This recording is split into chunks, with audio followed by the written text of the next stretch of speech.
There we go. YouTube, what's good on that side? Get this pulled up real quick.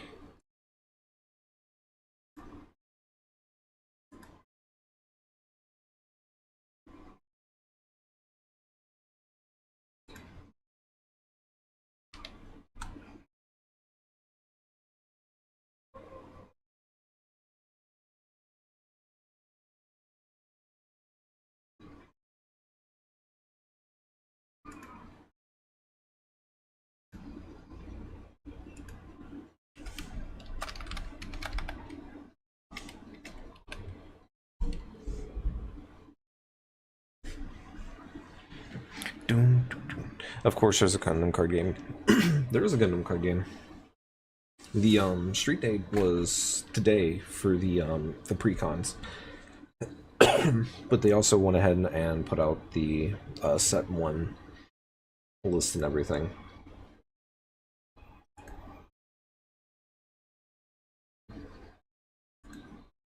I also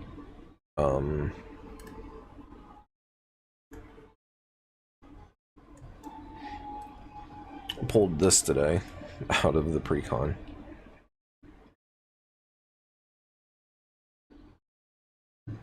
One of them.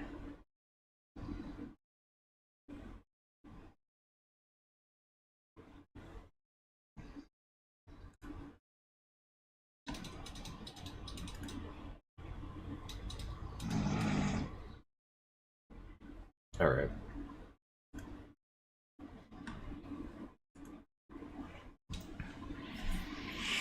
Anyways, let's get into it. So the Gundam card gameplay is similar to... It plays similar to Union Arena. And a few other things. That are Bandai related. By that I mean, you start with the whole 6 life shield thing. That is, or 5, depending on if you're playing Digimon. That is synonymous with their card games at this point. It has similar effects where something can go to hand or activate from the shield area. It has a cost system, but you get one of those every turn. So not like Union Arena, but closer to like Hearthstone.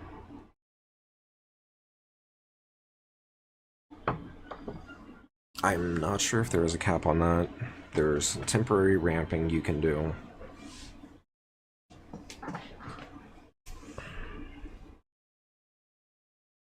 But it's neat because it'll stay around until you actually use it.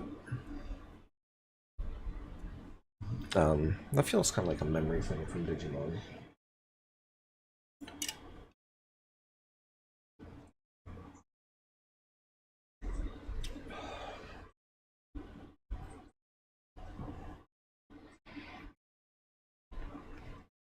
Alright, so to start, we have the LR. Still don't know what that stands for. Hold on.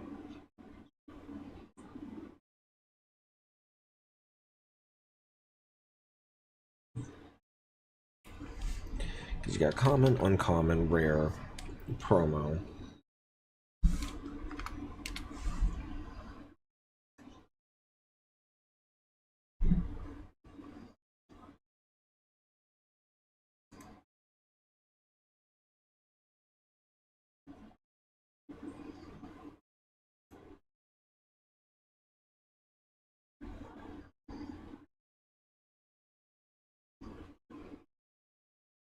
So I don't know if that stands for legendary or what. It's just, it bugs me.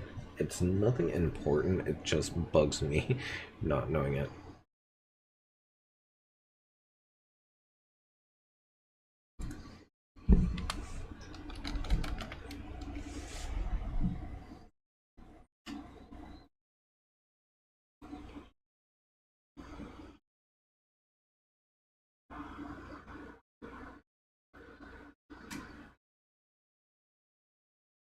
Legend rare. Yeah, It is legend rare. Okay. That makes sense. Giving that for, like, the Gundam RX 78. Anyways. All of your white base team units gain repair 1. At the end of your turn, this unit recovers the specified number of HP.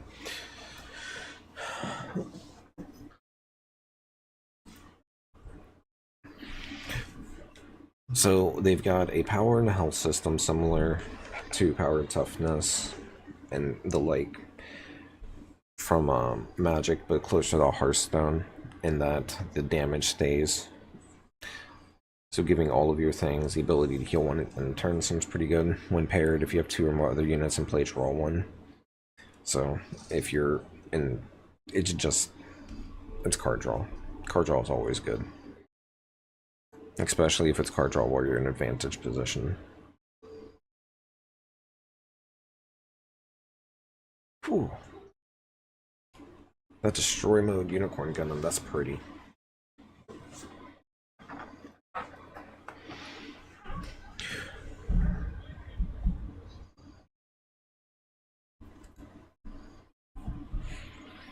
Oh, and pairing is when it is linked to the pilot. Or to a pilot, if it is one that can do multiple.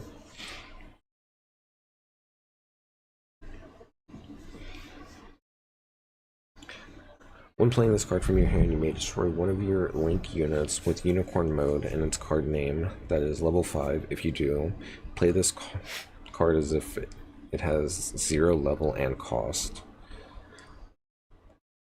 Attack, choose one enemy unit rested.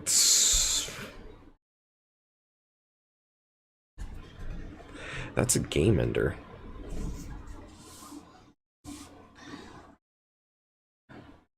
That's swing out, clear your opponent's stuff.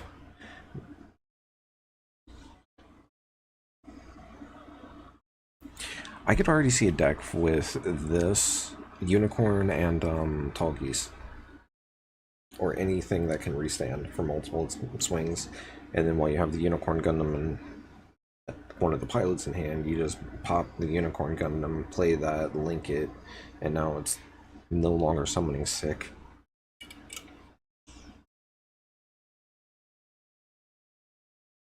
Just go to town. Yes. Yeah.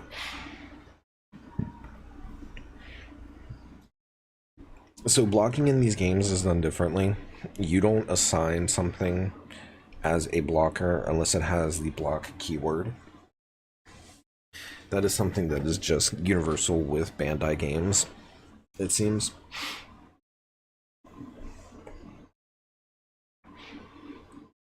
So when there is something that can block, you can just go swing and yeah, no, you don't get to block.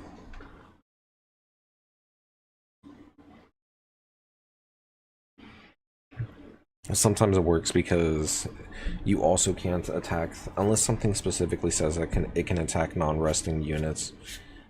That is also another thing that's synonymous with their game or their games is you can attack a player or you can attack something that's rested. And it matters with this because of HP. Yeah, think of it like the Digimon TCG. This is actually legitimately.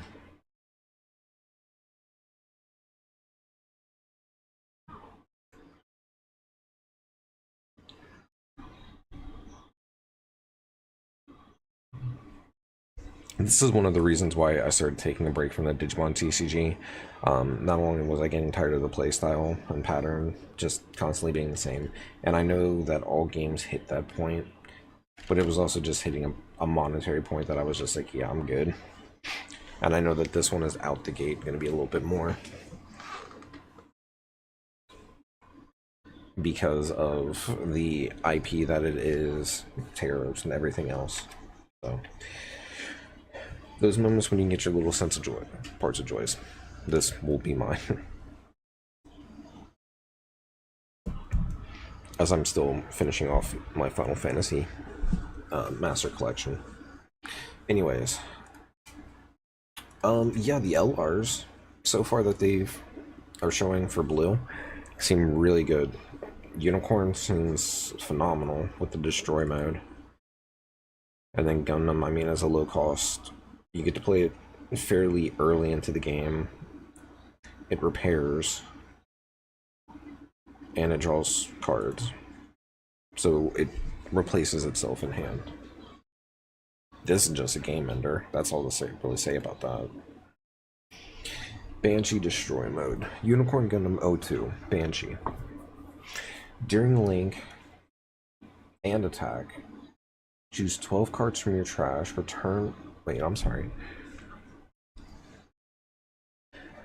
Choose 12 cards from your trash, returning them to their owner's deck and shuffle it. If you do, set this unit as active. It gains First Strike, yes, and it works just like Magic's First Strike. Did not know that that wasn't a copyright term, so we'll find out. Since they forced Konami to switch from calling it a magic card to a spell card in Yu-Gi-Oh!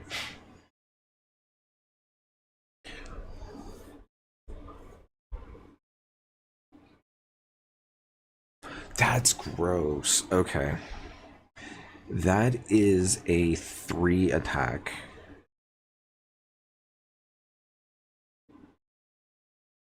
Or does that mean that it has to be... I need to see the ruling, or how this is worded.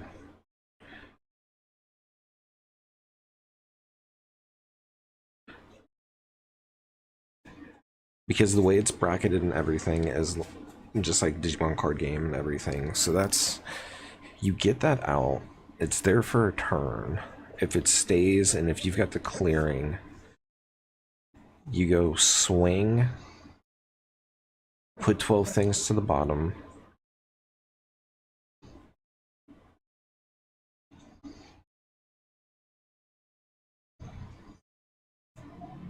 no, you wouldn't wait a turn for that.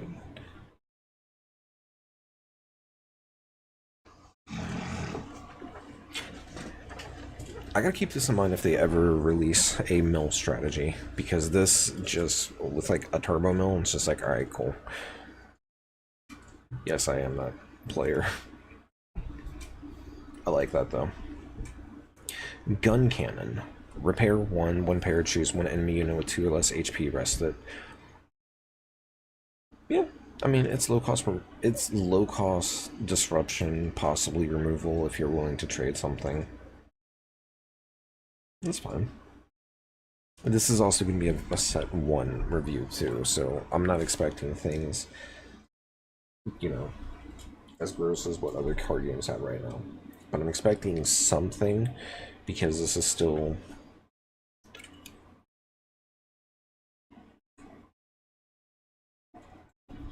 The overlap of Bandai card game players kind of intersects. Alright. The Gun Cannon was also a rare. Unicorn Gundam, Unicorn Mode. During Link, when destroyed, return this unit's paired pilot to its owner's hand and discard. Oh, there's the synergy. So you swing,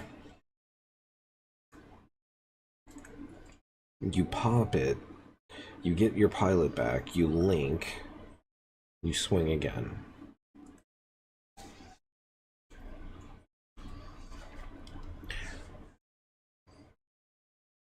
Which one? The Unicorn Gundam?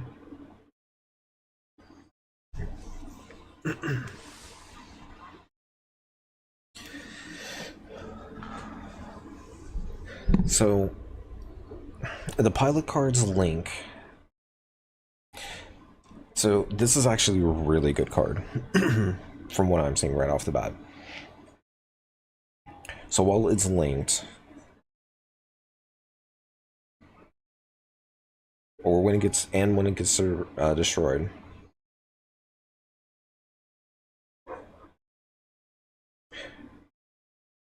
it actually, yeah, this actually does multiple different things. Okay, return this unit's paired pilot to its owner's hand, then discard 1 card. I wonder if this is just a translation error.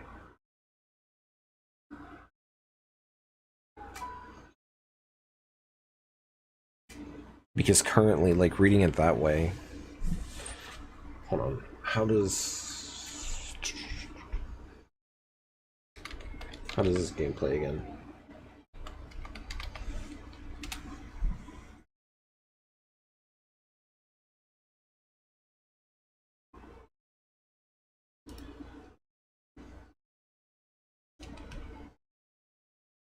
Let's throw that here.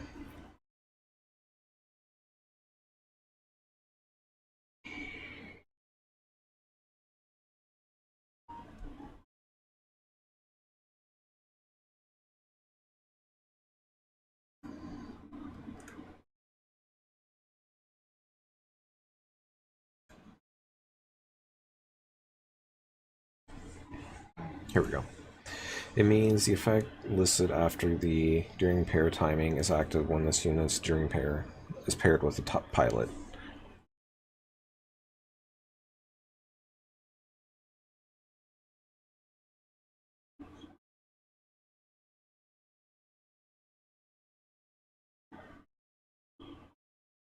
This has got to be a translation error then, because every time you link your pilot,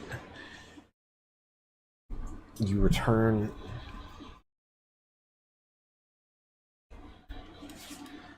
One second.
the old man was not having it for whatever reason.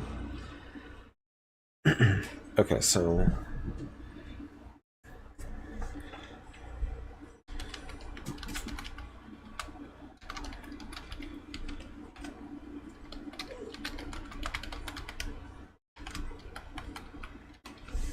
is this already getting an errata?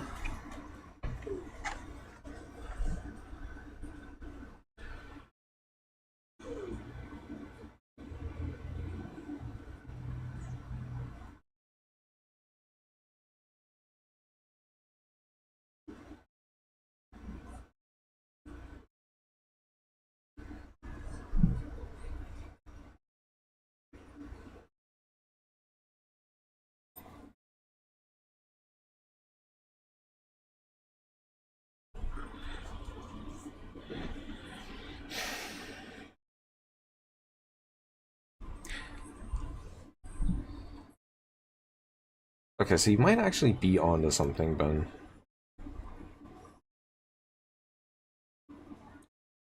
Means the effect listed after the daring pair timing is act. Oh no, okay, no, I was completely misunderstanding. All right, no, it was me. I wasn't understanding it right. Don't do drugs, kids, unless you're going to. Then who the fuck? Don't listen to me. It gets the destroyed effect when it's linked. So when it's linked and it's destroyed, you return the pilot to the hand, then discard a card, which sets up for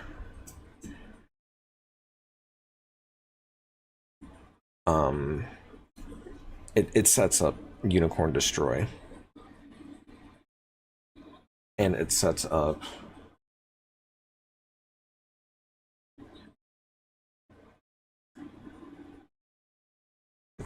Unicorn Banshee.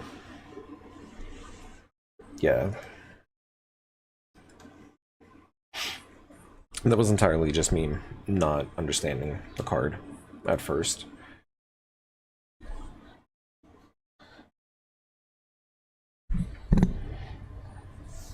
Delta Plus.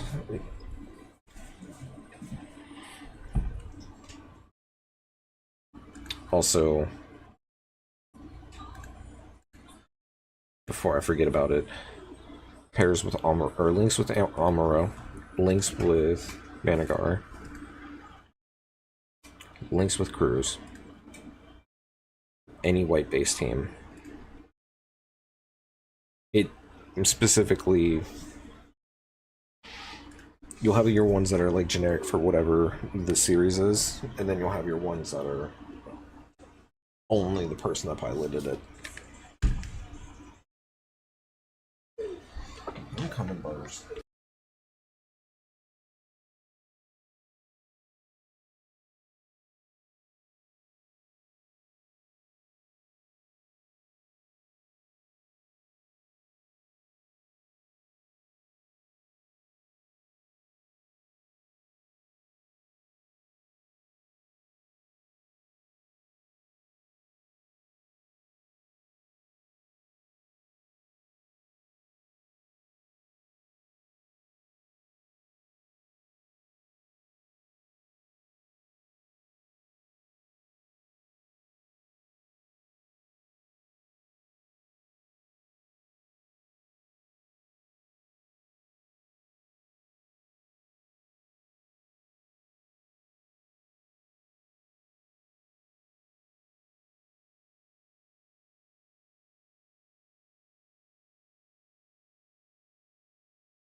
Alright, sorry about that.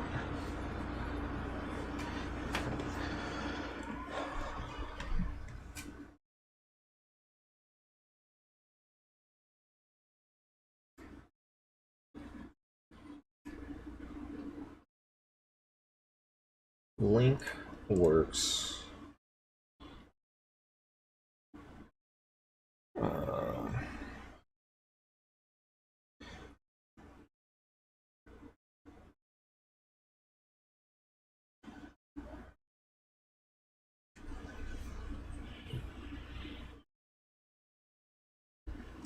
Okay, not on this one.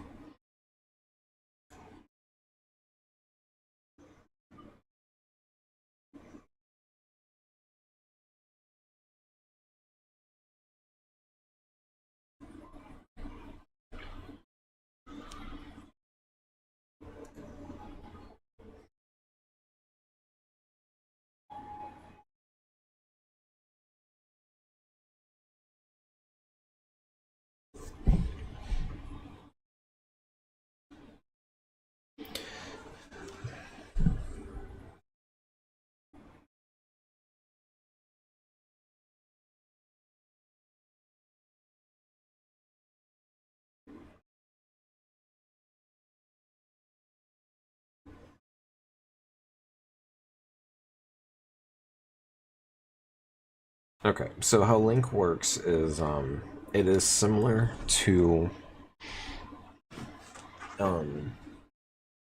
if you're still familiar with the Digimon TCG currently, it is similar to Appmon,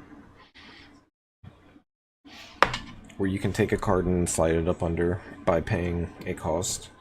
Let's find a pilot real quick. So you've got your level, which is essentially how much resources do you have, and then you have the cost of playing a card. Or is level the turn?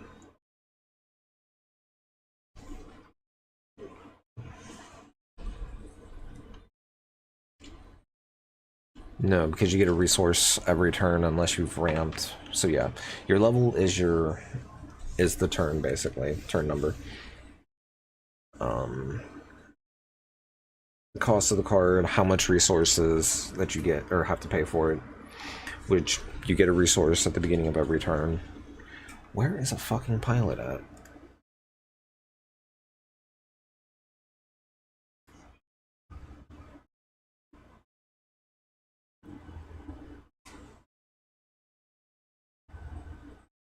Here we go. Reverse order. You play the Gundam. Pilots can't exist on the field. So they're like digi-eggs, in a way, that they can't exist on the field without a Gundam. So you play Gundam, you link pilot to Gundam. If you have enough to play Gundam and link a pilot to it, then the Gundam is able to attack that turn. Otherwise, it's got summoning sickness. So it gives it haste, rush, whatever term you want to use for the turn, when it's linked, as well as gaining the attack and HP increase from the pilot, and then getting the inherited effect from the pilot. Much like, while this unit has repair, it gets +1 AP.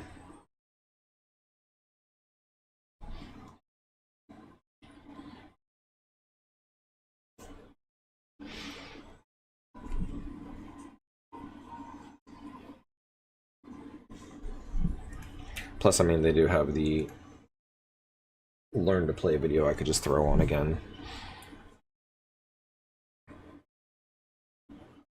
But yeah, I'm pretty sure level is just based off the turn. I don't think you get a free level because of EX resource for going second or anything like that. That wouldn't make any sense.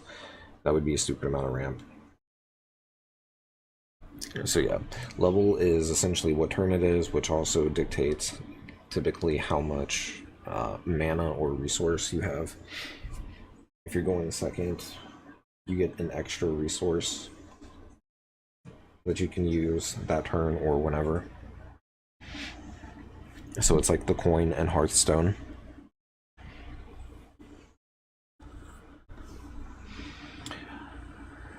Repair 1 pairs with Earth Federation. During length, this unit gets 1 HP. Delta Plus, it pretty much is pairing with Richie that we just seen.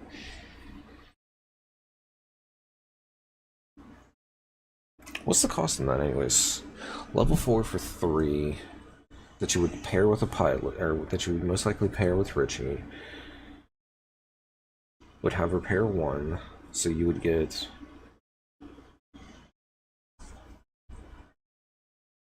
+1 AP plus, so you get +1 additional to each of them, so they make it a 4, from a 4-3 to a 5-4. Then Richie kicks in and would boost that up to 6-5, but then give, no, he gives the AP and this gives the HP, so it would be a 6-6.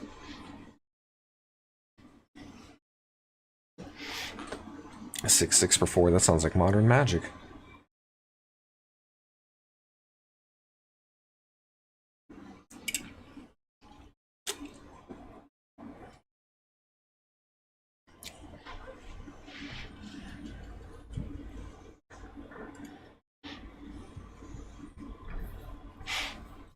I'm trying to also figure out what the color identity traits are right now, too. Wouldn't it be a 5-5? Okay.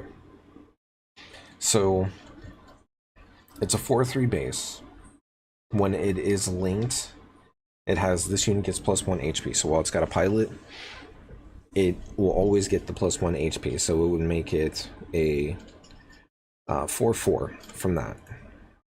Richie was on page 3. No, page 4. 5? Or Ridhey, not Richie. So while it's paired, it gives it an additional +1/+1.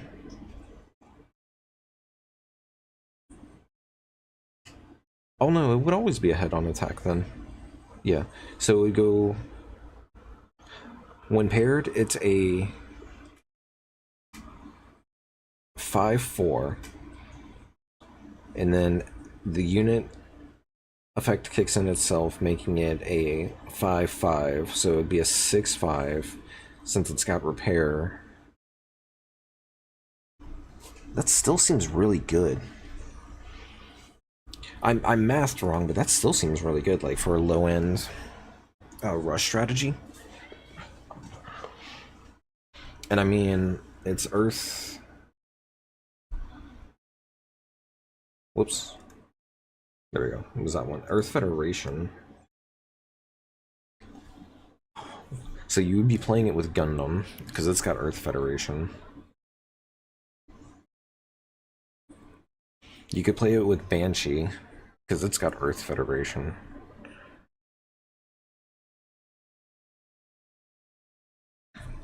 Yeah, that actually seems really good. Norn's Ares. Destroyed if you have another Oz unit and play draw 1.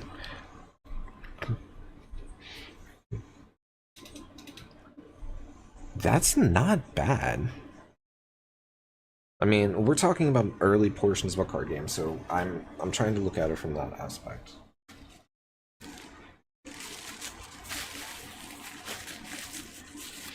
And not from the aspect of other established games. So trying to keep expectations relatively tempered, basically. 2, 3 for 3 that when it dies draws you a card. If you have another typal, kindred, whatever you want to call it, unit out. Faction. Yeah, cards that replace themselves are usually good. If it's something that has an on-play effect, or when played, any terminology that you want to use. Just because some games are different, because on-play and when digivolving is very pedantic. I understand the reasoning for it, but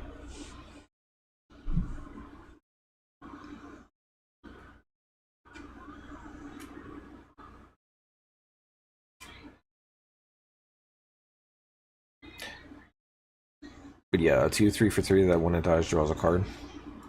I would not be unhappy picking those up in the sealed or a draft format. Gun tank on deploy. Okay, so what is deploy again? That's just playing it out, right?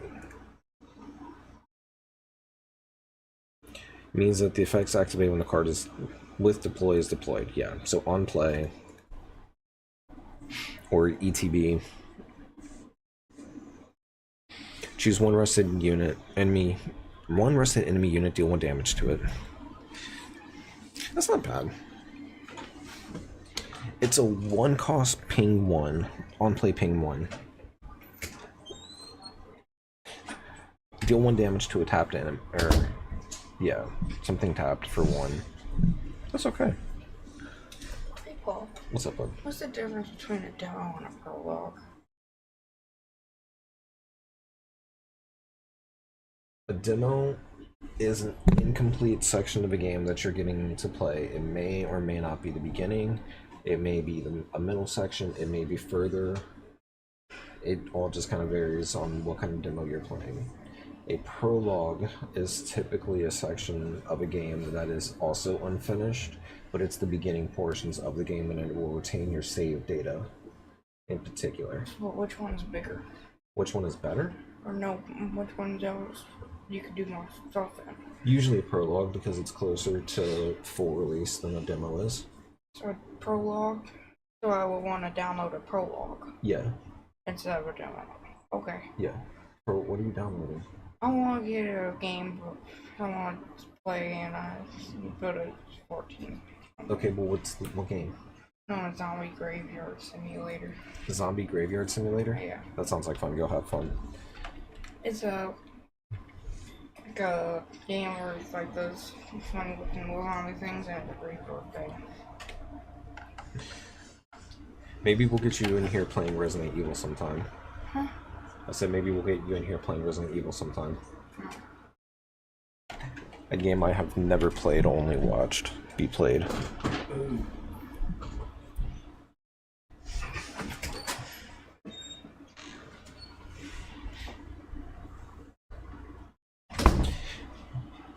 Anyways, 1 cost pingers are usually pretty good in limited formats and things like that.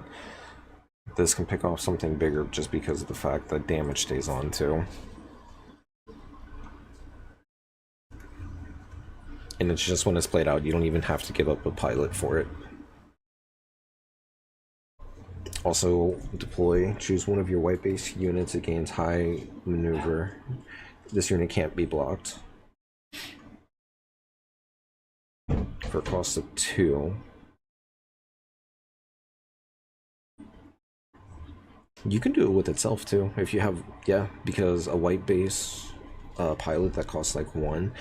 This is another card that can just be a game ender for a low amount.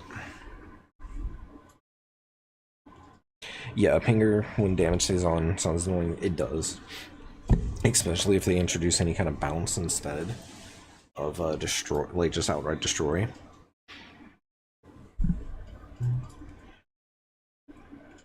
But yeah, this is this better than Unicorn?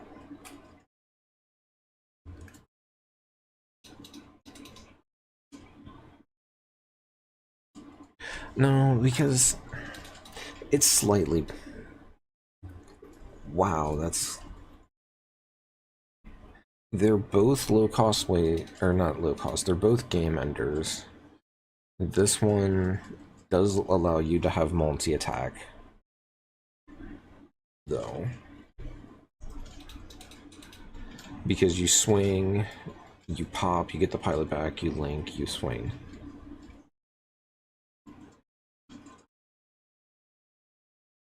So there's definitely that aspect, whereas this one is just play, give can't be blocked, swing for game.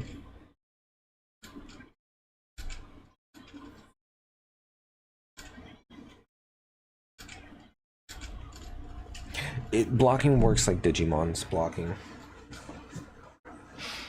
One difference is that there's There's a sequencing in the game where you're able to use action cards even on your opponent's turn, as long as you're able to meet the cost and level requirement and all that. So if it's one of those things where it's like, alright, I don't have anything with blocker, I need to take this hit, they've got nothing else out, but I have an option in hand that'll let me give blocker, because I think that's the way the turn order works is... I need to download that app and play it again, because I've already forgotten. Or just pick up the rulebook that's sitting over here. Real quick. What's up? You want to show you? Alright, one sec, y'all.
Okay.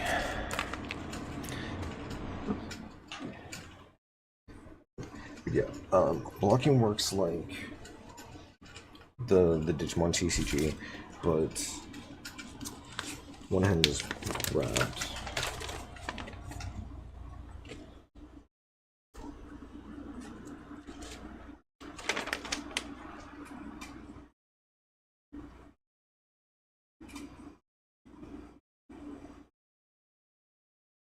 It goes attack step, block step, action step. So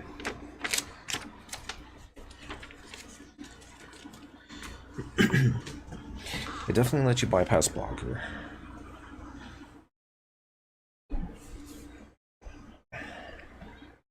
So some Gundams are blockers, but there's also combat tricks. Yeah. Because it's attack step, block step, action step. That's what I was getting backwards. Good night, Cypher. Hopefully work isn't too bad tomorrow. And enjoy the start of your vacation. We'll see you possibly tomorrow night.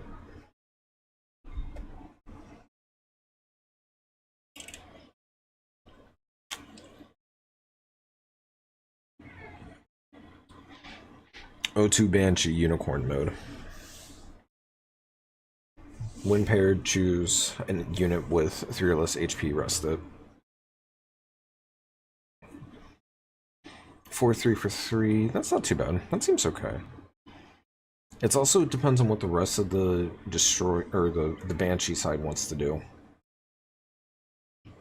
Because you gotta get cards into the trash somehow.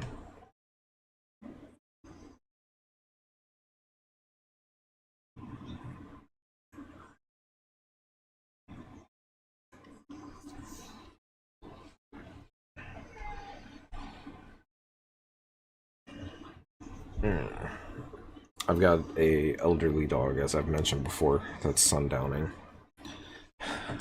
That's one of the reasons why I have to keep taking pauses. He's a good boy, but he gets himself stuck.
Yep, the Lodo is the grizzly bear.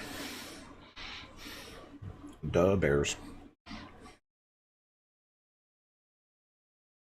God, I'm fucking old. Nothing to really say about it, it's just you're 2-2 for 2.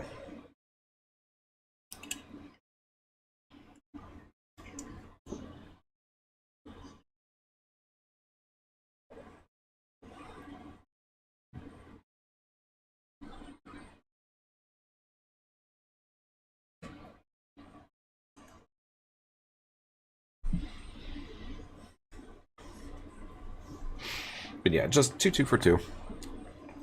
Earth Federation said we'll play into the Earth Federation faction in some way.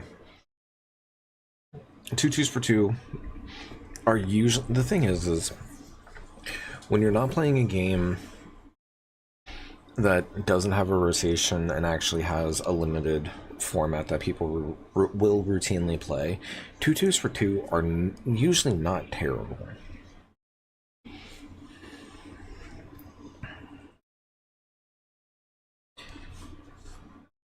They're usually pretty decent at the thing that they're specifically trying or there for.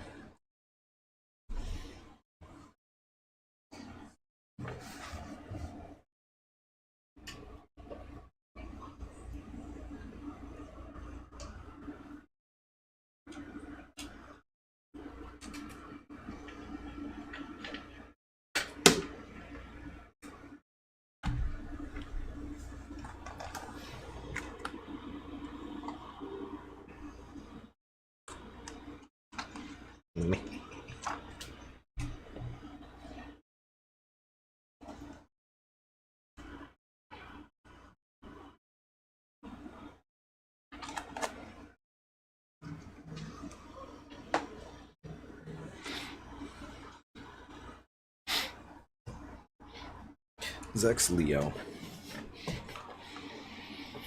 3-2 for 2 with effect, so.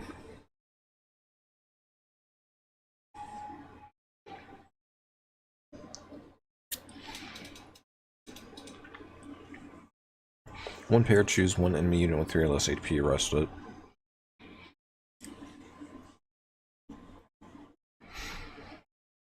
It plays into the rest mechanics. So tapping stuff into your opponents is definitely looking to be the blue way of going about it.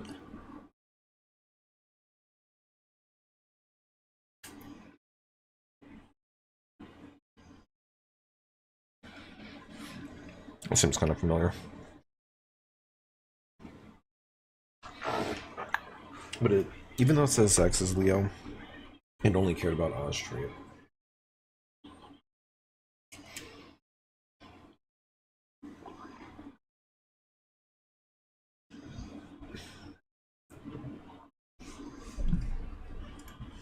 I want to make sure I'm understanding that correctly, though, too.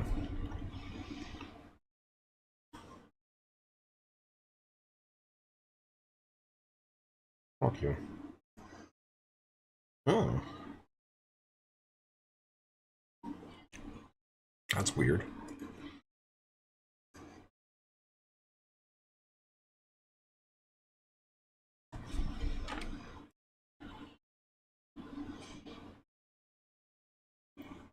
I'm not seeing anything out of place.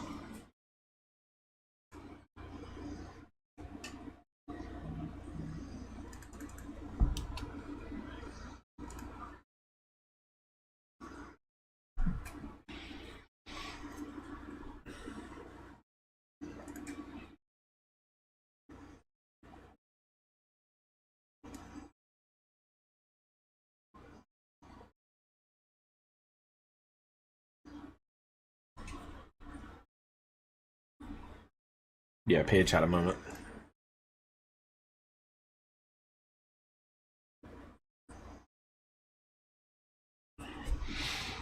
Yeah, because I'm pretty sure it is specifically... Oh, that's what it is. When it's linked to a specific person, I think it gets... No.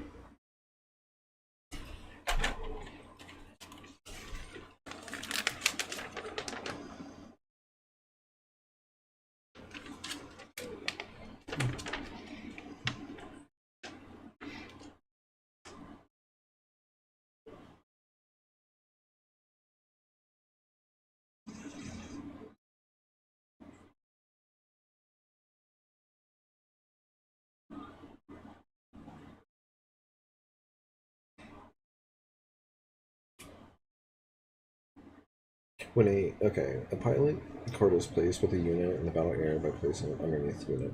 Each unit can pair with one pilot. A command card with the pilot card, or a command card with the pilot effect may be paired with the unit as a pilot instead of activating its command effect.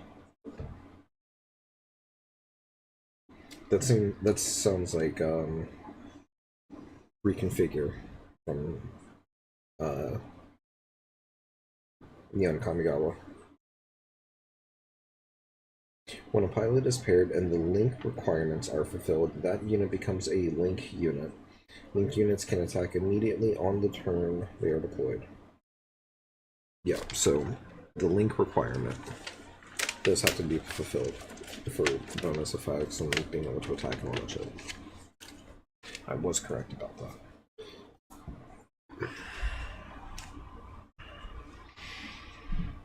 It's just your low end, or your cheap Gundam to get out sooner. Notably, because this is a game where you have 4 cards that make up a set, it does have the other aspects too of a Bandai game where it's the set number matters more than the actual name. So you can only have 4 of a set number. So you can have, 4 of this Gundam and 4 of the Gundam we looked at earlier. But 3-4 for 2 that you play on turn 4. It meets I guess like the name requirement if that's something, but it's also a common.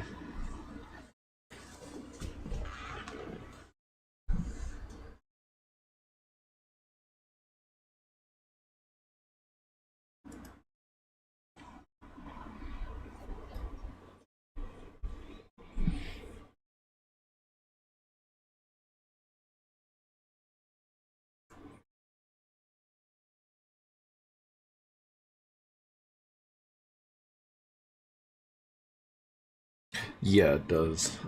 What was the one that I went to earlier?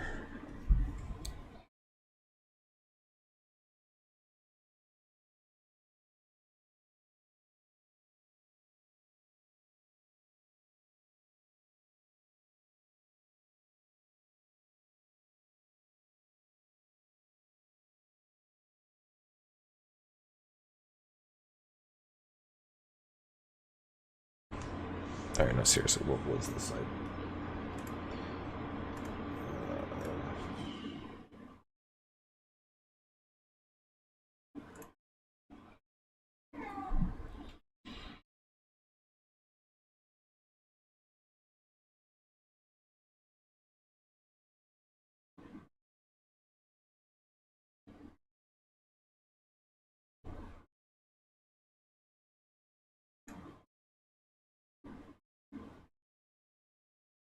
Let's see how this does instead.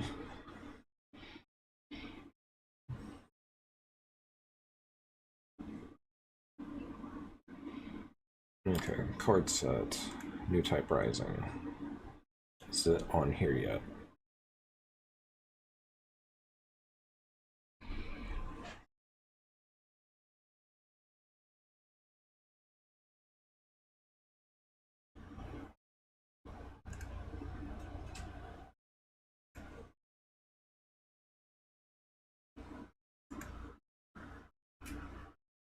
Sort by name.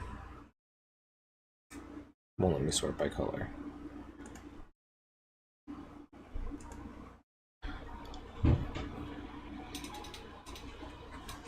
How does...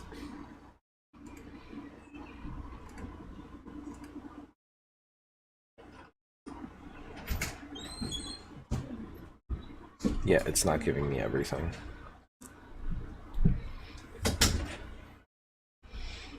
That's fucking annoying. Anyways, G-Sky easy. Earth Federation white base, team trait for the link. During link activation, once per turn, choose one unit, it receives 1 HP. Wait, what? During link. Activate action.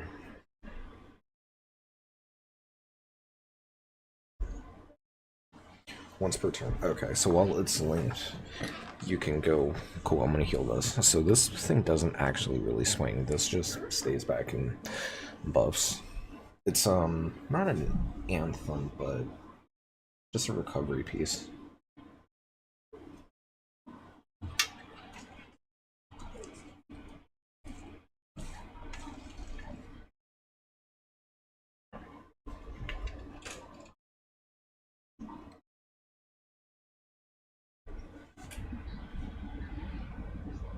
I don't know if there's just like a lot of people going to it right now or what.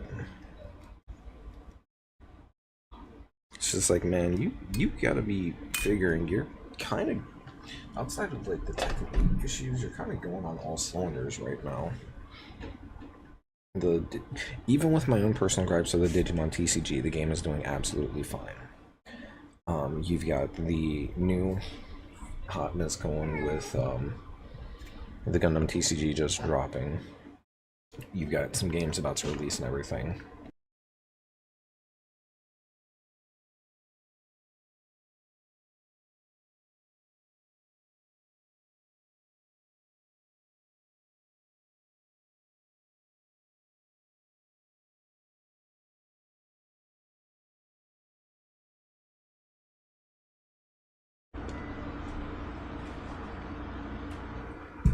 We'd figure they'd be doing something for the bandwidth.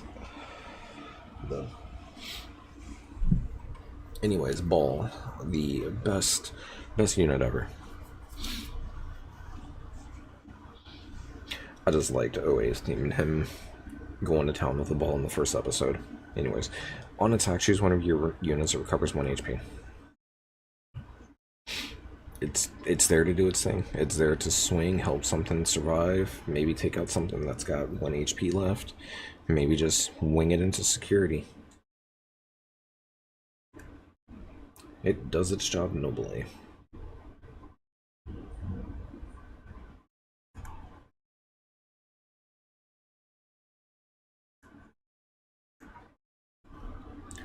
There's no way they only have 20 fucking cards.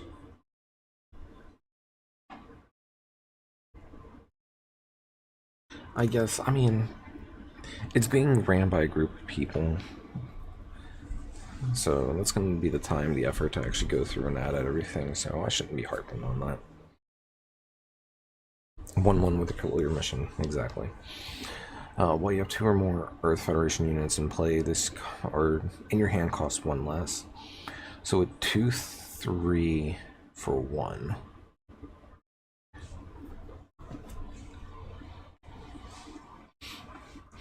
So if I had seen correctly, the Zaku side of things plays with like tokens. And this just seems to like want to play. Blue seems to want to play things efficiently and either get in or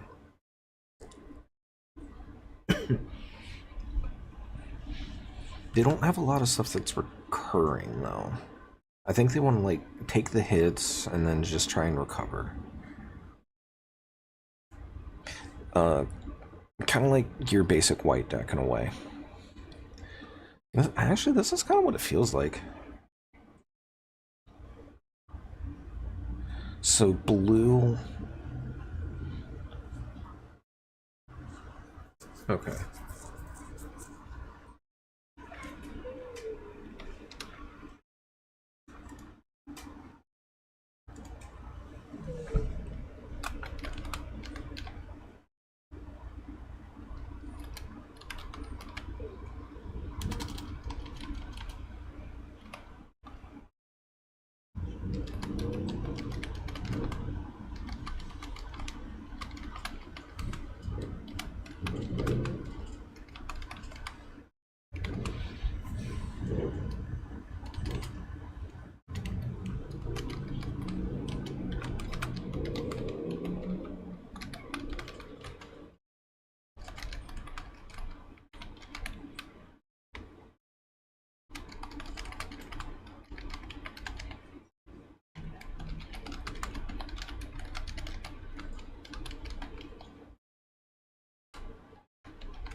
Okay, so white or blue plays like white in Magic or green in Digimon, just wanting to have things on board, have more to get their effects. Try to play them efficiently. Stark Yagen. Repair 1. We're still on Earth Federation, so 3-3 for 3 that repairs itself. And yeah, no, that's especially when you start getting. That seems actually like a really good common. Especially because I think there's an Almaro that.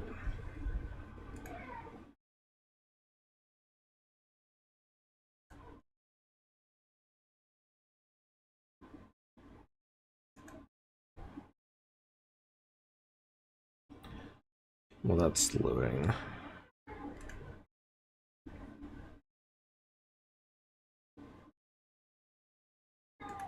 No, that wasn't it.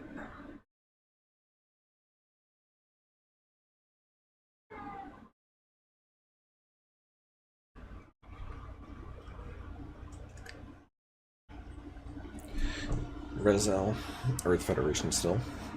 4-3 for 2, damn. There's your chunky unit.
play.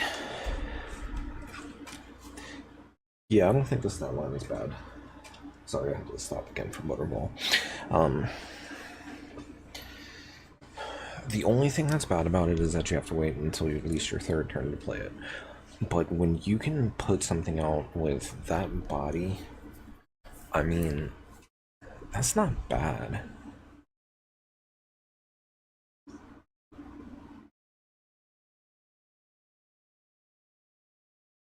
Is that just like your efficiency piece that you play on like curve, maybe? Or like slight off curve? Because it doesn't have a link requirement either. I'm definitely seeing some of them not having that. So those ones may not be able to be linked. Which would make sense with him like trying to be efficient.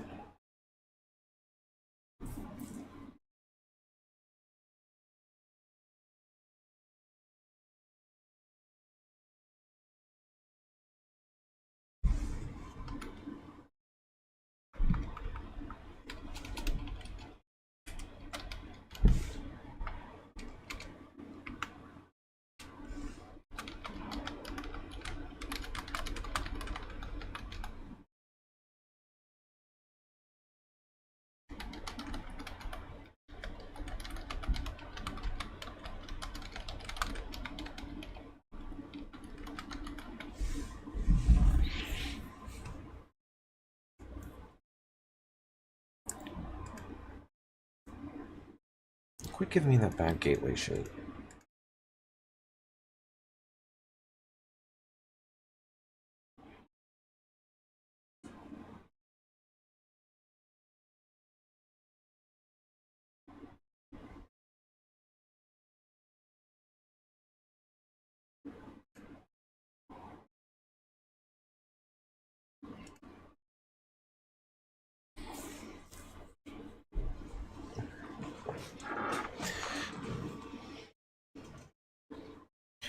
Violent Custom. While 4 or more enemy units are in play, this unit gains blocker. Rest this unit to change the attack target to it. Yeah, so now we have a blocker showing up. Exactly what I was saying is it behaves like blockers in Digimon and other Bandai games. You either take the hit or you have something to block it.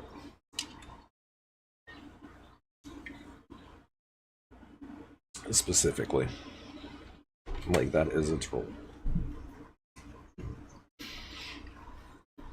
That used to fuck me up too, because of how Digimon works just the same with attacking tapped creatures or tapped digis.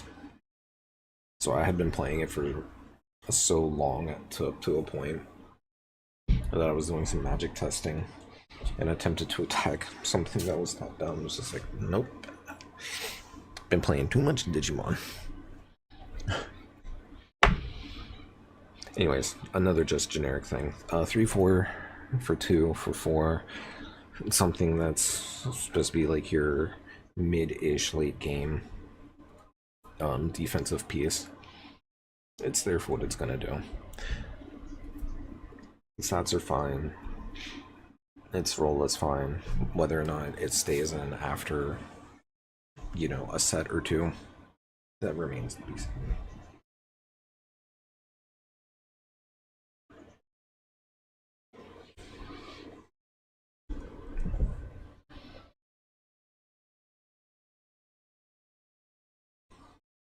Anksha. Another Earth Federation. It does. Especially for me, because I play several different ones or just enjoy them. Like, I haven't played Vanguard in a minute, but Vanguard... It's like, I have no real way to play Vanguard in person, and I don't really care for playing on cam with it. So, I've just kind of given that game up. It's fun. I like it, but there's no scene for it here really that lines up with my availability, and even when it did, I kind of like had other things I wanted to do. On deploy, choose one rested enemy unit, deal 1 damage to it. It's another pinger. It's the upgrade to the gun tank. Is it the gun tank? Just on stats, I mean.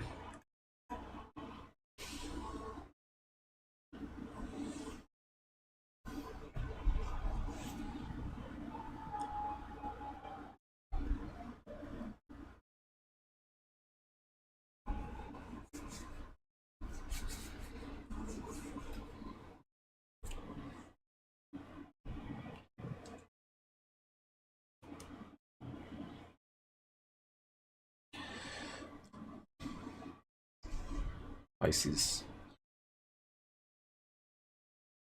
Just a one. Okay, so this is your low cost thing. This is the thing that might stay a little relevant as a common for rushdown decks. Because I mean, you're going second, 2 of these in hand. Boom, you've got 2 bodies on board. Let's go. They're great early game. They're great for low cost decks, or if there ends up being something that wants very low costed units or anything. So, no, common, great score. Anything that is an efficient cost is immediately a great card. Something that replaces itself, something that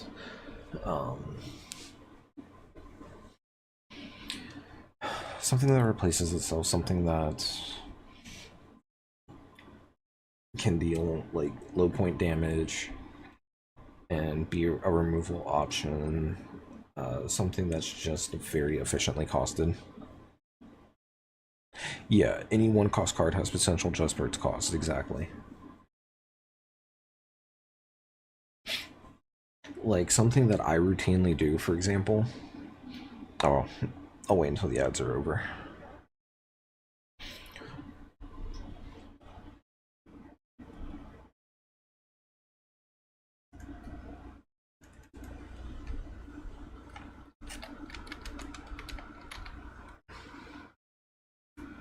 Oh, didn't get any ads? Sweet, okay.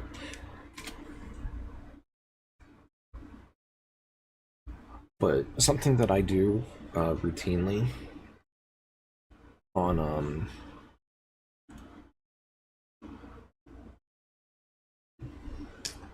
Arena is to get through the dailies real quick. I'll play a one drop, 2 drop kind of deck. Just something that's just very efficient on mana, and they win just because of how they're set up. Like I have a red deck that is all every creature in it has haste or a way to get haste, and they all cost 1. The only thing that costs over that is a set of lightning bolt or lightning strike.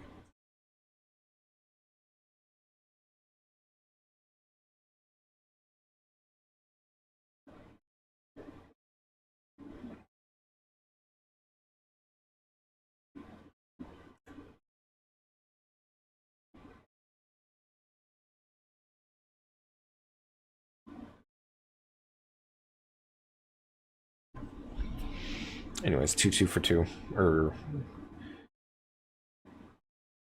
2 3 that you can play on turn 2 for 2. That seems fine.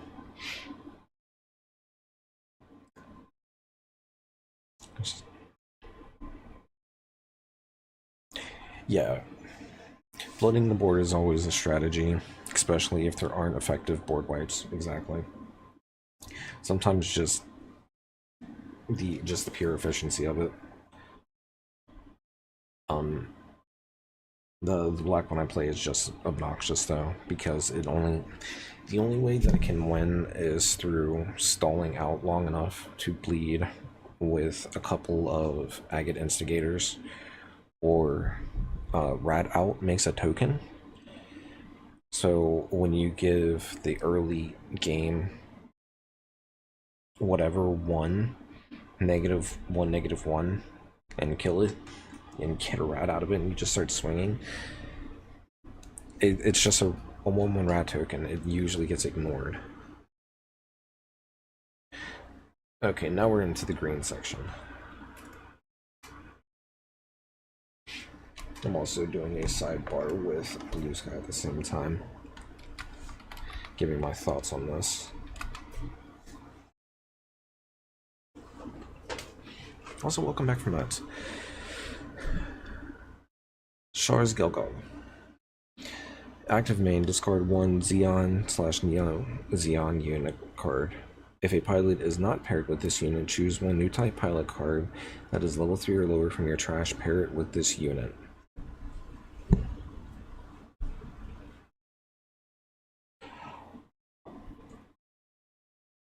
Oh, I see how that works. Discard. Hold on. We'll see when we get to the pilots and see Char, but I'm betting it's discard Char.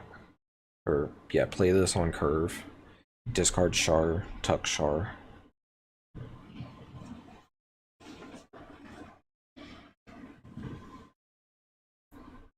Since you're discarding for cost, it's there.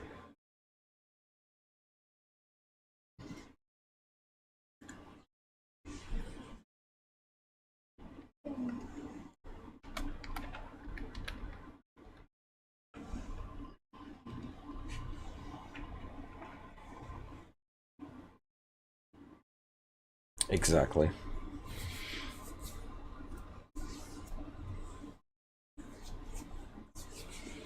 Wing Gundam 0. G-Team Hero UE, I need to get these ones. High Maneuver. Can't be blocked. Deploy deals 3 damage to all units that are level 5 or lower. Well, we were just talking about board wipes.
Still turning kind of slow. Yeah, that is kind of slow.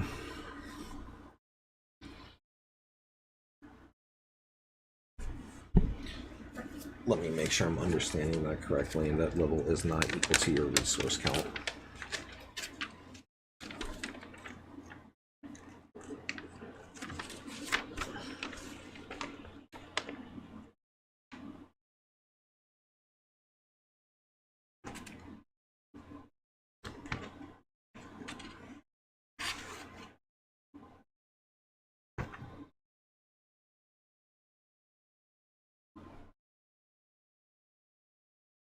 Oh, it is. A card's level requirement is fulfilled if you have at least the number of resources in your resource area. You can, and then the cost. Okay.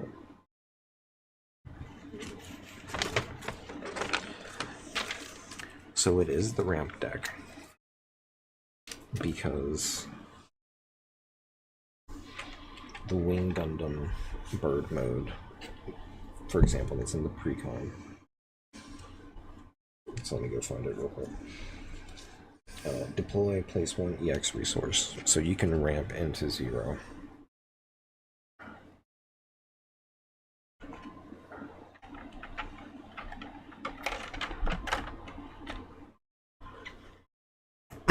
Yeah, green ramping, nothing, no. Not one bit.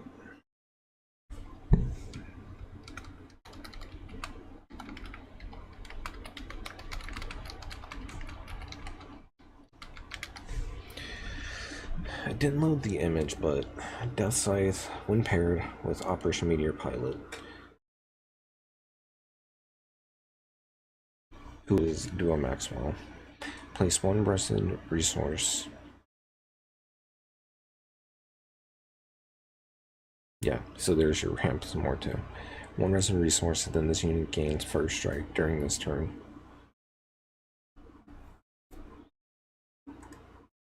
Yeah, that seems pretty good.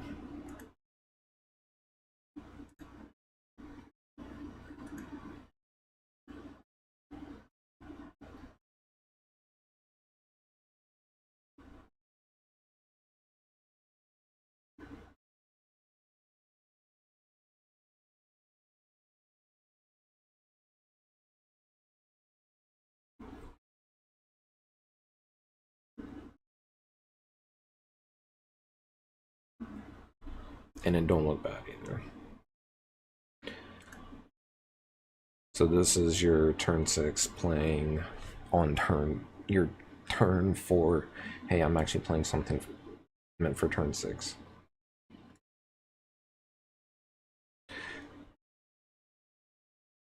Char's Zaku 2.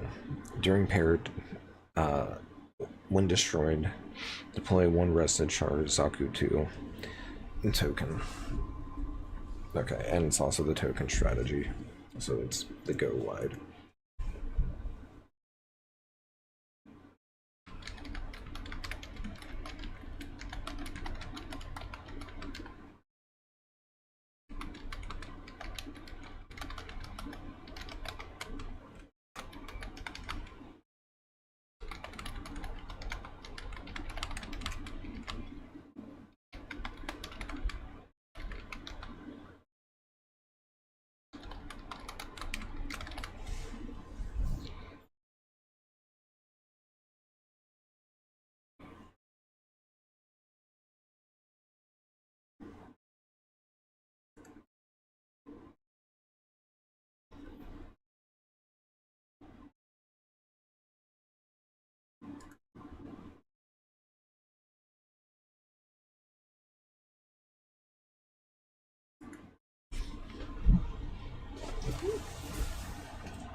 Apparently it's a huge moon tonight.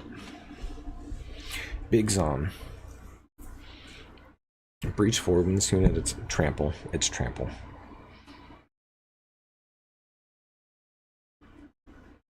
Yeah, Breach 4. When this unit attacks, destroy an enemy unit. Or when this unit's attack destroys an enemy unit, deal the specified amount of damage to the first card in that unit's shield area. Deploy if there are 10 or more Neon or Xeon/Neo Xeon unit cards in your trash. Deal 4 damage to all units with blocker.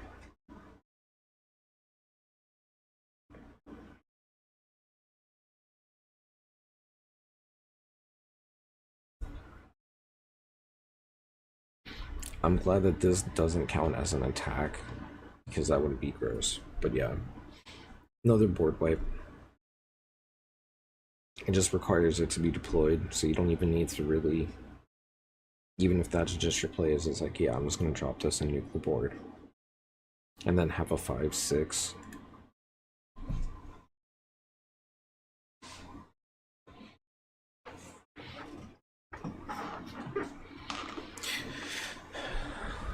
Green being hyper efficient and stuff. Who would have seen this coming? It does. It's very niche. It's helpful for dealing, like when a clogged board state, but I don't know how prevalent that amount of blockers is going to be. Sandrock. Is this the same as the Sandrock that comes in the precon? That was something I was wondering.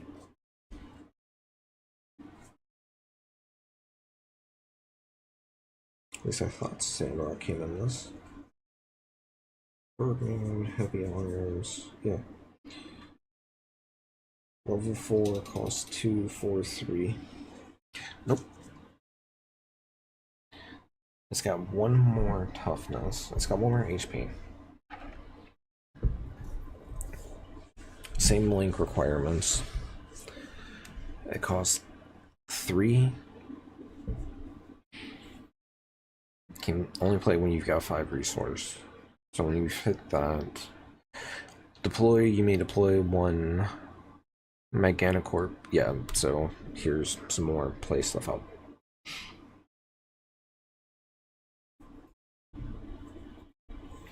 That feels essentially like your lower rarity early game, like early into a game's life cycle. Efficient strategy that might stay prevalent or get boosts down the road.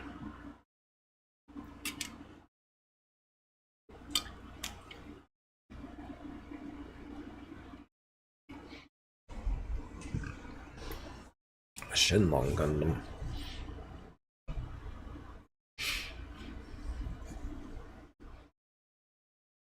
Also, Sandrock, Catra, or Quatra, Wufei for Shenlong. Breach 4. Attack, choose one enemy unit with blocker that is level 3 or lower, destroy. Just pop blockers. It wants to be the aggressor, and it wants to not have things in the way.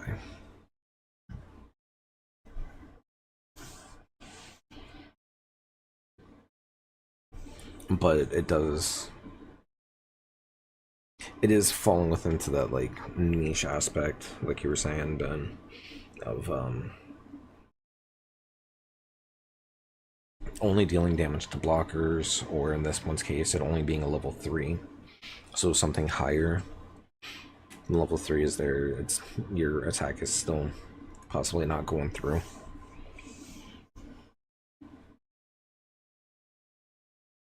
It feels good at what it does, like so far. The blue stuff did as well. I just wasn't really feeling it too much outside of a couple of things.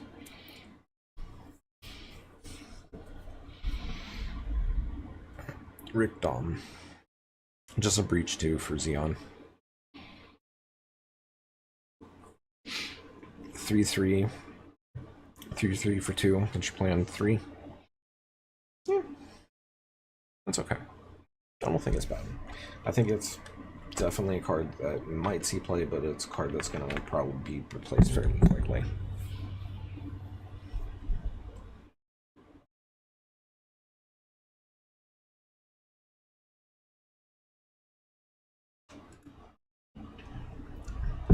The Xeon stuff, though, feels very, very good with like its curve and mana management. So it might resource manage, whatever. I'm going to be switching between so many different terms.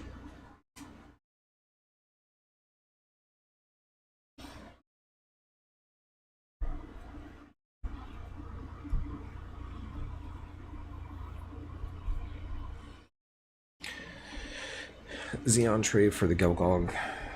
Just a 4-3 for 2. But because it's got that trade, it's your kind of like the one earlier. It's just your efficient. Hey, shields are down. I have a Xeon trade. Let's go.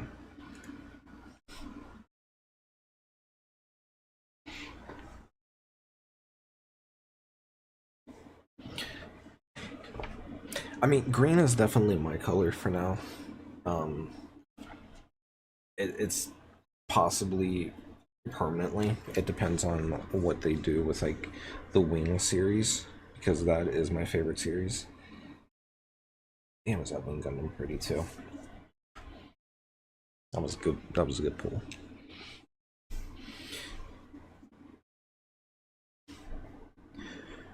However, for this one, the Gwen,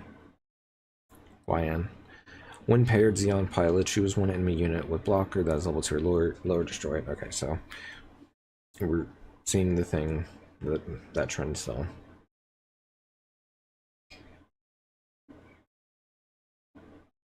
I know absolutely nothing about Gundam. Mechs are cool. That's about it. So for the most part, you can go into any Gundam series and watch it from the beginning of that series and not really be out of place. There are some series like Zeta, Double Zeta, obviously anything from like that might reference characters, but for the most part you can watch anything and be absolutely fine if you ever want to watch it. It's just like the follow-up series might have something to it. Um, I know the series that has like some of the most contention are Gundam Wing and G Gundam, because a lot of people got into Gundam thanks to those with Toonami, but a lot of Gundam peers don't like those ones. Like Rogue, whenever he pops in, I gotta make my Gundam or my G Gundam comments. So here's the low end Death Scythe. Repair 1. That's just decent. A 4-3 for decent cost. Has repair 1. Yeah.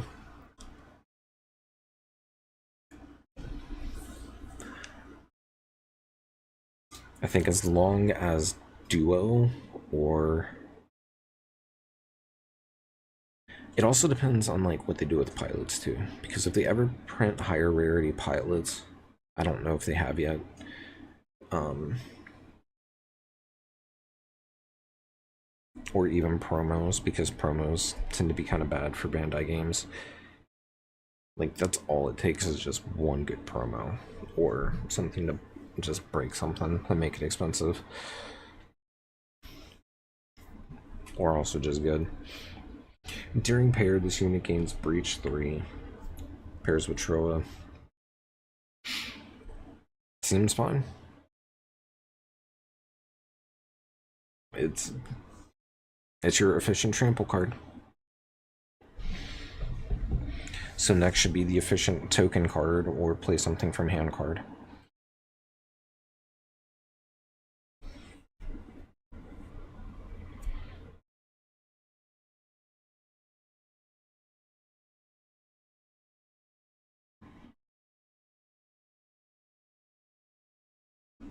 Nope, it's just the start of the commons. So the 2 cost 1 drop, the Zaku 2, I'm sorry. It's the Grizzly Bear. It'll be fine. It may not play on a perfect curve, but it plays on a good one. Yeah.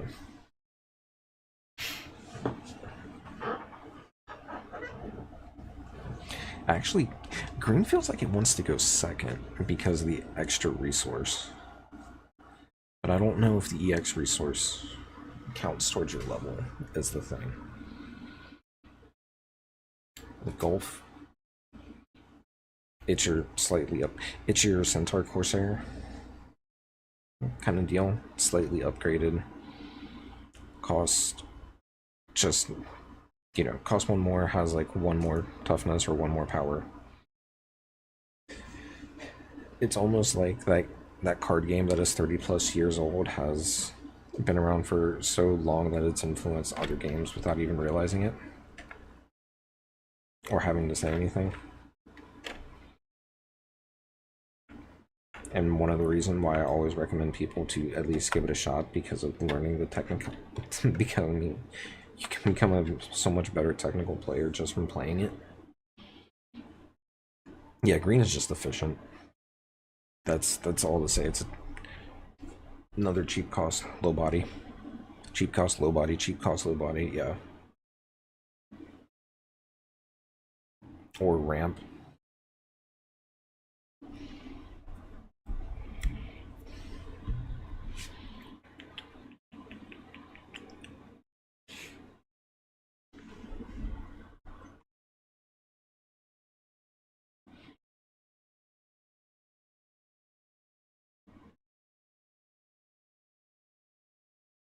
A 2-3 and a 3-2 for 2, yeah. On deploy, if 5 or more enemy units are in play, deal 1 damage to all enemy units. Okay, so this is your mid-range board hitter, the Adzam. Maybe you play this as like a 2 of, but it's okay. It deals with much lower bodies, maybe through like bad trades and stuff like that.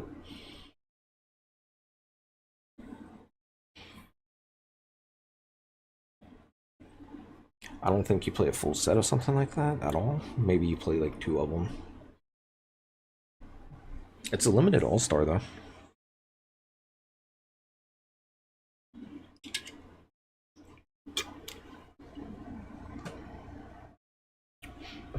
I'm hoping to start early on trying to get people to play limited for this. Because so far it's just looking efficient. It looks fun no matter which way you're playing. Oh, Jesus Christ, there it is. You're 1-1 in green. So you're 1-1 for 1 at 1. So many ones. So many repeating the same number. Yeah, it's 1-1 for 1, scribe 1. Okay, yay.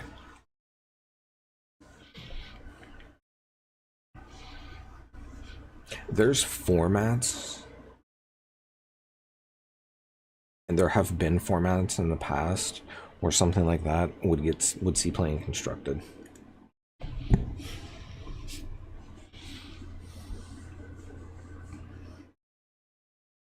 And when you have a 10-card hand limit too,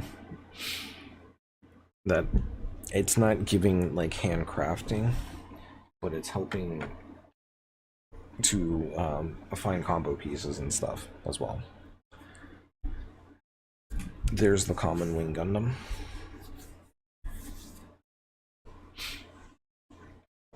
5-2 for 2. 4-3. So it's a low cost. It's like your mid-range beater. Because you can play it until turn 5, but it's got a very low cost.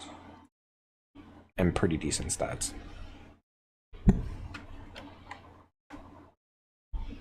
Versus its structure deck counterpart, which is turn 6 for 4, has breach 5,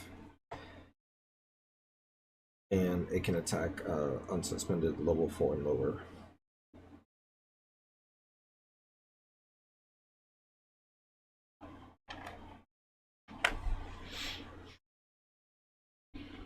There's another Shenlong, breach 3 for level 4, cost 3, 4-3. Here's Wu Fei.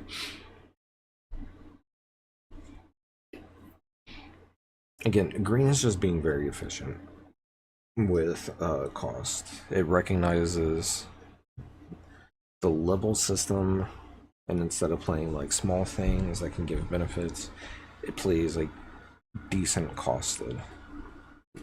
Like you might have to wait a turn or something to do a thing, but you're not really feeling bad about it. Because you can still play on curve too.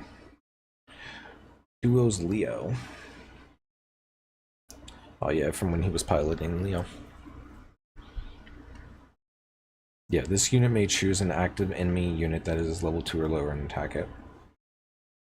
And it's already got the I can attack your unsuspended as well. So it can if there's things to, I think there's ways to give breach, get it a little bit bigger.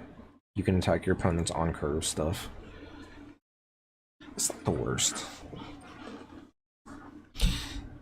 It definitely, like the way that I'm seeing how green plays, it definitely gives you less awkward trades than your opponent.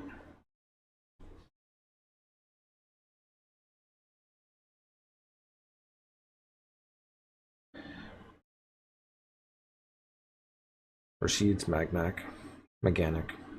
Deploy, choose one of your green units during this turn. It may choose an active enemy unit with 4 or less AP as its attack target. Yeah, ways to disrupt your opponent's board state too. So that's their gimmick, is either deal with blockers or deal damage to blockers, or be able to give trample and swing into your unsuspendeds. Like, not, it wants to try and make trading awkward.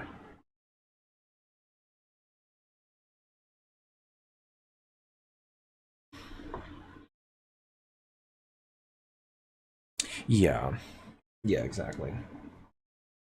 So it actually pairs kind of decently with the green stuff that wants to suspend. Alright, so what color would you call this? Red? Pink? Red. Okay, so now we're on to red.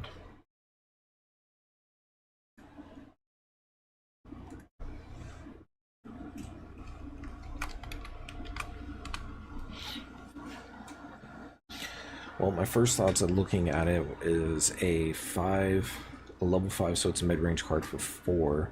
This is a higher rarity card, so this is your mid-range piece, and it's in red. When paired, Cyber New Type / New Type Pilot, which in this case is Cruise. Choose 1 to 2 enemy units and deal 1 damage to them. So it's so far it's red.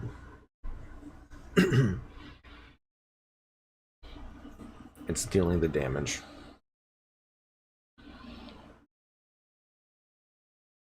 At a very good cost rate.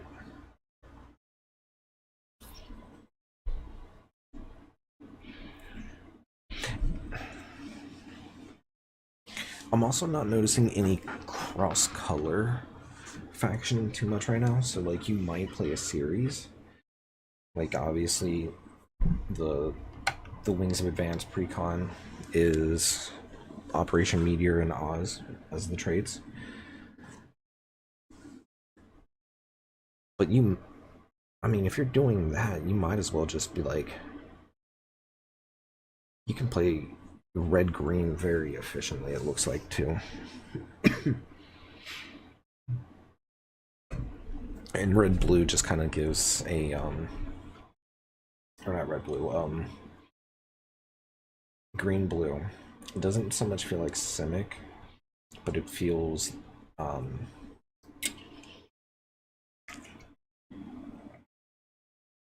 it starts to feel a lot closer to actual green in Digimon. With suspending your opponent's stuff and then hitting them.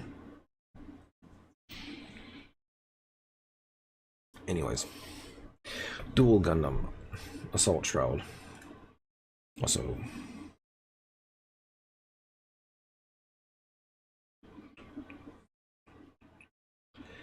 I just want to point out the funnels and everything. That was pretty cool.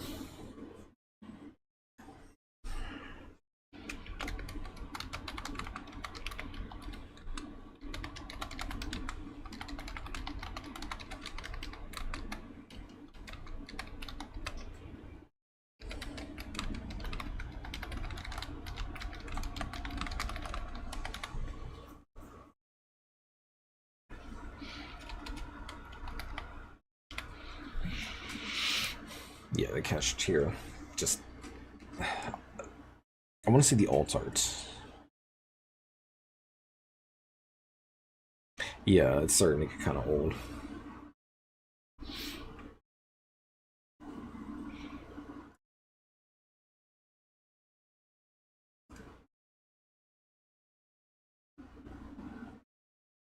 Not even really halfway through. Anyways, Assault Shroud.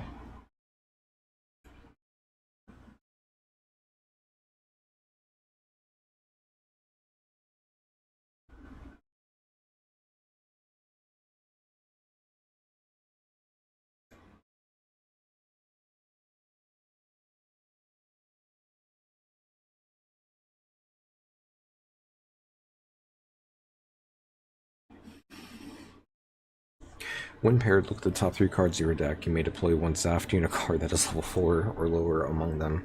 Return the remaining cards that randomly to the bottom of your deck.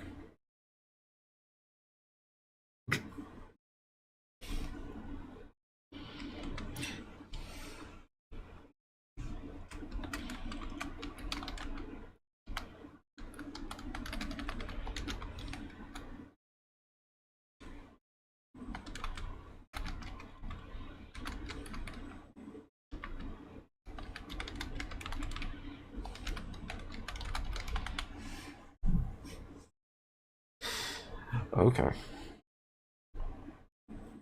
A 4/4 for 4 that lets you bring out another body.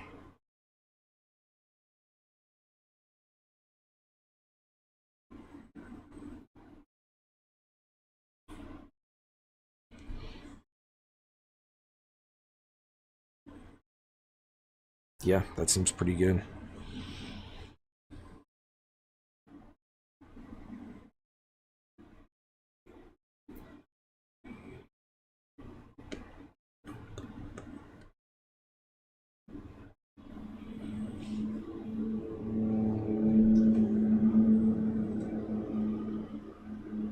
Oh, it's not a loading screen, it's bad gateway.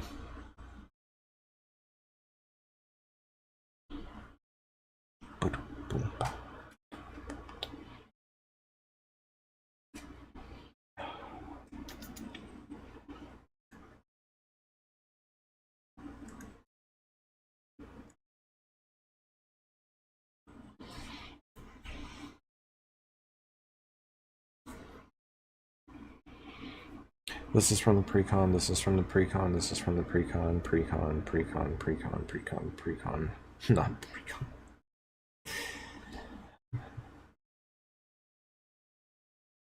Yeah, they'll get them up when they can. Sites like this I tend to prefer. They usually have better bandwidth going on and everything.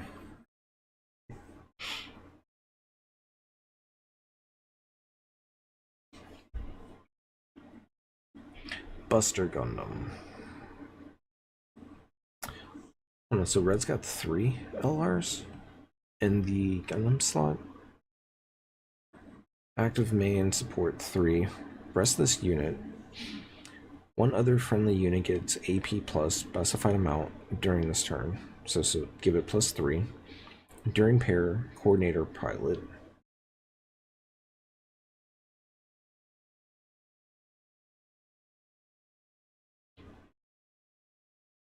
So Dirka. When this unit's support, when you use this unit's support to increase a ZAF unit's AP, set this unit as active. Yeah, so it's a play extender as well. You give a buff, restand.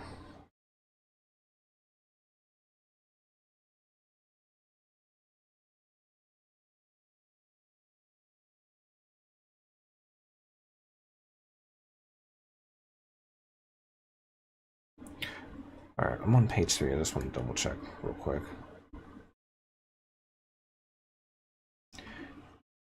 Green had 3. I forgot, Char's Gilgog, the Wing Zero, and then Death Scythe. And then what was the blue ones? The 2 from Unicorn and then the RX. I couldn't remember what they were. Yeah. Either, hey, I'm gonna hit something, or I'm gonna let something hit something bigger for a lot. Is it same faction? Hold on, did that say same faction? Because legitimately, red-green just seems good. There's no other way to put it. Because we are starting to see the crossover now with the Xeon stuff. I think, as well. Or was this all Zaft?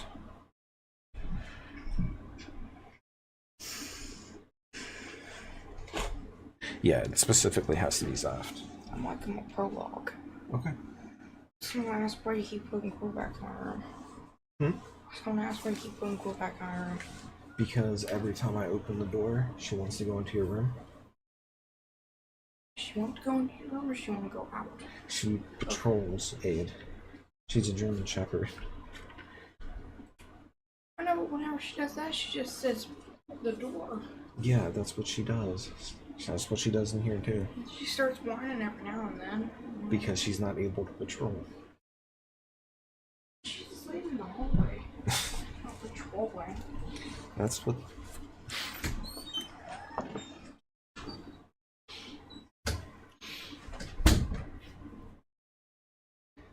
Okay, so it specifically has to be Zaft, so crossplay or cross-faction, not as good. It's fine in. She just lays in by the door and looks at me. Okay. Okay.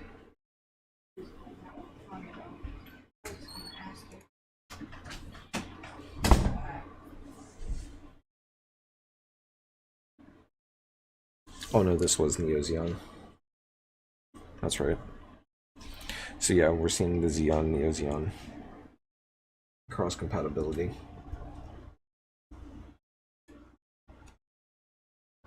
as well. The buff isn't specifically tied to faction, but you get the bonus if it is targeting faction.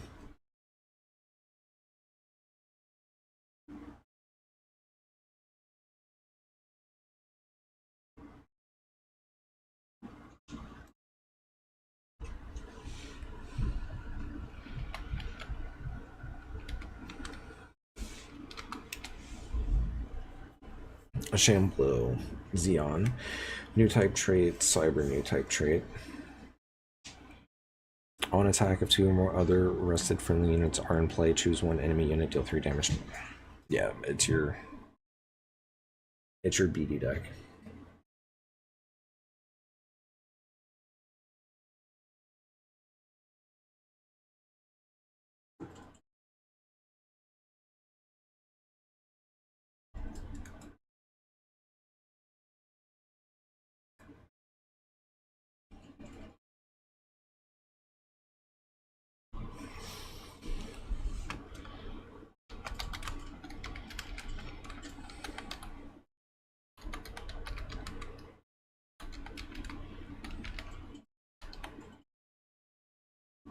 Granted, that also cost 7, so not exactly playing it on curve, or like not curve, but you don't want to play a lot of them.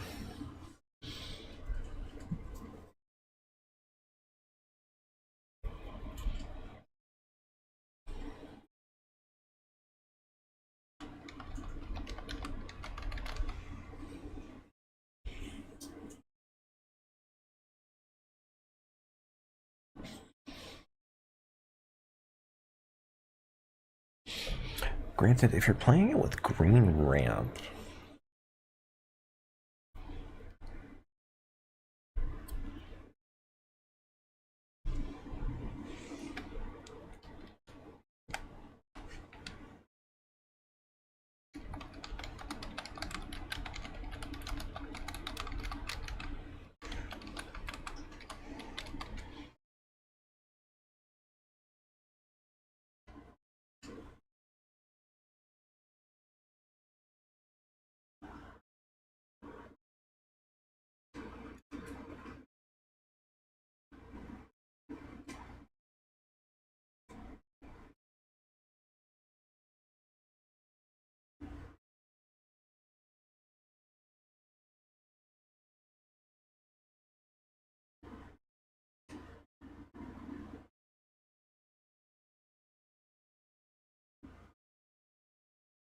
okay, so it gives temporary levels with the EX resources. So you actually could play red green very efficiently.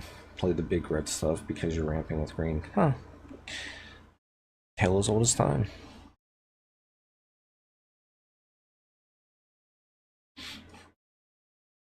Zaku 1 Sniper. Xeon trait for Link. Active main support 1. Deploy. Look at the top card of your deck. If it is a Xeon / Neo Xeon unit card, you may reveal it, add it to your hand. It's a draw card. Okay, or not a draw card. It's a check card. Look at the top card.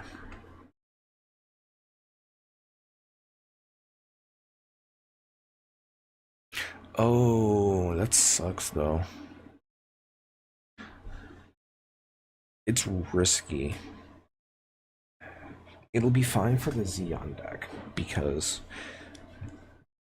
we've seen enough Xeon things for this to be fine. It looks for both traits, Xeon and Neo Xeon. So you'll never put the thing to the bottom. But if you were playing for whatever reason, like maybe there's something that every time it gets targeted for support, it does X or something of that nature down the road. But no, yeah, this is really good. That actually might be the best Xeon slash. That might be the best Xeon faction card.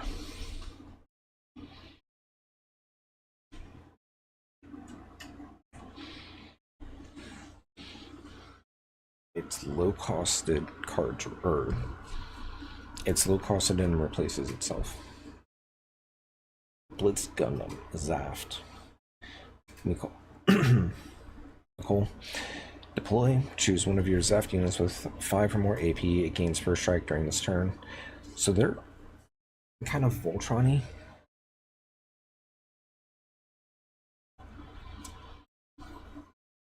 On deploy, it makes. It gives first strike, which isn't bad.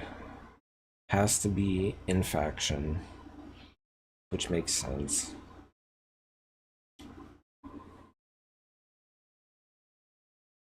Three for 3. The cost doesn't feel off, but what are the other Zaft units? Oh, it wants to. Okay.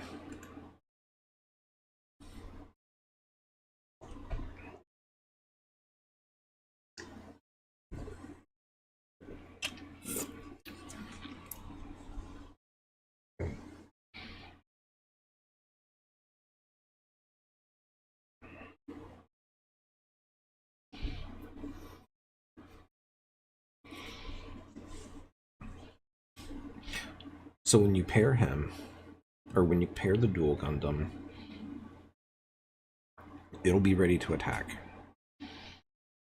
On pair, you flip into things.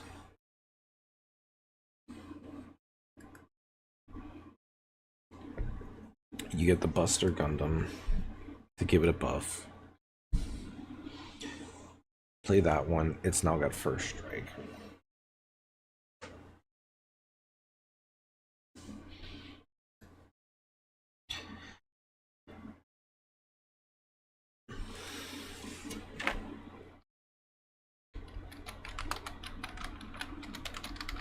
There's got to be a better site.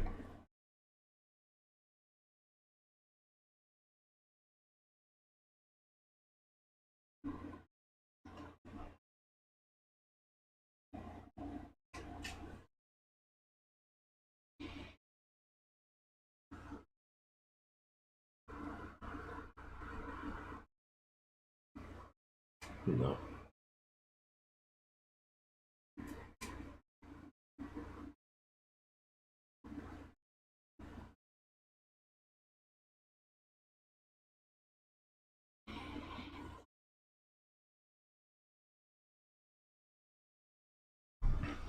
Zaft don't look bad.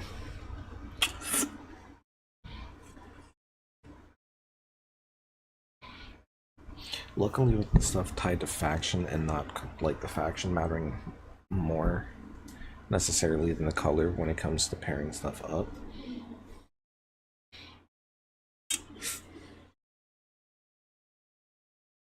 The Gawi. On attack, if this unit has 5 or more AP and is attacking enemy unit, choose one enemy unit, deal 2 damage to it. Yep. We're just gonna stay efficient. That costed 2 on turn 3. So there's your. That was either a rare or an uncommon. But yet there's the slot for Zaft to boost.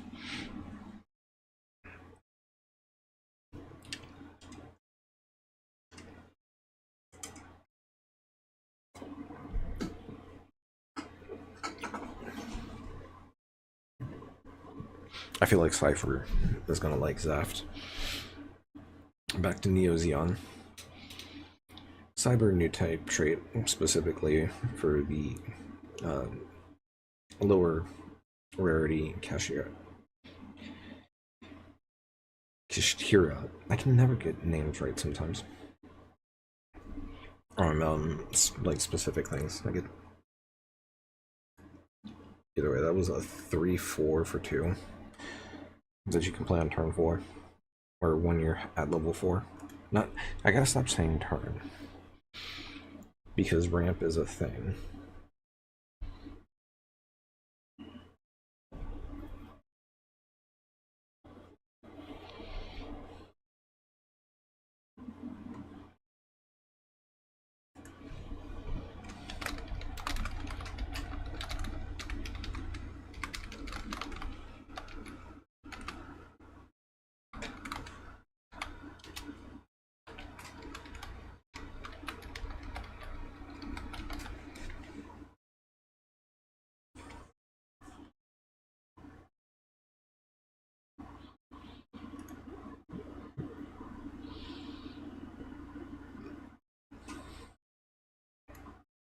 Come on.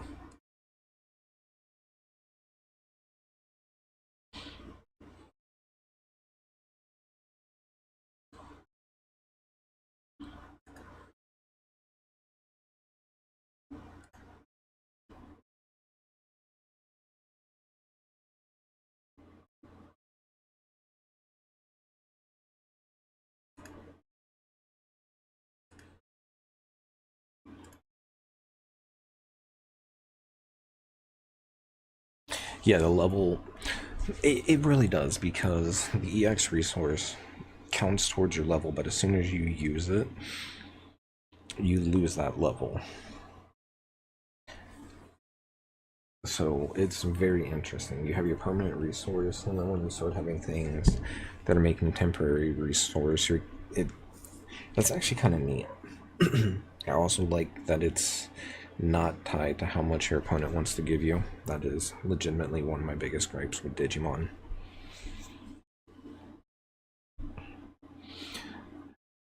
Garazulu, guard types. For Neo Zeon, deploy, choose one enemy unit, deal 1 damage to it. It's your mid game, early mid game ping player.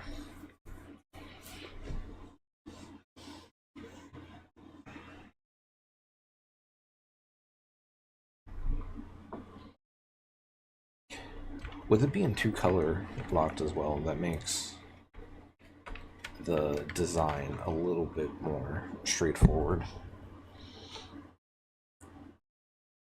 Because, like, the red-blue pinging and everything's not bad. Gyaradoga, heavy arm type. Active main, 1 per turn. Choose one enemy unit with 2 or less AP, deal 1 damage to it.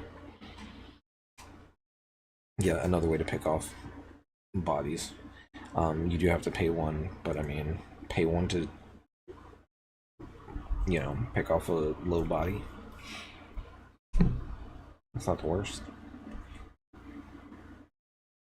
Prodigal Sorcerer, yeah. It's a Tim deck.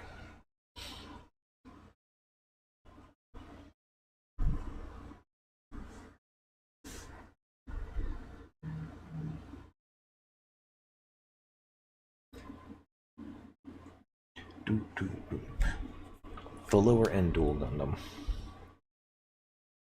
3/3 for 2 at level 3. A level 3 for 2 with 3 power 3 HP. When this unit has 5 or more AP, it gains Breach 3.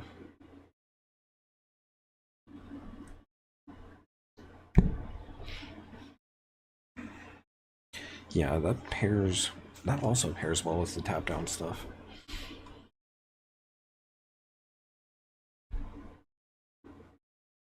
But it also feels fine on its own. And the different ways to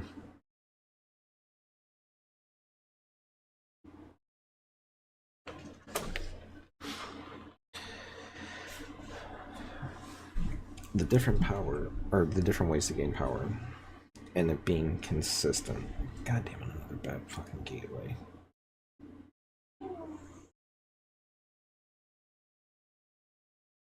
Oh, we were on the next page anyways.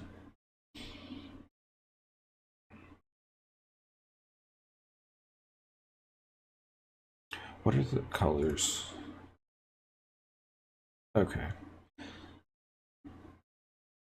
So blue, green, red, black, white.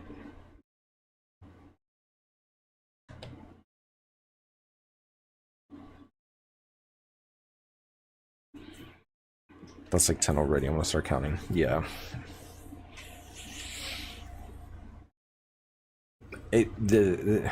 This section of the stream might get wrapped up.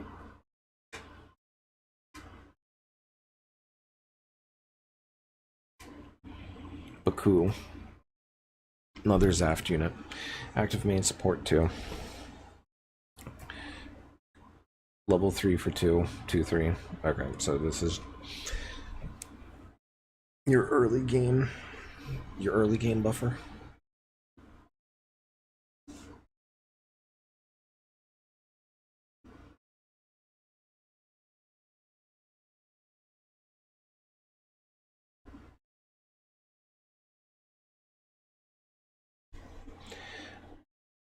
Gardoga sleeves. When destroyed, choose one enemy unit with 5 or less AP, deal 1 damage to it. So this takes out anything that has 3 HP or less that is within that frame as well. Even if it is exactly 5, if it has 3 HP, you throw this into it, it gets destroyed, you pop it. Or it can be a 2 for 1.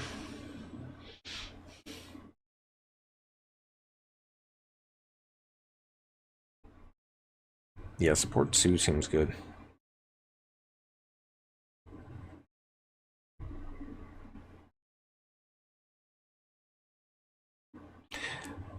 That one looks good. The other card, the required 8 AP, yeah.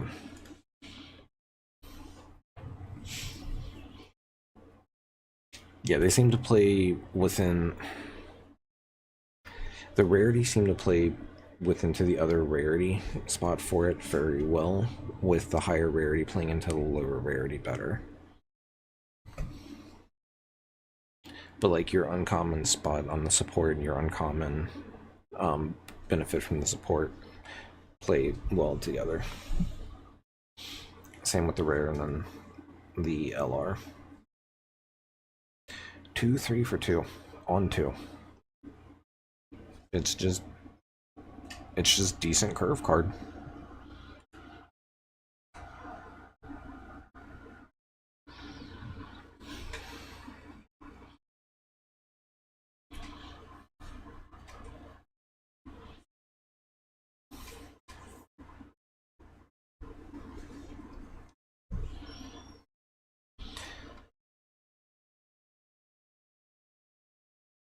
The Gallus K for Xeon. I think that was a Xeon card as well, wasn't it? Oh god damn it, why did I do it?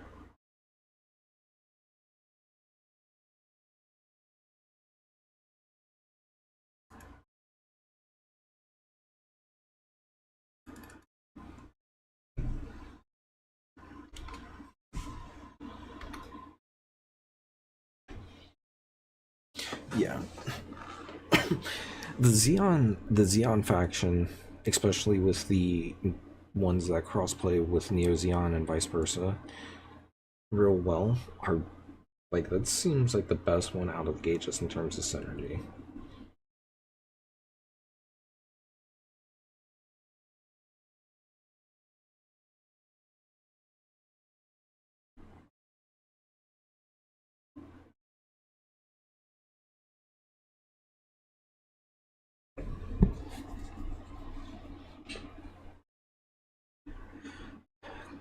Gallus K, active for 1, choose one unit that is level 4 or higher, gets +1 AP for during this battle. That's not tied to faction. So this is a common that plays okay into its own faction, but works well with Zaft. It's playing on a good curve cost and level cost. The body's not bad. And it, while it is a once per turn, so is support unless it unsuspends. This doesn't suspend, so it can stay it can stay active. This is actually really good common. More loading, riveting.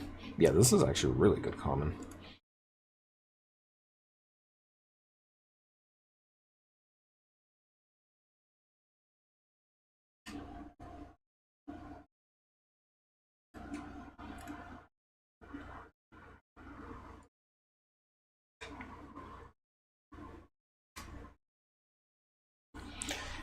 Z Zulu, another Neo Zeon. On attack, if you're attacking the enemy player, this unit gets +2 AP during this battle. That's actually not bad. That's a 2/2 for 2 that trades with. If there is a blocker, it trades at 4 or lower. Oh, sorry, had an edge. It trades at 4 or lower, and then it hits bases for 4. That's honestly, that's pretty good too. Everything is really good within its color, but looking at something from like just the power level so far, blue feels like it's on the weaker side. It feels like it'll be fine. Probably by set 2 or 3, it might be a little crept up.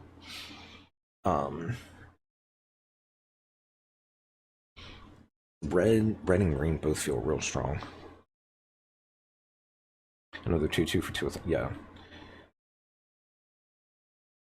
How about just a straight up 1/2?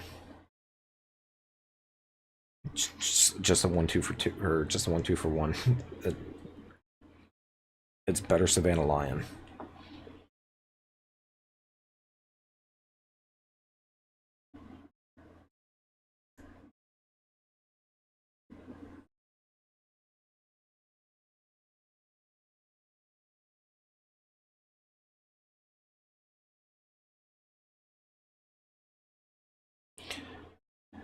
Blue definitely looks weaker. Yeah.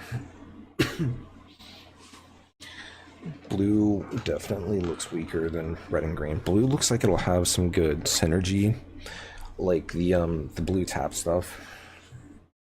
It will work very well with green, but so far right now, blue just feels like support for the other ones more so than it does its own. But we also haven't seen the other 2 colors yet, so there might be some like Earth Federation stuff that ends up playing very well into what blue's got going as well. But it had more control over the board in general. Yeah, it did. It was playing very efficiently. Swoop, active main support 1. It's okay, so yeah, this is your 1 drop for that deck. Yeah, it's okay. It's very easy to pick off though, so I don't know how many you play, but it definitely doesn't feel bad. For the Zaft faction, it feels, what you want it to do.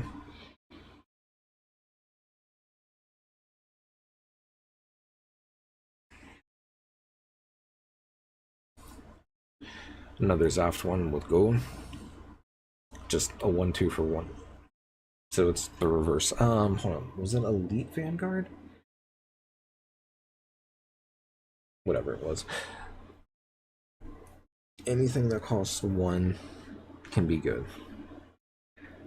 Anything that costs 1 can be really busted.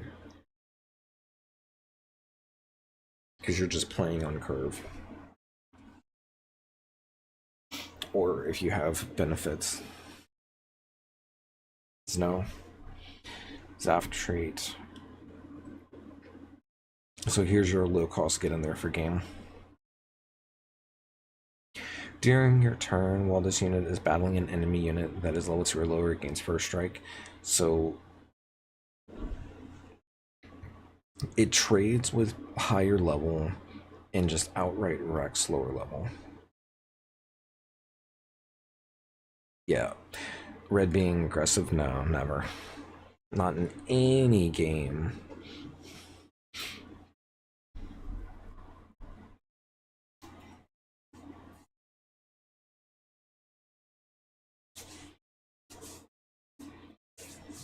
I think we should be coming up on black now.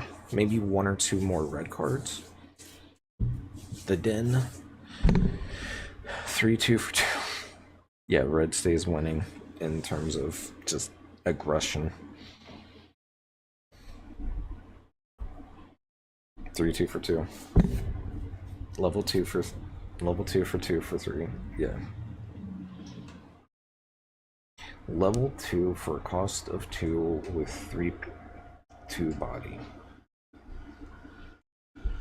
Cannot get damn words out. Okay, now we're at the black side. Triple Ship Alliance. Kira Yamato is the pilot, and it's the Freedom Gundam. Blocker. We're already off. Okay, so Black and Digimon is already notorious for having the most blockers, and we just kick it right off with Blocker. It's not a good look, Bandai.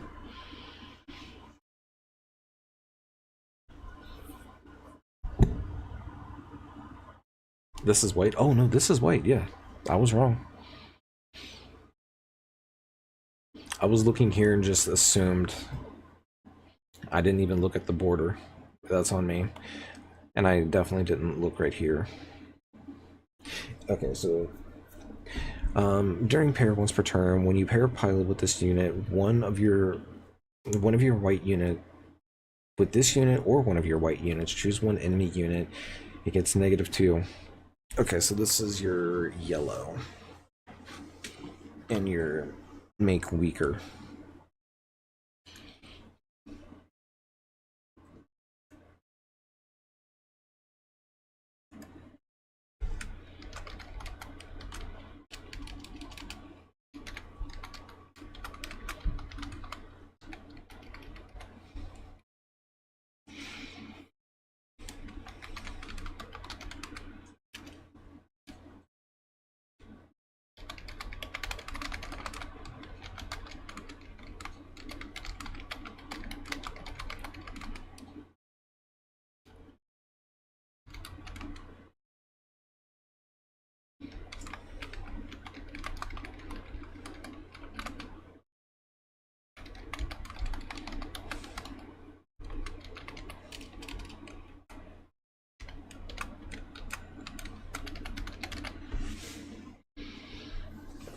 So this is going to be the annoying color.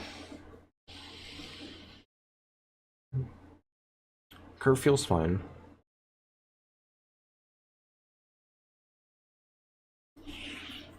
Especially if you have any ways to ramp up to level 7.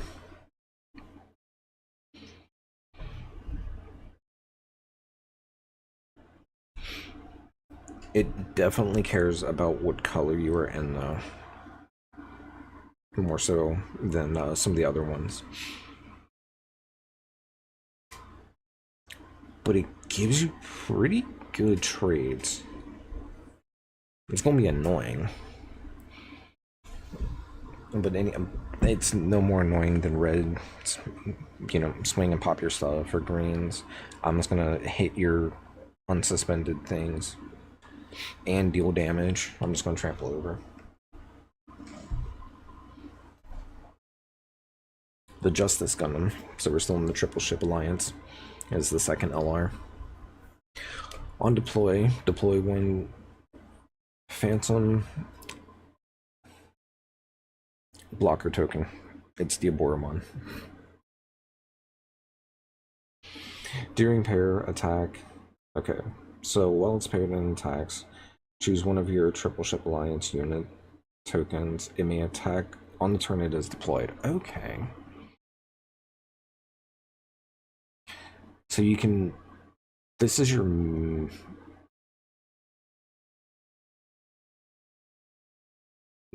in-game then. It comes with the body. You pair, you swing. It was Kira, right, for freedom?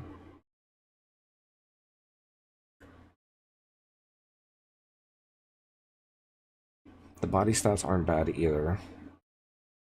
Pairs with Sala. Yeah, no, that's good.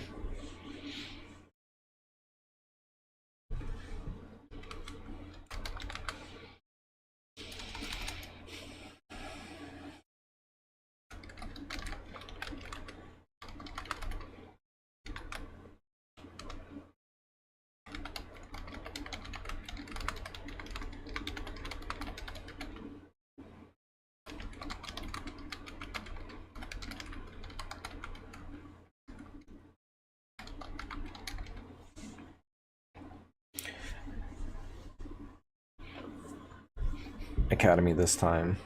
Okay, so now we're on Witcher Mercury. With the Gundam Aerial Rebuild. When paired, choose one command card that is level 5 or lower from your trash.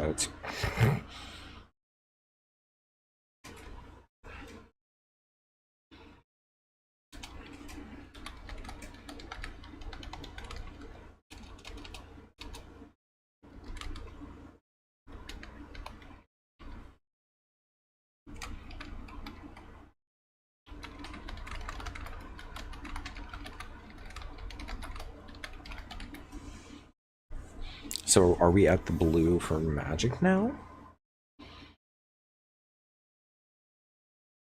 I'm seeing late game benefits for being able to control the early game, and I'm also seeing recycling option or cards back to hand, so your spells and everything.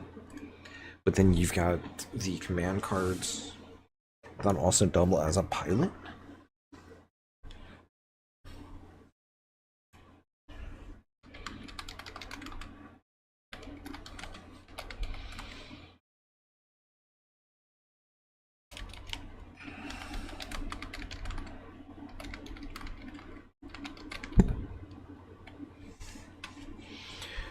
Perfect Strike Gundam Triple Ship Alliance again. Blocker. Level 5, 3 cost, 4/4. Yep. The cost for the level is really good. So this is just your stall out to get to the end deck. On deploy, choose one enemy unit with 1 HP, return it to its owner's hand. So if it's got a pilot,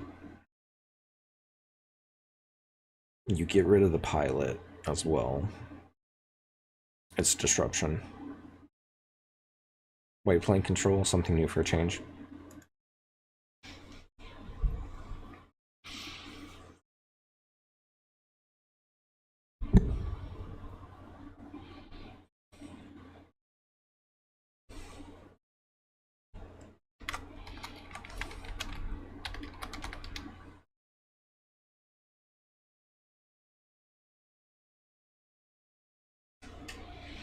Strike Rogue. Active main once per turn. Choose one of your rested units with blocker. Set it as active. It can't attack during this turn. If it's already attacked, though, you just restand your blocker. Swing. Pay 1. Swing with your blocker. Pay 1. Unsuspend it. Okay. Oh no, it can't attack again. And that's a 2 cost level 3. Yeah. Yeah, it's very much the control. So everything I've been typing up so far from this blue sky section is definitely accurate. It's like yellow Digimon and Splash and Magic. Oh, it's just been blue. Gundam Aerial. While there are 4 or more command cards in your trash, this card in your hand costs -2. It's your spell slinger stuff too.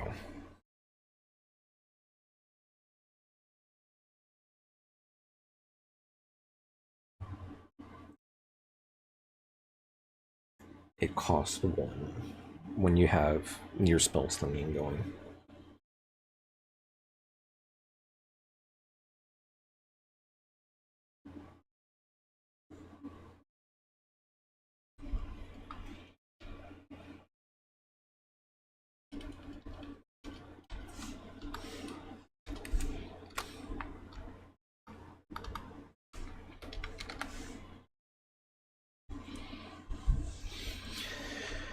Gundam Far Act. Another Academy one. An Academy trait. Does not need Mercury like the last one. 3/4 for 3 at level 4. During Link attack, choose one enemy unit with it gets negative AP -2 during this battle. So it pairs. Academy and Triple should already just pair together then. White is self-contained.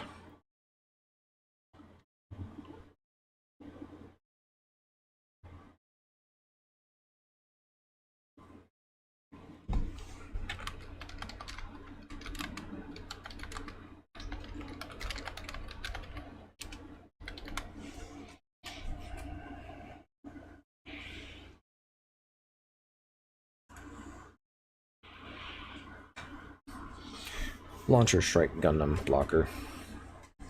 3/4 at 3 cost, level 4. Yep. Earth Alliance.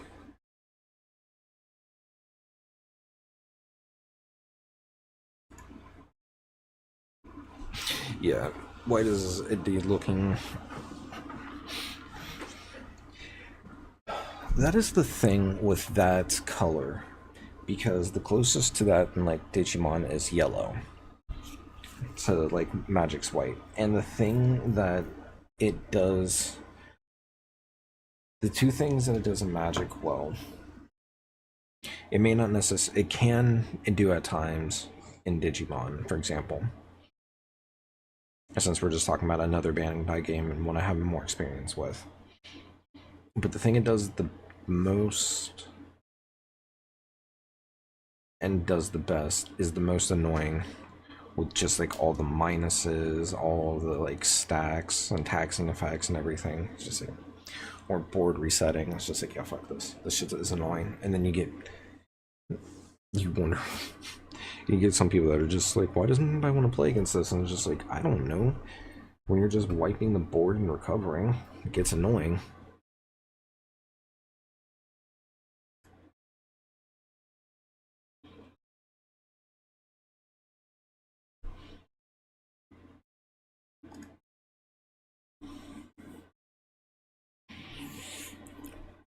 Well, okay, so during Link attack, choose one enemy unit with 2 or less HP, return to its owner's hand. It's still staying annoying. Sword Strike Gundam. 4/3 for 3. Oh my god, white is gonna be.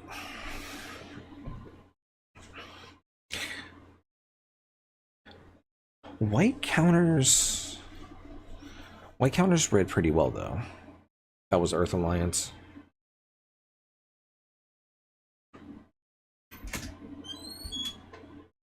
So white blue control, huh? Yeah, go figure. Choo-choo's Demi Trainer. One of. This is the best card in the set right here. I know. Yeah. Two. Chapter 2. Talking about the the Gundam trading card game. Okay. Love you, little guy. I like that game a lot. I'm glad. It only stops at level 4, but I like it. I do like it.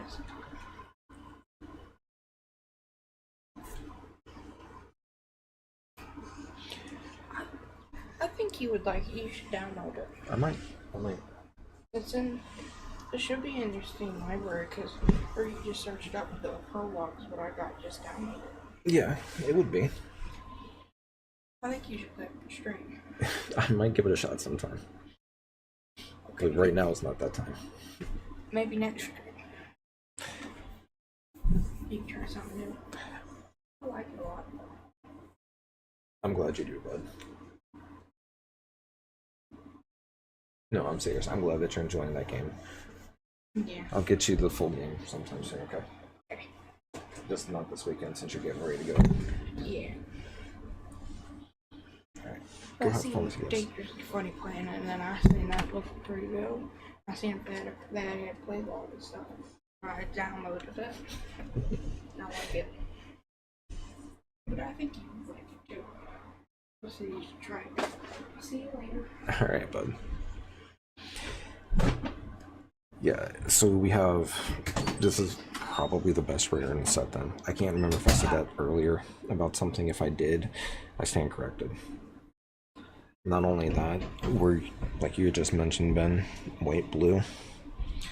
So if you build right, the earlier stuff we were looking at, the Unicorn Banshee, wanting cards in the trash.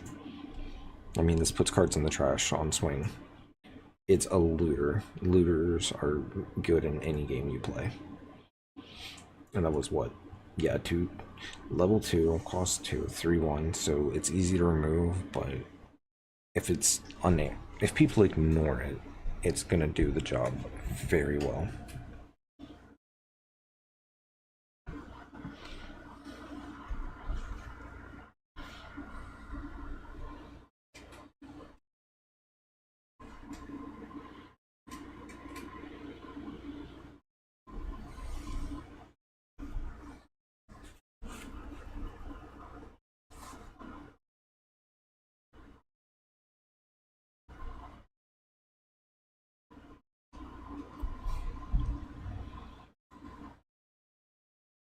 Where were we at?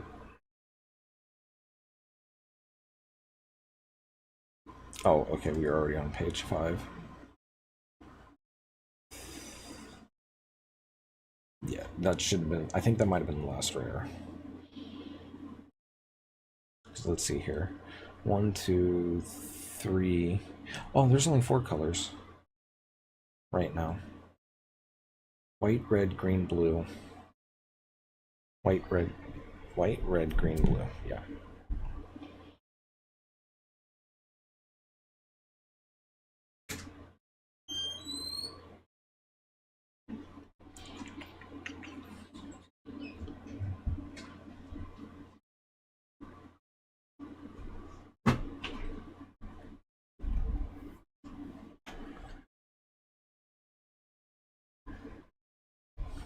And what I didn't ask is I forgot. I'm saying if I drop prologue and then got the other game, the actual game would have saved the stuff from the prologue. Yes. Okay. That's what I was asking. Okay.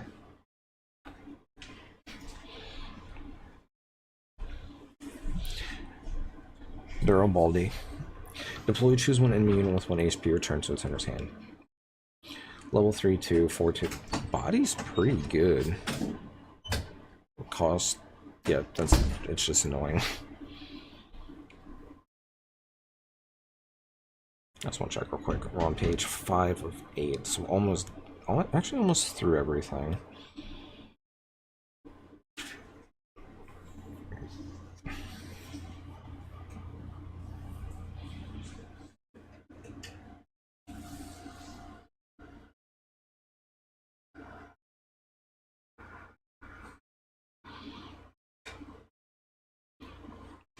Okay, well, there are 4 more command cards in your trash. This unit gets +1 AP, +1 HP.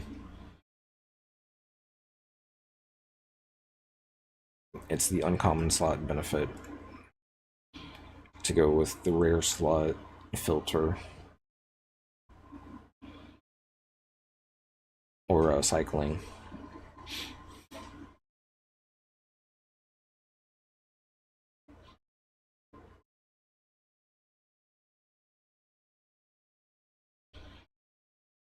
Three, 4 for 2 at level 4.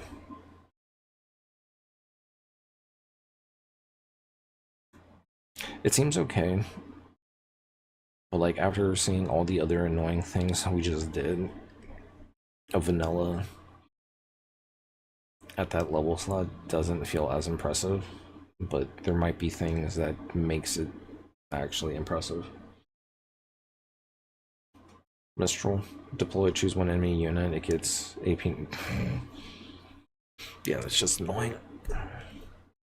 The Earth Alliance, 1/1 for 1, that gives something -1.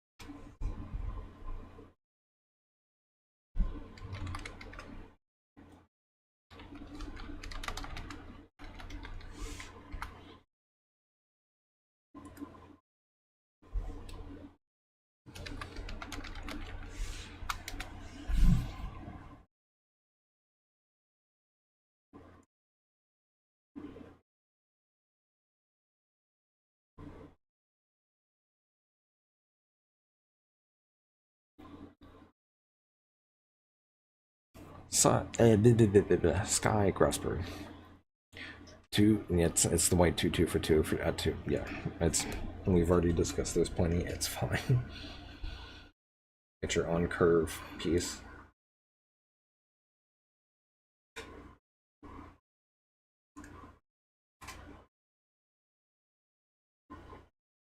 I'm trying to figure out what to put on too. Kigali Sky Grasper. When destroyed, choose one enemy unit that is level 2 or lower and bounce it. It's a 2/1 for 2 at 2. Pairs with Kigali. Is it the same with the other Sky Grasper?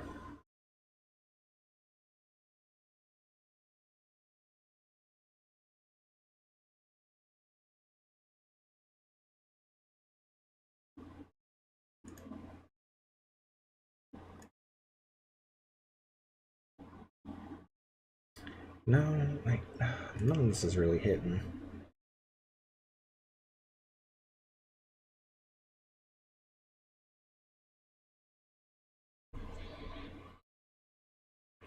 Yeah, that feels like a really good turn too. I just wanted to see if the other one, because that's not just turn 2, that's also the low cost, low level, low pair.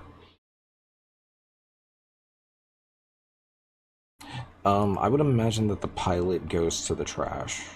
Kind of like how if you bounce something with sources in Digimon. Yeah, it's the same. But it's got.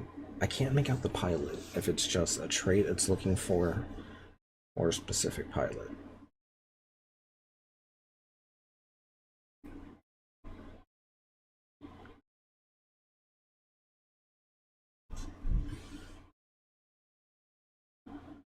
Earth Alliance trait.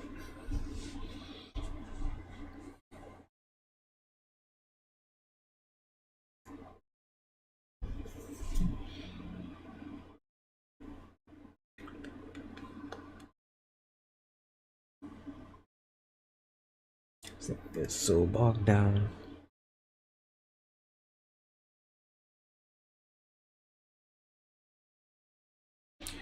Alright, back to Triple Ship Alliance, and it is the low cost blocker. While you have another Triple Ship Alliance unit in play, this unit gets +1 AP and has blocker. So it trades with 3 and under, or, you know, if it's able to meet the 2 damage onto it. That's not bad. That's a pretty good common, especially for a deck that wants to, you know, grind it out to the end game. White being so self-contained, not seeing any ramp for it yet, leads me to think that that is the way that like I would play it. Is just like stalling, taking shots. Bear with an upside, the classic. Gundam Aerial. Mirror Soul Flight Unit. Another Mercury. Another Mercury for the pilot again. While paired, active once per turn for a cost of 2. Choose one enemy unit. It gains -1 AP during this battle.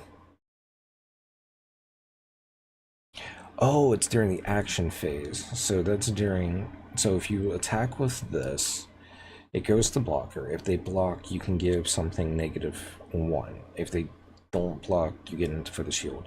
If you're attacking something that's rested, you give it -1 so that you're taking less damage as well. Okay, yeah, I see how it works now. It seems like it'll be fine. Yeah, you choose after attacks.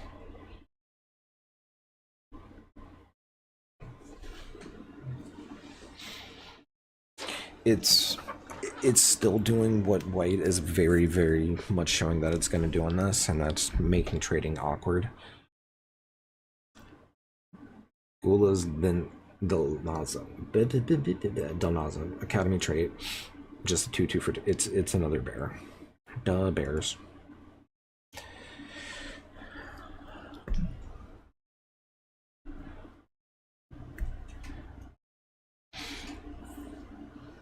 Yeah, white looks very self-contained.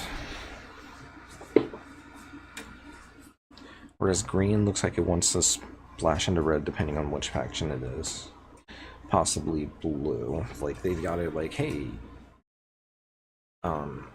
here's Zion and Neo Zion. They pair pretty well together. They're in these two colors. And you've got Oz and Operation Meteor, which are kind of okay together. Another Corsair kind of deal. The Bride Warp into 2 cost 2.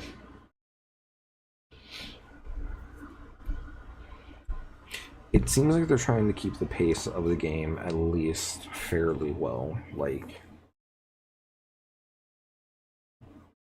it does have the feeling of an early game for other games I've played, where it's just the early stages of the game's life. It's just very much low to the ground aggression, like a 2-1 or a 2-2 for 1.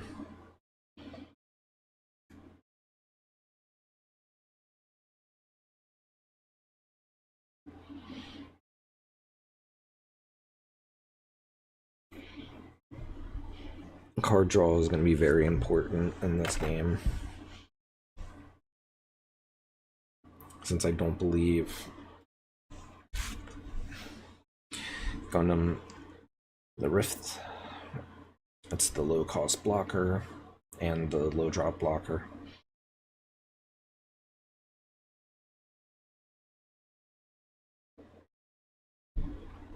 Yeah, it's possible to build a full deck of vanillas.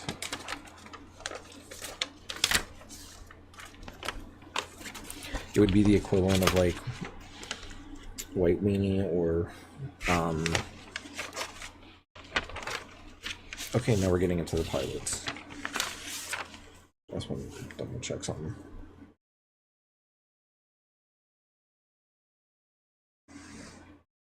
Yeah.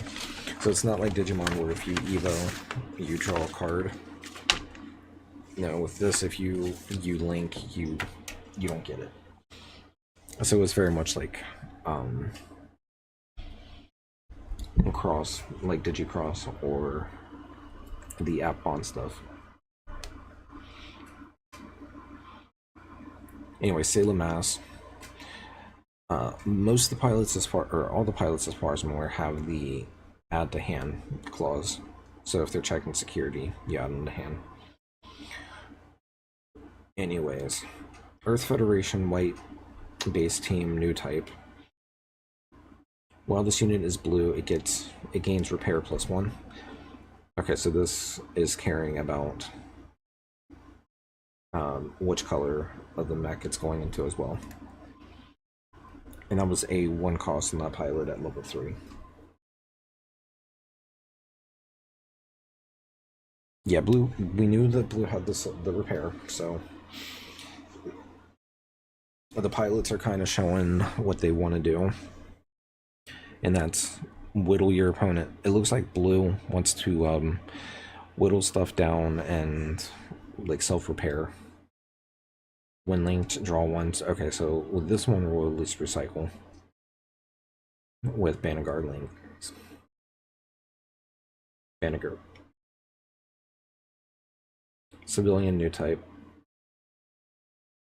So he fulfills both of those clauses, gives +2/+2, and draws a card for a cost of 1.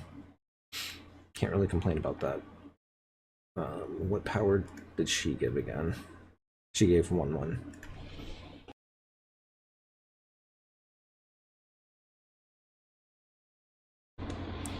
Yeah, blue wants to get out there and stay there.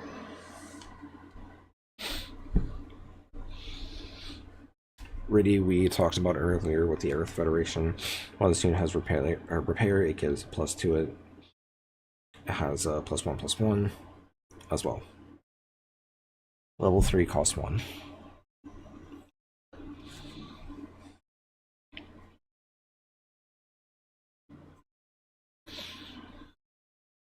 Alright, Duo Maxwell. During Link, this unit's attack can't be reduced by enemy effects. So Death Scythe ain't having nothing happening to its attack.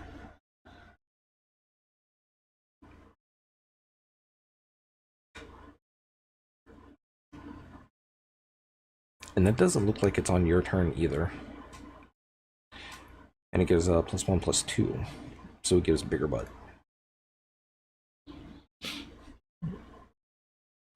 Yeah, and it looks like green just wants to be there and go like, yeah, no, I ain't going nowhere. Either. At least with that. Or make it hard to deal with me. Wu Fei gives +2/+1. And during your turn, while this unit has breach, it can't receive battle damage from enemy units for 3 or less age. Okay, so you use Wu Fei to pick off pick off the smaller guys. That's why he wants to just blow up blockers and hit things.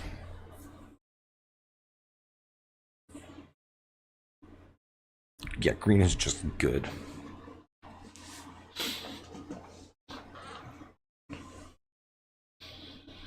And Quev. All of the pilots, except for Lynx, also appeared to be level 3. Lynx looked to be the only one that I've seen at level 5. I'm not saying he's not, or he is the only one. Just I wasn't paying attention to the level all that much. Anyways, +1/+1 costs 1. While this unit is Xeon, it gains breach 1. It seems okay, especially since the one that he pilots, I believe, is the one that deals 3 damage to blockers anyways. Last one was level 4? Okay. So Wu Fei was level 4.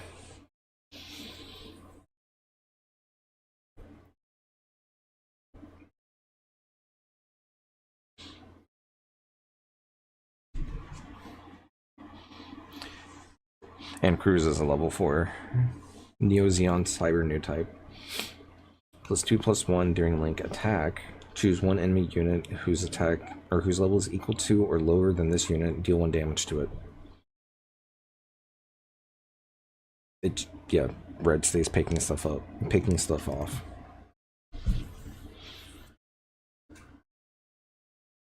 Xeon might be the best faction, or Neo Xeon.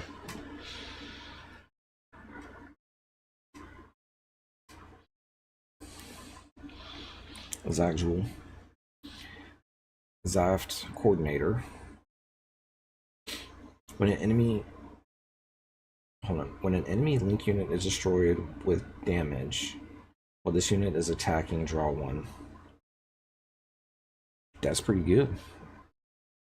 It benefits all your stuff that sits there and pops things. And it's also while it's attacking, so if a block is... yeah, if something blocks, or if you're attacking something that's rested.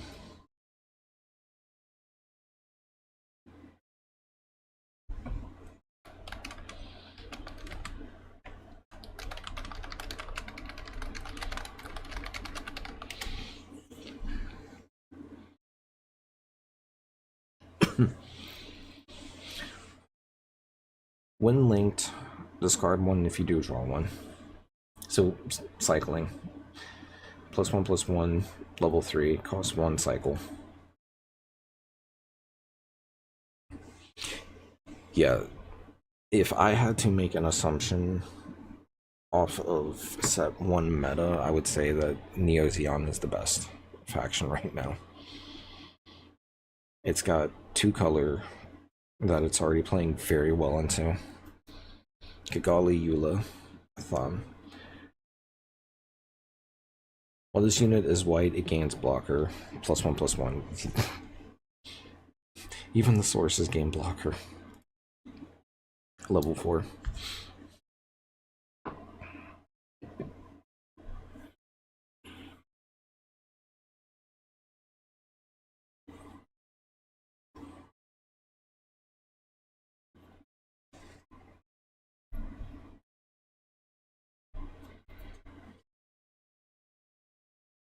Golich Turk Academy. Active main once per turn. If your opponent has 8 or more cards in their hand, set this unit as active. It can't attack during this turn. +1/+1. Okay, so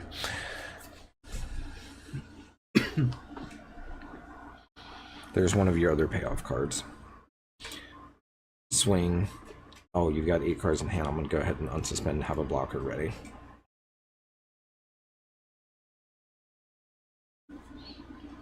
Yeah. Yeah, the command cards... We're going to have to see what they do.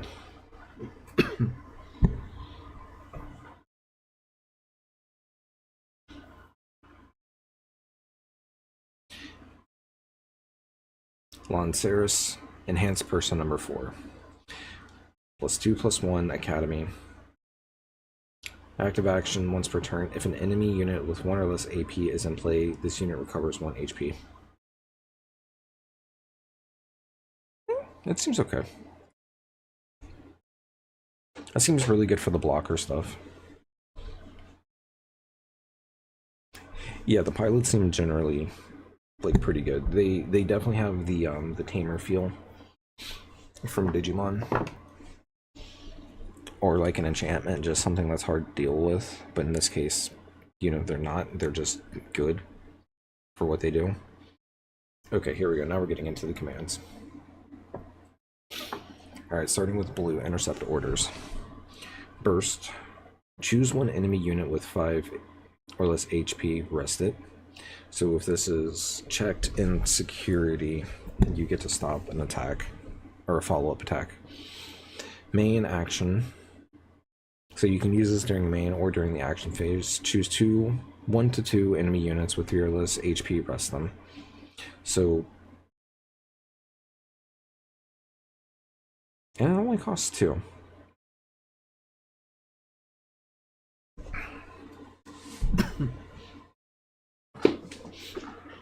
That feels pretty good for, like, green blue honestly seems pretty, or feels pretty good for setting up, like, yeah, I'm just gonna trample over effects. Blue red doesn't feel bad for, like, yeah, I'm just gonna suspend and then just start popping your board effects.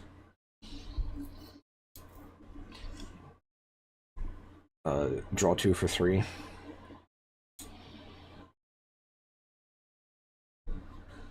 So it's divination? It's literally divination. Right? Or is divination 4?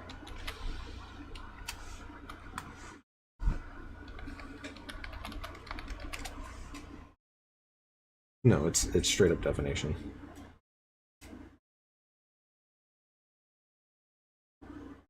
Three mana, draw 2. It'll be fine. It'll be absolutely fine. It says draw cards. It'll be fine.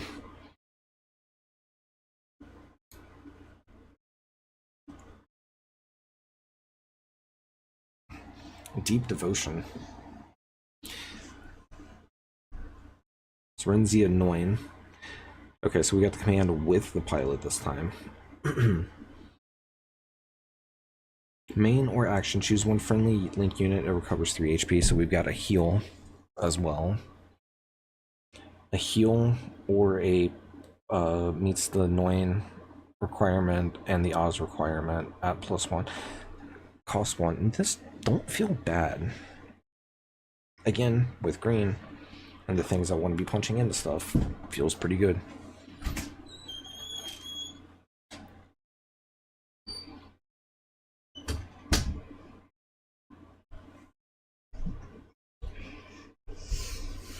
Securing the supply line. Costs 2, level 4. All friendly units that are level 4 or lower recover 2 HP. Yeah, so we're still continuing the white thing of recovering. What's up, bud? I completed the prologue. Awesome. It ends at day 6. Okay. That was fast. Okay. What You too, bud.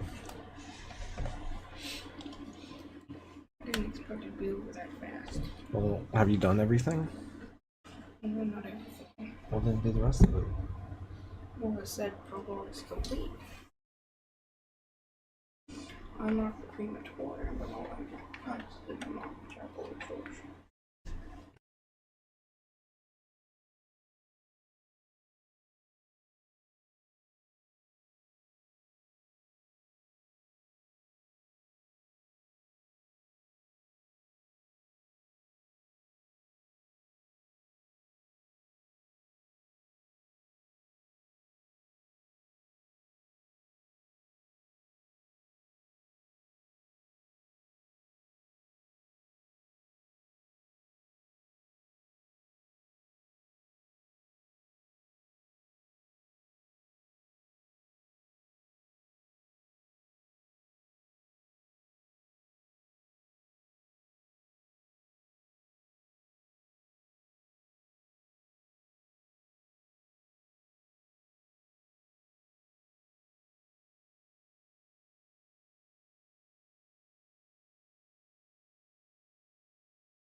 Alright. Getting to choose modes is always nice. Yeah. Yeah, any kind of like hybrid use card is amazing. The Stubborn Cog. 1 cost, level 1. Choose 1 active friendly unit and 1 active enemy unit, rest them. So it does have a trade-off. You can probably use it with the things that can restand themselves, though.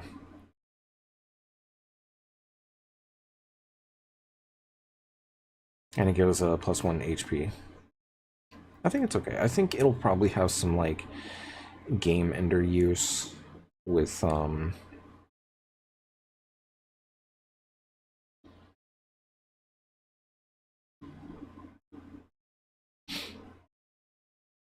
like, maybe the unicorn gun that can restand.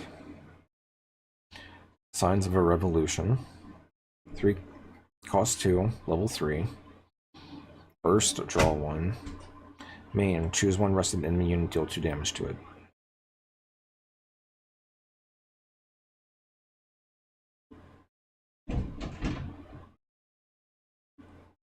Well, that's just good. It's removal that if it's in security, draws you a card.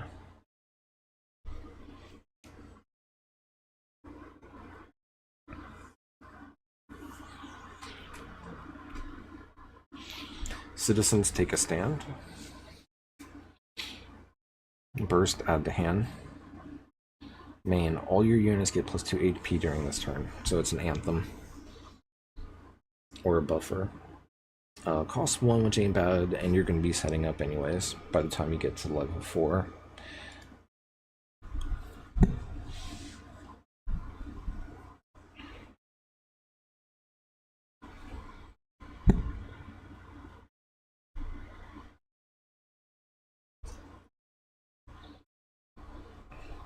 Fortress defends with Lozul Zabi.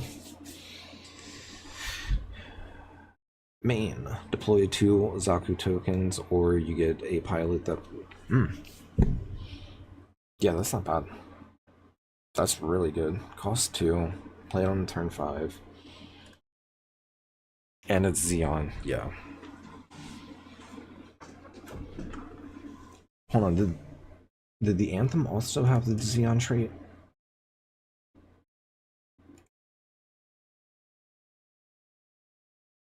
Oh good, the Anthem didn't, so it's not able... The thing that looks for Xeon can't grab the Anthem either. That's at least good. Yeah, Xeon just looks real strong. I'm starting to see like the other factions and the other color stuff and the things that they want to do, and the commands do help round them out, and some of the cross color play helps round them out. But first contact, burst, place 1 EX resource. Main, place 1 rested resource. Hmm. And there it is. There's the ramp. So you play a minimum what, 3? At minimum 3, you probably want to play 4 first contact. If it gets triggered, you have a temporary resource that gives you a level. If it doesn't get triggered, you just ramp with it and you set yourself up to go sooner. Yeah, green's.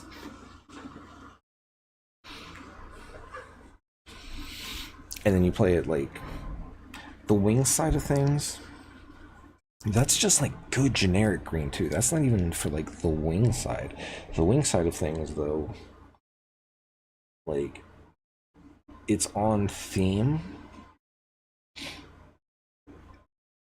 with it being Alina and Hero. Strategic arms. Main, deal 2 damage to all units with blocker. 6 cost, 6 option. That seems. Yeah, green just hates white too. Green is the counter to white. White is the counter to red. Red looks like it's the counter to blue. Well, the counter to everything. And blue just kind of is doing its thing.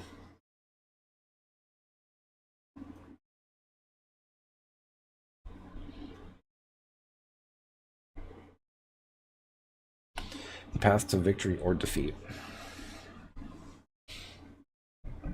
Oh, here's the cycle. Blue exists. Blue is there to support other ones. Look at the top 5 cards of your deck. You may reveal 1 Operation Meteor or G Team unit card or pilot card. Among them, add it to your hand, return. Look at 5. You're ramping already. And then, do you even need? I mean, the blue does help get them tapped down so that you can actually start breaching over. But I mean, that's just good card value.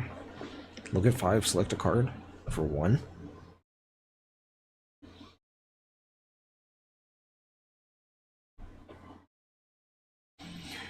Rashid's orders, main action. Choose 1 unit that is level 4 or higher during this turn. It may. Oh wait, they can attack the unsuspended, so it doesn't matter. During this turn, it may choose an active enemy unit with 6 or less AP as its attack target. Yeah. Wing feels very self-contained. Oz doesn't feel so great. It feels like it's more there to support the G team and the Operation Meteor team, which makes sense. I also don't remember what Tall Geese and the. Hold on.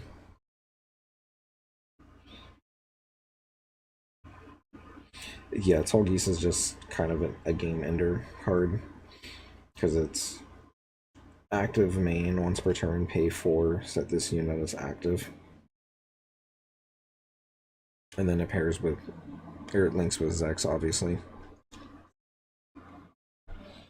Bird mode ramps, like you just got so much ramp and everything. This is a Gundam card game. Yeah, nerdy, what's good, bro? Let's get you a shout out too. This is the new Gundam card game. Looking at the main set, since the precons just came out today.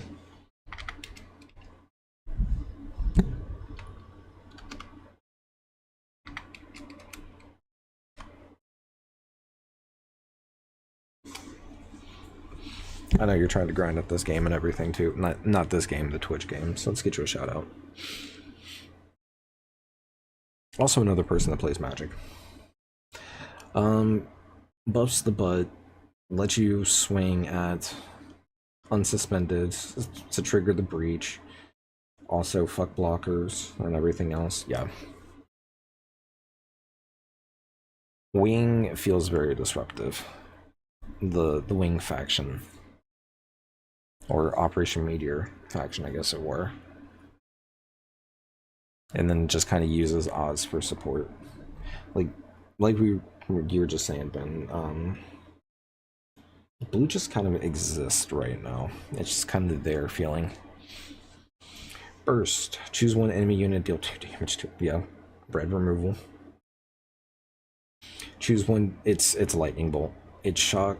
It's shock out of security. It's lightning bolt out of hand.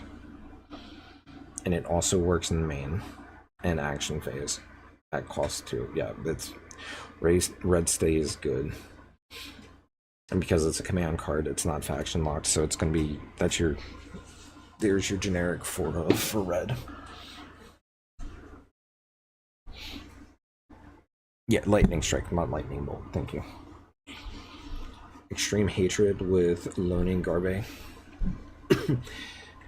We got Xeon new type. Main.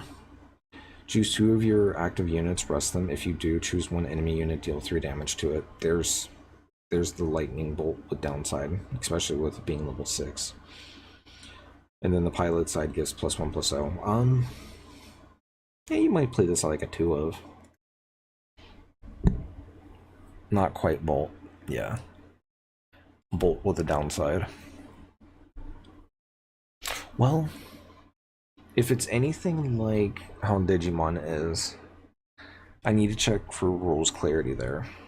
Because Digimon, you do all the things in order. So like, say you don't have a Digimon out and you play Call from the Dark, or Calling from the Darkness, the 1 cost option. If you don't have anything out, you have nothing to delete, but you still return cards to hand. It is a Xeon card. Yeah, it is a Xeon card. So it does get the Xeon benefits. Xeon plays tokens too. The Desert Tiger, Andrew Waldfeld for Zaft. The coordinator, that will give +1. But the main action, choose 1 friendly Zaft unit, it gets +3 AP during this turn. Yeah, Zaft just stays buffing. Level 3 with a cost of 1. But how you doing tonight, Nerdy?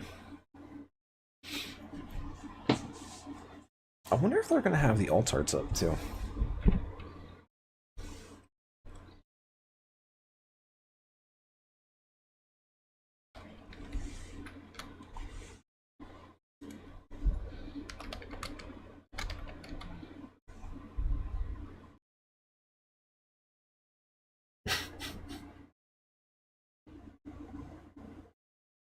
Oh no, the $225 card I pulled is down to $100.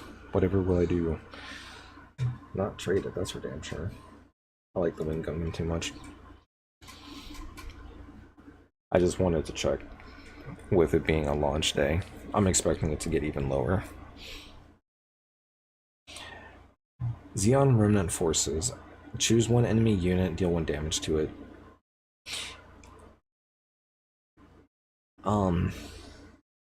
Spike Field Hazard? Is that the card I'm trying to remember? Yeah, more pings. But is it Spike Field Hazard? Is that the association? Deal 1 damage to any target. Yeah.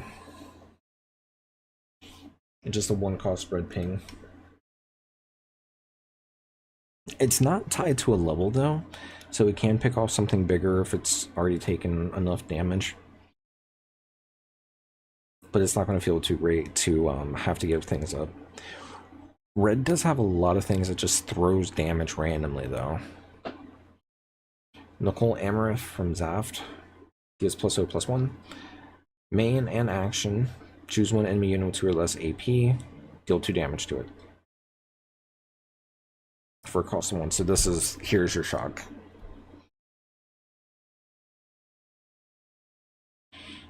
This is probably a 4 of as well.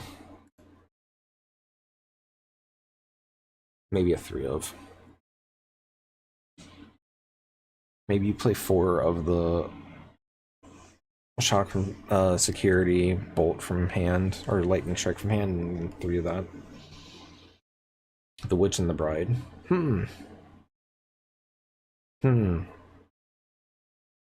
It's almost like this movie and everything. Or no, which marker was on the movie? Right? Either way.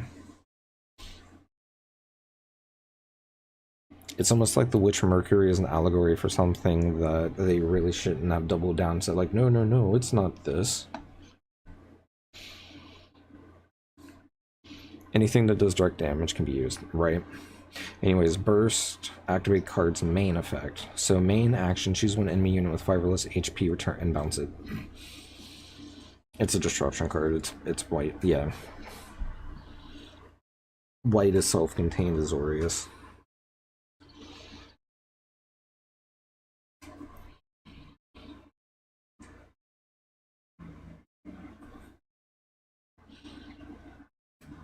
Overflowing affection. Draw 2, then discard. That's really good. It's generic draw 2, discard 1 for 1. That's just good. I didn't catch if that had... It did not have a pilot on it. Okay. I wasn't fully paying attention. Yeah, it's Faithless Looting. Faithless Looting is never not good. Right. It's a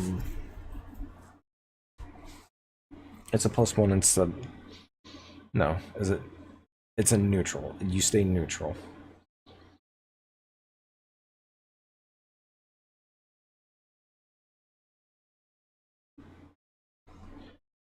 Yeah, because let's say you have 3 cards in hand. You use that. You go down to 2 cards. You draw 4 cards. You discard a card. Yeah. You stay neutral, which is still not that bad. Iron Fisted Discipline. So the options for white are very low costed. That is making sense now. Why so many of them care, at least like the Academy faction cares about that. Anyways, Academy faction +1/+0. Main action, choose one enemy unit that is level 4 lower, it gets AP -2 for this turn. And it counts as Chitari. I cannot pronounce that. Just play white, green, win. Kind of. Play Academy Wing. Use the generic ramp card, the generic... Oh, that's gross. The generic ramp card, the generic draw card. You play the right sequencing of pilots. And then just give things negative while swinging into them as they're active. Seems pretty good.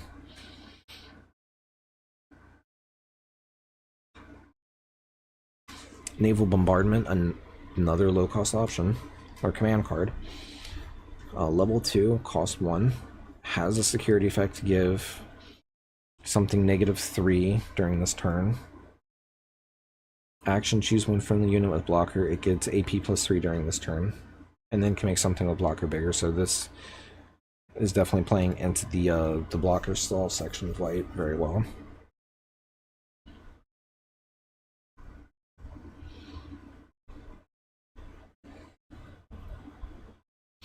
Mid-air modifications.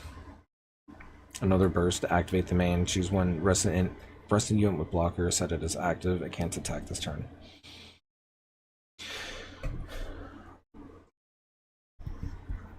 That's just fine across the board. It lets you play defensively and aggressively still, like some of the other white cards were wanting to do. But it lets you get a double block off if it gets triggered. As long as you never get away to like sculpture security.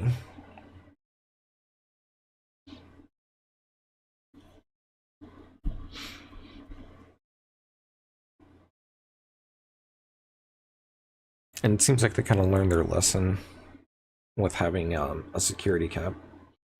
Covert Operative for the Academy is a dig. Main, choose one enemy unit with 2 or less HP, return and set its owner's hand. If you have a linked unit in play, choose one enemy unit with 4 or less HP instead. And then it gets +1/+0. That's just fine. Level 3 costs 1. It's super efficient. It's play disruption.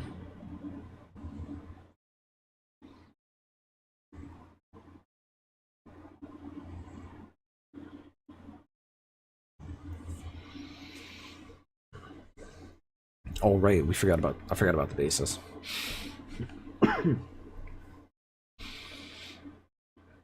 So how bases work is you start the game with an EX base. I believe you can only have one base at a time. And it seems like all of them have a thing of adding a shield to your hand to put the base into play. If you have no shield, you just put the base into play. Base has HP.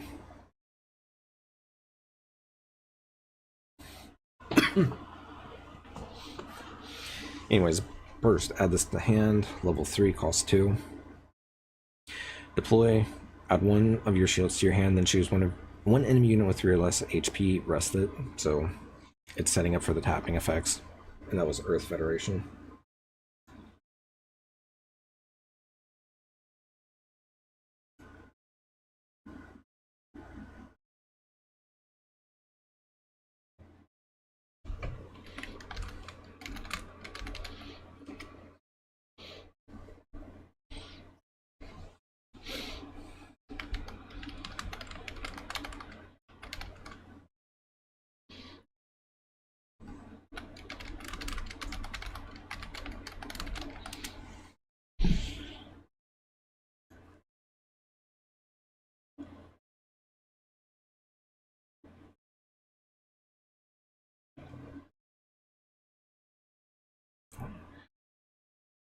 Side 7.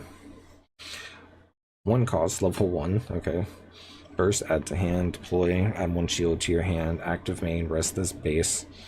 Choose 1 friendly unit, it recovers 1 HP. Okay, so you can rest bases too. Let me double check that before I am just wrong. Can you have more than 1 base in play?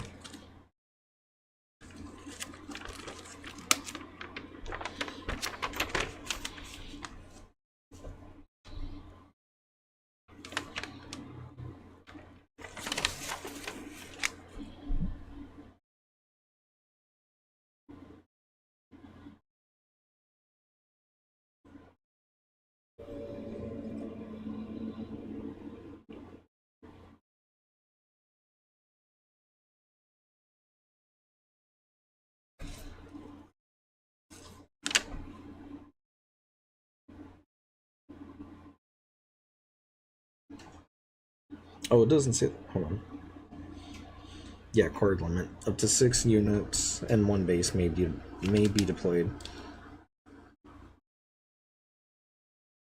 If deploying a unit or base would exceed the number allowed, choose a card already present and place it near trash. Okay, so if you want to keep you can't go too wide, but if you're able to keep going and attacking and everything, you can still do that. Not add to hand, big difference for both the bases. Oh, you're right. It deploys. Not adds to hand. Deploy this card. So if it's triggered, it immediately goes into effect. I gotten so used to reading add this to hand, I kind of just like glazed over. And then this can recover HP. Zanzibar.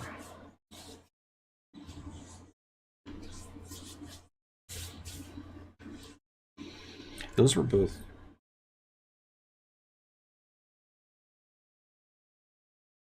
Yeah, these are both Earth Federation as well.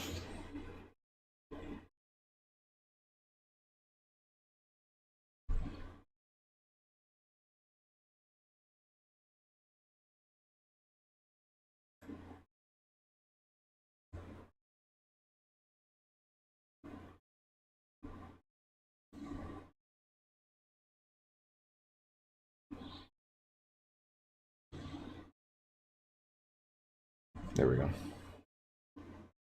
Actually, at this point, let's just close these. Burst, deploy this card. Didn't read it wrong this time. Level 4 costs 2. Okay. Deploy. Add one of your shields to your hand. Then, if it is your turn, you may deploy one Xeon unit card that is level 4 lower from your hand. So an extender.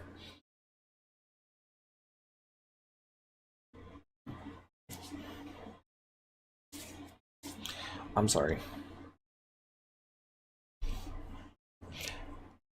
That means you don't pay the cost.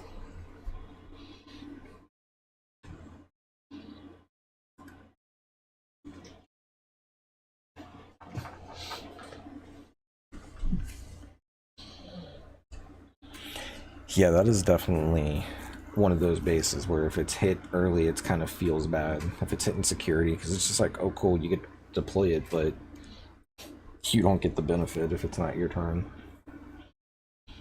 Oh my god.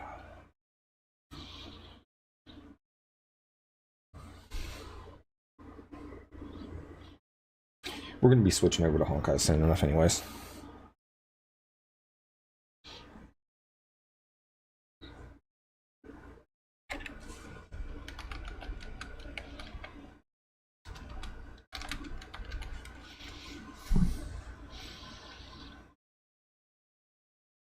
Underground desert base. Okay, so this is for like the support side for Wing, with it being Maganak.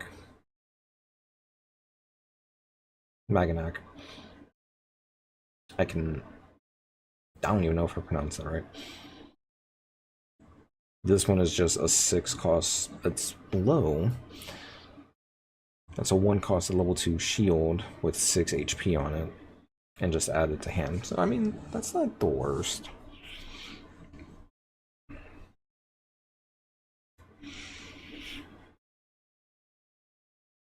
Granted, this one was an uncommon, wasn't it?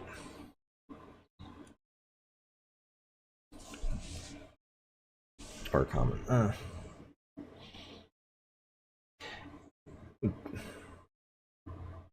They both have their trade-offs from the different points. That's not the worst. That's actually not that bad. Not if you're keeping the pressure on.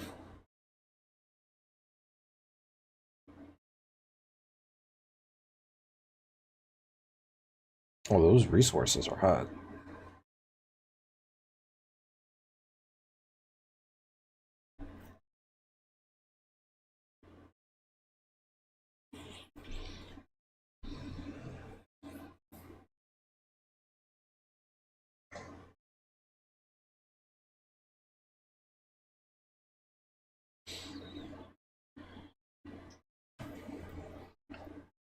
Wow. Kamau for Zaft. Burst, deploy this card. They're all gonna have that, I'm assuming. On deploy, add one of your shields to your hand. Active action in the action step. Rest this base, choose one friendly Zaft unit with 5 or more AP. It gains Breach 3 during this battle.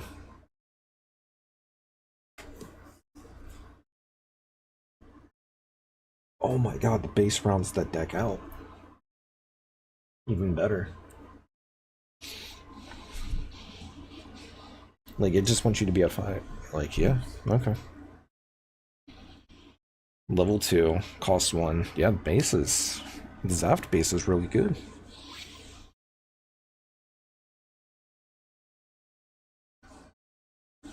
We got a couple more things to look through. Mining asteroid Palau. It's just like the other one. The Neo Zeon strong or base is like the Magnac corpse one. Deploys, add a shield to hand, and then it's a 6 cost or a 6 health base. Man, that's gonna be obnoxious when they start printing things at repair bases. Kusanagi. On deploy, add one of your shields to your hand, then choose one enemy unit with 3 or less HP and combat. That's obnoxious.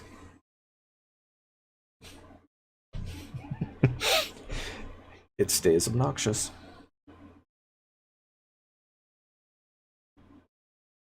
Low, mid-size health, low cost, bounces something. Yeah, that's annoying.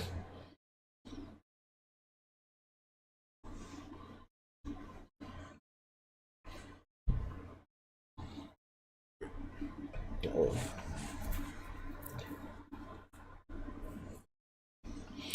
13th Tactical Testing Sector. Yeah.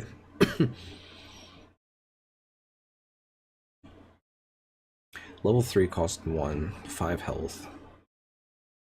Does the things that we're expecting with burst and deploy. Active, main, rest this base. If a friendly academy unit is in play, choose one enemy unit. It gets, yeah, and it.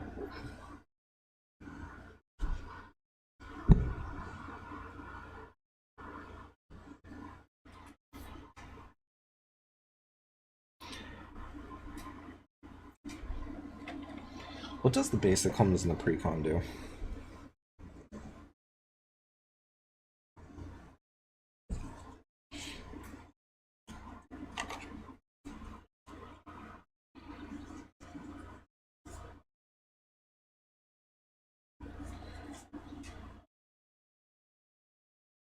Assuming it comes with one.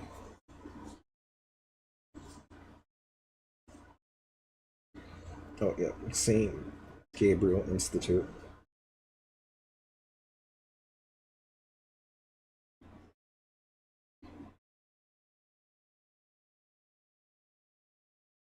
Five health, added shield to hand, then scry two, or scry, look at the top two, one to the top, one to the bottom. Corsaric. Then if it's your turn, deploy one tall geese token. If it's... Hold on. Then if it's your turn, deploy one tall geese token. If it is your turn and a card with the Corsaric base and its card name is in your trash, deploy 2 Leo tokens instead. So if it's the first time... Okay. Yeah, I think I would play... Okay, so now it's the tokens and stuff. I feel like I would play... If I was to play with a base, I feel like I would want to use like an academy wing setup and use that base in particular. Blocker token. And then these are just the resource cards.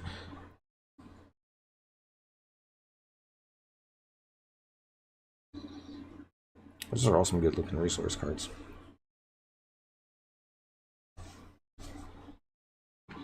No alt arts yet though. I'm assuming that there's gonna be alt arts, maybe not. Alright, we're gonna take a quick break and then get to the Star Rail stuff.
Yeah, it was definitely the first one of the night on the bots.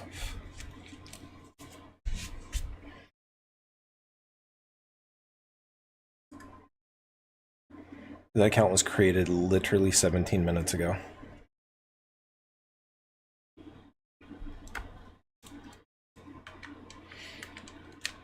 And I have email verification chatting on. Oh, so good. So good, right? Anyways, yeah, Gundam TCG looks like it'll be fun. Hopefully, my locals will have it on a day. Like, one of the shops in my area will have it on a day that I'll be able to go. It looks like it's gonna be a lot of fun to play.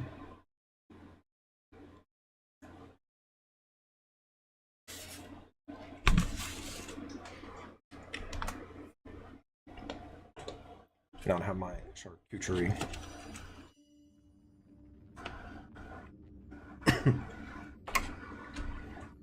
While playing some Star Rail.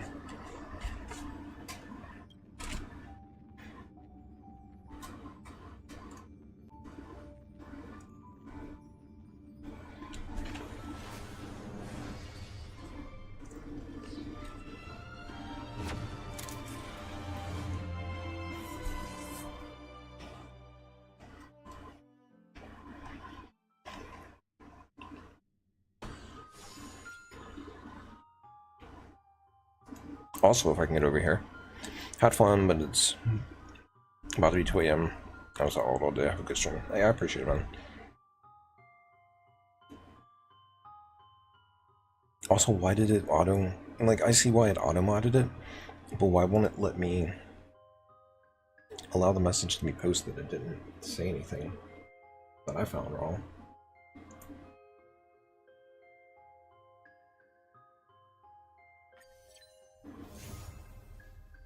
Well, there's Archer.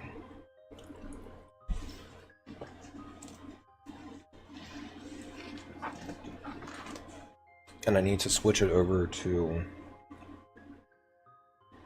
Yeah, Automod's kind of a pain in the ass, I know.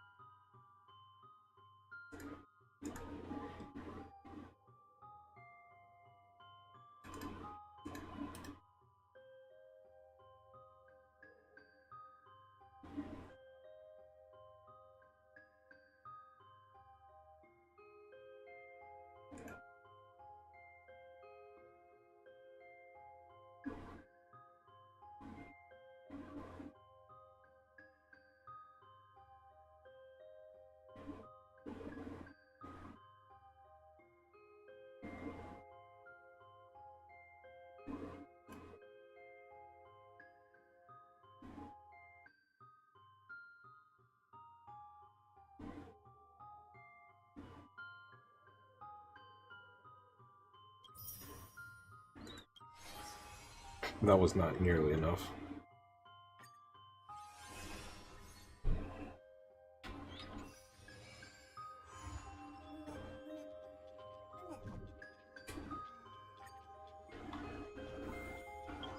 I need to do something before I can...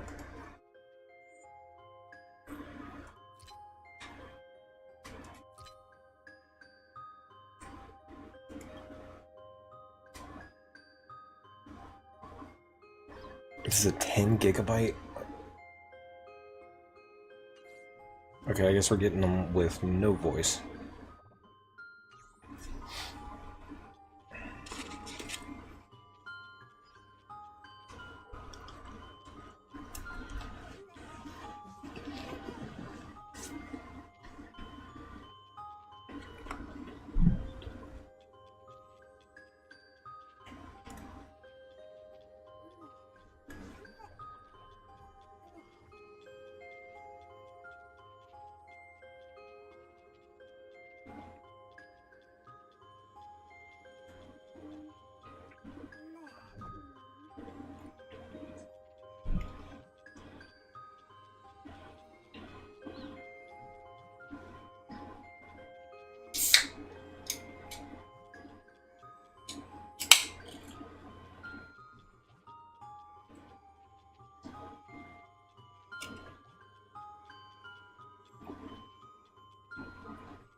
Alright.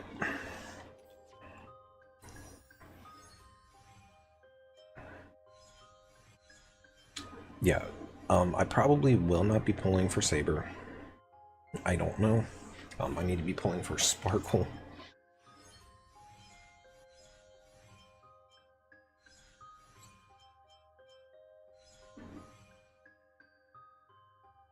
$88 more reports. It'd be nice if we counted these ones too.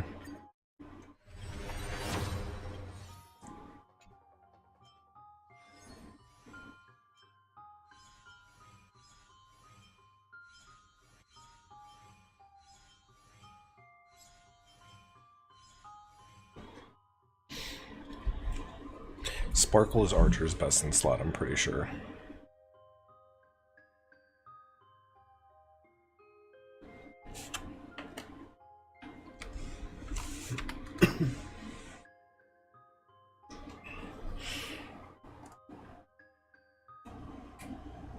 The Hell Where Ideals Burn, Baptism, Pure Thought, Cruising the Stellar Sea, See You at the End, Only Silence Remains, Genius and Brilliant Stars,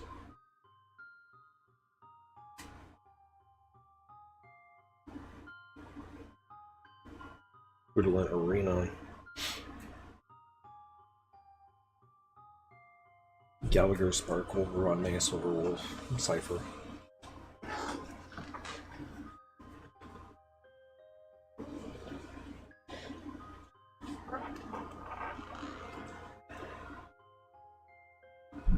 Glad to see Silverwolf is good for Archer.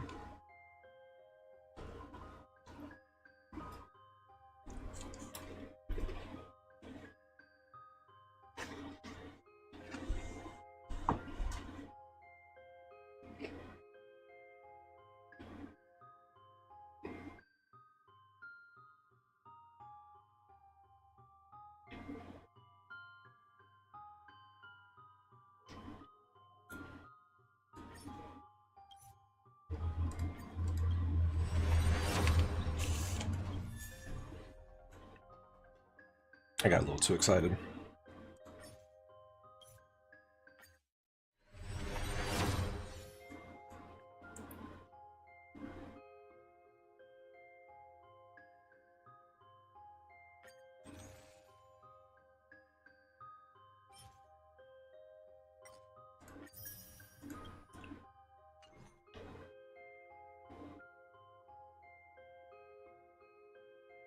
I basically have to hope to get lucky.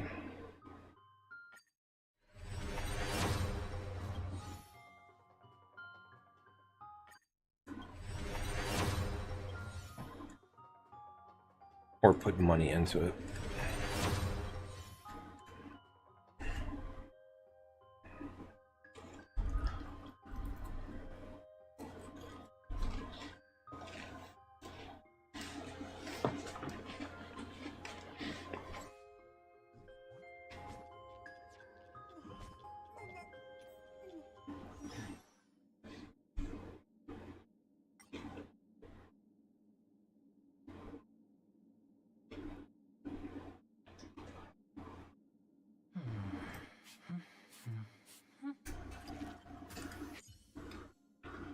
I was just like, where is he at?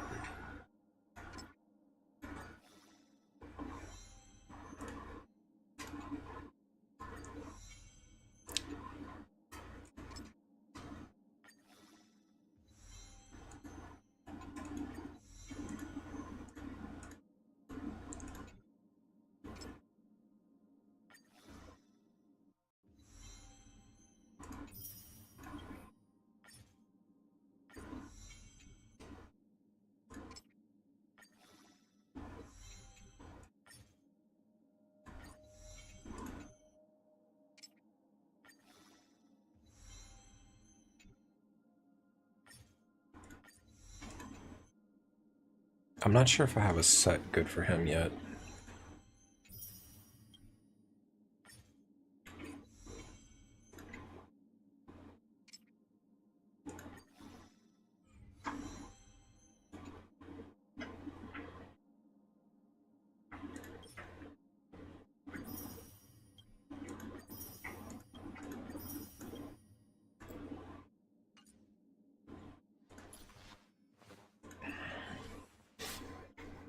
Yeah, I ain't got this on nobody at the moment.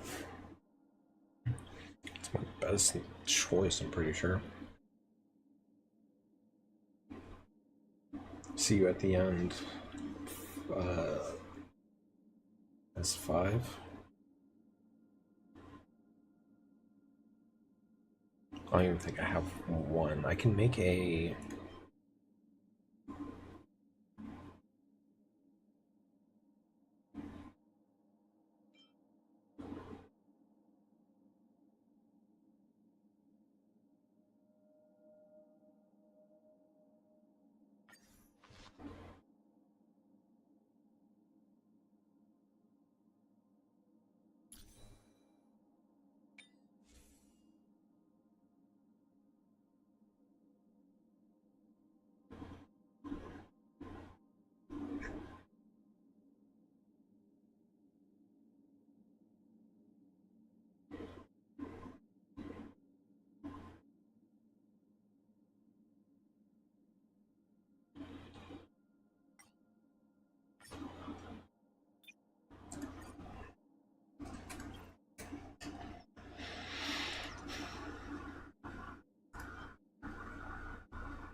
this one's actually okay.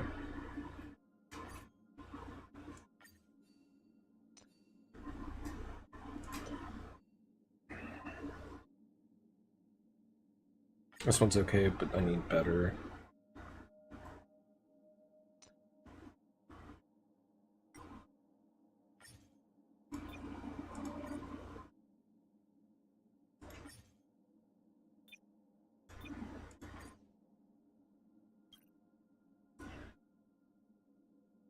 Oh, that's almost perfect.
Mm.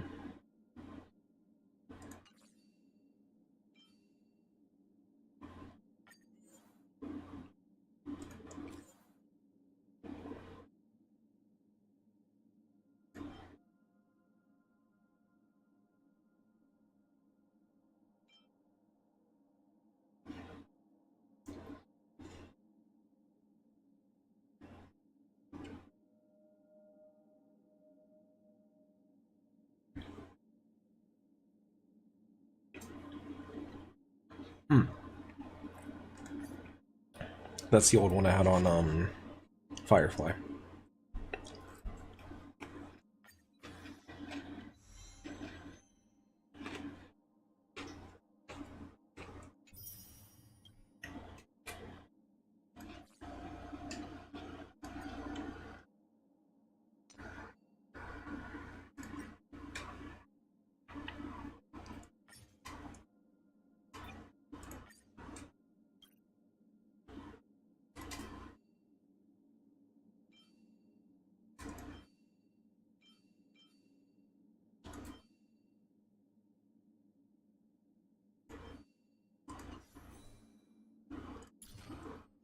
Oh, that's good to know. Skill, ultimate, talent.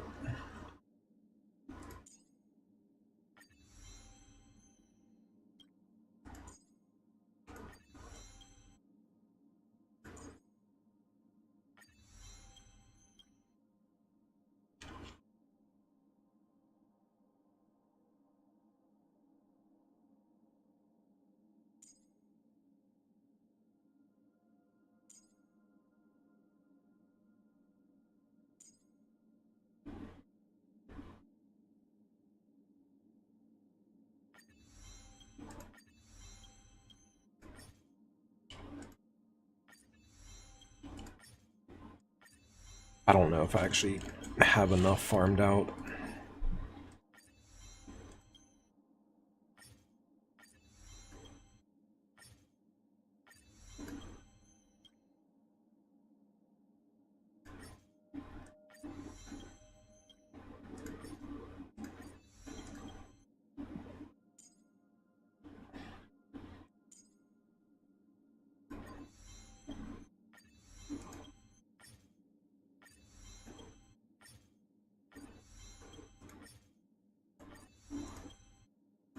I'm pretty sure I don't now.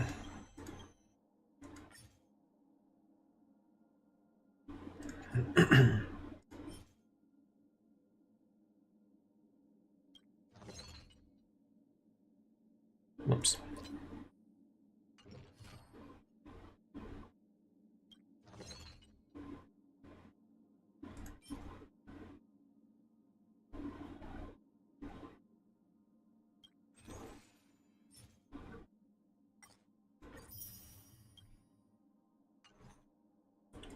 Did the blue one have that too? Thought so.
Just go ahead and get all these boosted real quick.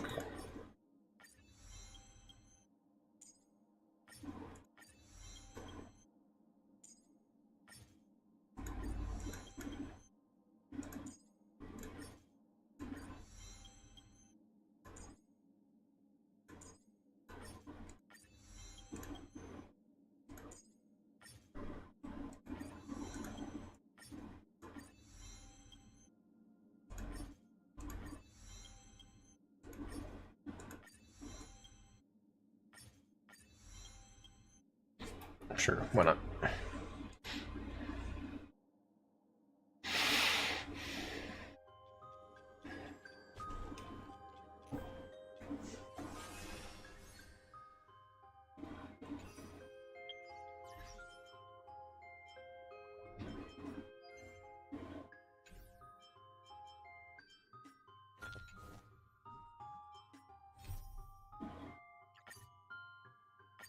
As the echoes of the Charity Festival fade, the Inter-Astral Peace Corporation successfully establishes itself on the planet of dreams, with the nameless of the Astral Express becoming one of the planet's shareholders.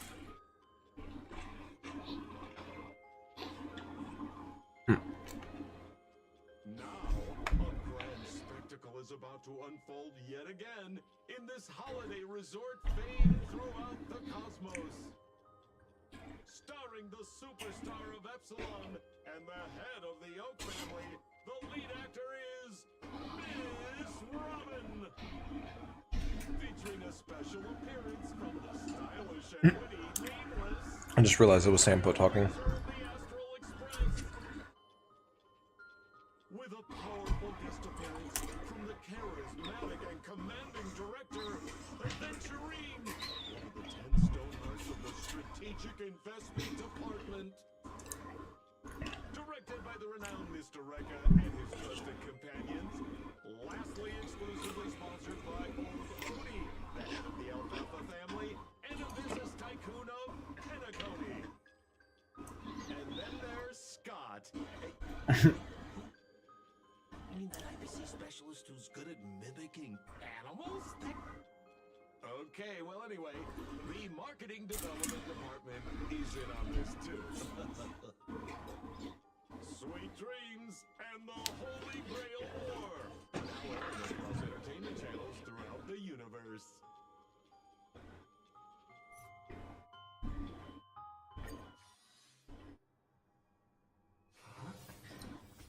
Isn't that Robin? What's she doing here?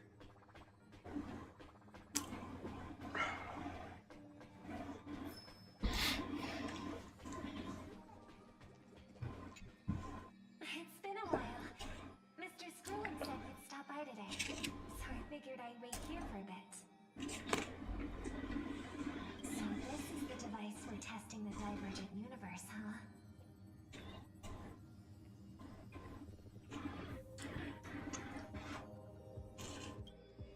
Oh, you've got the wrong idea.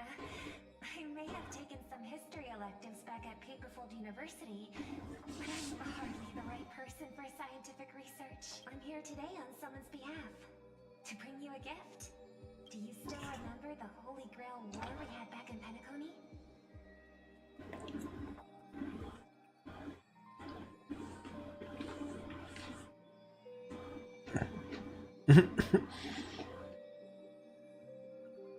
The Holy Grail War? It's indeed bizarre. This so-called Holy Grail curio. I still recall what we went through together. Some of the details always get a bit hazy when old Odie gave me this Holy Grail as a token of gratitude for everyone who participated in the war. I wanted to display it on the Radiant Feldspar. Ho ho ho ho! What better decoration for the Radiant Feldspar than a cup set to grant any wish? Talk about grandeur! Mr. Screwin was entrusted to neutralize the power of the Holy Grail. Now it's just an ordinary dream bubble, stripped of its wish-granting properties. I've always wondered, if the Grail really could grant you a wish, what would yours be? A wish, huh? Feels like someone asked me a similar question during the Holy Grail War. Your thoughts gradually rewind to the beginning of that Holy Grail War, as many vague details gain clarity. It was a long time ago, or not so long ago. As Penacony's last festive superstar, he was once the center of everyone's attention. And now, with the unprecedented first Penaconian Holy Grail War about to kick off, he is back in the spotlight. Come on, buddy. Show the audience that, what is it called? Tattoo? On your hand? It's the command spells. Right. Command spells. Proof of your selection to join the Holy Grail War. They say its power lets you command legendary figures from Penacony's history to fight for you. And now, let's give up the floor to the star reporter of the Crystal Daily. So, honorary member, if you won the Holy Grail, what wish would you want granted? A swim in money, peace across the universe. Is it time for me to become the Aeon of Elation? I wish for 2 more wishes. Why are you two even here?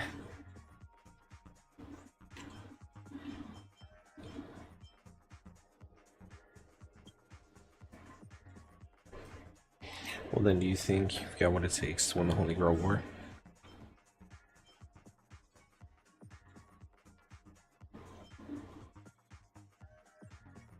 I don't want to win, I don't want anyone else to win either.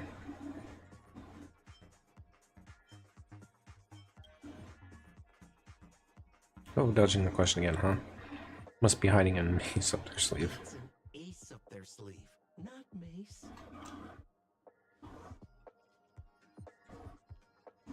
So, right. So, honorary member, which legendary figure from history are you planning to summon? Don't tell me you're as clueless about Penaconian history as I am. Aw, come on, buddy. It's a rare treat for us Balabagian folks to travel off-world. Flying in with an old friend on an alien planet? That's pure joy. Sure, the occasion might be a little weird, but don't tell me you don't recognize us. Why is Hook? I promise pitch Wait, what's going on with Hook's voice actor? planet of festivities for the folks back home. And here we are stumbling on you being the Paniconian Holy Grail War. I see. I was just wondering why someone else was taking my job, considering our channel secured exclusive rights to this interview and broadcast. Security? Clear the area. We can talk this out about a collaboration. Hey, even the money-loving alfalfa family wouldn't charge such a cute kid a licensing fee, right? Miss, consider it charity. Let this kid finish her social studies project. I mean, what's the harm in that? Assistant! Get these two out of here.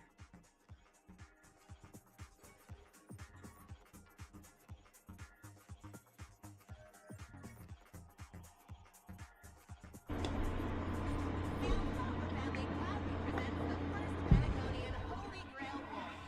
We'll be following the masters every step of the way, bringing you the freshest, most exclusive coverage. Before we continue our interview with the Nameless about the Paniconian Holy Grail How many War, voice actors are missing? quick commercial break.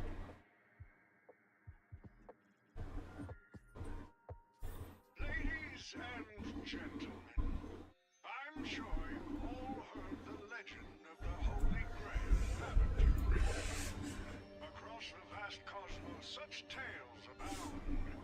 Seekers embarking on grueling journeys in pursuit of a miracle capable of turning their deepest desires into reality. Yet, only a rare few ever have the privilege of witnessing its existence firsthand.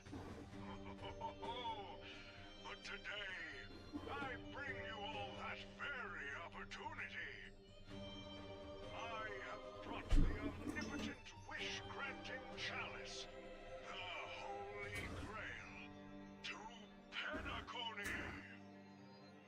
Of course, the right to make a wish is a privilege beyond measure. And like most competitions in life, if you want to claim your reward, you'll have to fight for it. The Holy Grail will summon heroic spirits, legendary figures from Penacony's rich history. Now, I have actually started watching Fate Stay. Daring dream chasers, Unlimited Blade Works in particular. commanding these servants in battle until only one survivor remains. Worried it sounds a bit violent? Afraid it might turn into another Tykean rollerball competition with limbs flying and blood splattering everywhere? Oh, that'd be wonderful. Fear not. Mark my words. Who doesn't like little corn with their sport? Each dream of Penacony. There is no such thing as death.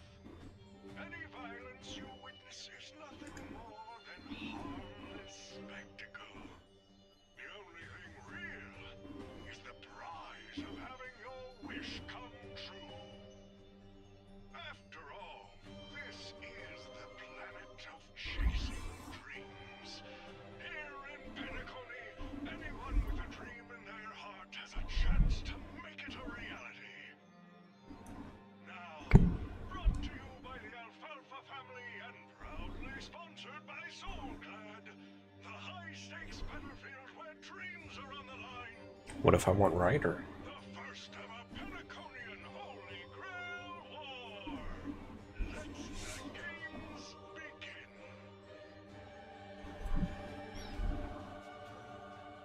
At the same time, the host of the Holy Grail War is sitting elsewhere watching the adverts with interest. Terrific! I loved how you used the word survivor instead of victor to rally the contestants. Nothing stirs up a person's drive quite like the goal of simply staying alive, What an inspiring speech, Mr. OT. Even Louis Fleming himself couldn't have done it better. Easy on the sweet talk, kid. I'm not here for your flattery. I brought you in because I expect you to give it your all and become the survivor. Don't get me wrong, Mr. OT. I'm honored you picked me, but I'm just a nobody, a bottom-tier cog in the IPC. And if the rumors are true, you're not exactly a fan of the IPC, so why me? I sent invitations to Penacony's top shareholders and family heads, welcoming them to join this Holy Grail war. Some accepted. Others turned their noses up, dismissing my carefully orchestrated spectacle as just a marketing stunt. I mean, is it? Is it not? Dulled the ambitions of the so-called elite. But underdogs like you, you're a whole different story. Now, remind me again, what wish would you make to the Grail? Me, Scott? I'm just a lowly one trying to climb to a P45 corporate rank.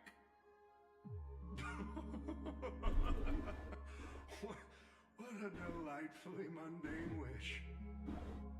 You aren't even dreaming of rubbing shoulders with legends like Diamond or something. But compared to lofty nonsense like world peace, your dream is refreshingly grounded. So, the Holy Grail, can it really grant my wish? Welcome back. The command spell branded onto your hand is proof of your qualification. You've also summoned a servant and witnessed their power for yourself. Well, we are in a dream world where ice cream talks, wine bottles sing, and instruments play themselves. A grail that grants wishes and legendary figures resurrecting from history? Not so far-fetched here, I guess. But here's the bigger question. If the grail is real, why are you sharing it? Why turn this into a show? Let's face it, if I were in your shoes, I'd keep it to myself, make my wish quietly, and get filthy rich. A sharp question, Scott. Let me put it this way. Picture an old man who survived 10 Amber Eras, navigated countless conspiracies and power struggles, accumulated an endless fortune, and climbed to the absolute pinnacle of Penacony. Now tell me, what's left for such a person to wish for? More money and power? No one ever thinks they've got too much of either, right? I don't know. You tell me, Mr. OT. You're already getting close, kid. But a single wish, that's far too small to satisfy me. I want to transform the Holy Grail. Okay, that's how you get charges. Imagine meeting historical legends, summoning them as servants to fight for you, and finally making your wildest dreams come true.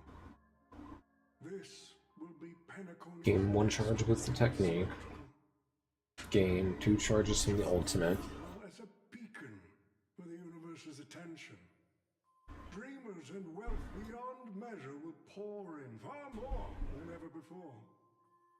And for the first ever Holy Grail War, what story could be more compelling than the wish of a nobody coming true? Understand now? I get it now. Don't worry, Mr. Does not use any or gain any from skill. I've learned how to survive, no matter how desperate things are. Enters battle, gains a charge. Just now, during that broadcast, I saw someone who's dragged me down to rock bottom more times than I can count. Funny how fate works. So you come in with 2, Battlefield 2. but it's the ult. Guess. You mean that nameless from the Astral Express? A real showboat and a tough competitor, I'd say. E1 Archer looks really good, like, actually helps. The old me couldn't compete with that monster and his crew, but the person I am today. After using skill 3 times in 1 turn, recover 2 skill points for allies. As a master, survival hinges on immortalizing their noble phantasms. Isn't that correct, Mr. Rekka? While the Holy Grail War is Yeah, so you only go from the ultimate Producer. Actually, toward entering. he should call you by the code name Assassin. You're right. In the current Penacony, the name Greedy carries no weight. Best not to bring it up. You got a chance at a second life. It's best to let go of fragile pride, old friend. Names tie you to your past. I also expose your weaknesses. A wise competitor hides their true self from the opposition. Listen up. I had to offer him film credits and the chance to experience a heroic spirit's memories just to convince that director to act as your vessel. You've always dreamed of creating a masterpiece that would shake the world and cement your name in history, haven't you? A Memo Keeper as Assassin does not feel out of place. Don't waste the opportunity I've created for you. Go, record the stories of the participants in this Holy Grail War, and help this ambitious young man by your side fulfill his wish. Following my master's command, my noble phantasm has already been trained on those you invited. I can show their movements to you both in real time. Well done, Assassin. With an ability like this, we're sure to stay ahead of the competition. The participants who have accepted the invitation and plan to join the Holy Grail War are already under my noble phantasm's watch. So, producer, which one do you want to check out first? Producer, time's ticking. Let's hurry and check out the other participants.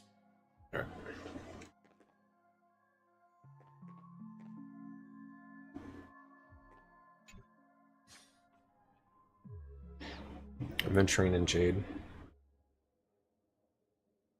Using memory bones. Even more Penaconian is this Jade's voice actress is missing too. Oh, listen to that. Doesn't it sound like a cheap business scam? Only someone from a backwater place like Eurilo 6 could be fooled by a trick like that. Old Odie serving up the nectar. Kind of poison is mixed into the cup. Madam Jade. Oh, don't tell me you're actually trying to figure out what kind of game this old man is playing.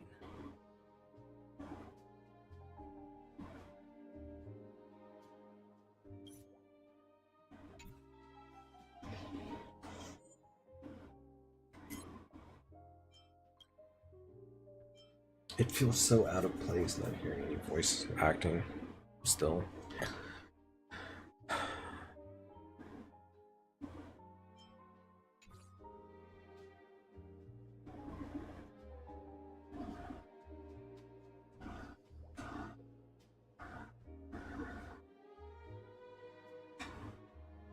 Fascinating.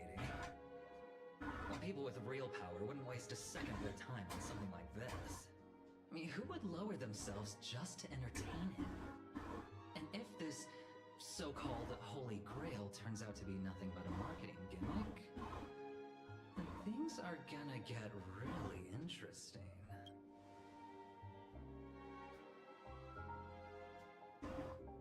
So, you believe this omnipotent wish-granting chalice might actually be real?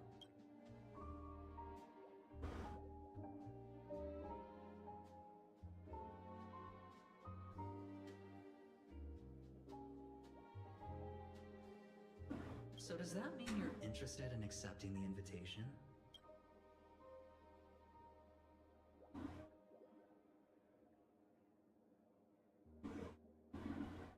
Well, placing your hopes and dreams on some unknown holy grail. It's like dousing yourself in oil and diving straight through a ring of fire. It doesn't look promising. But it'll be one hell of a show. More than that, it's a perfect opportunity to watch and make connections. Only one lucky fool will walk away with the Grail. But the Bona Jade Exchange, no.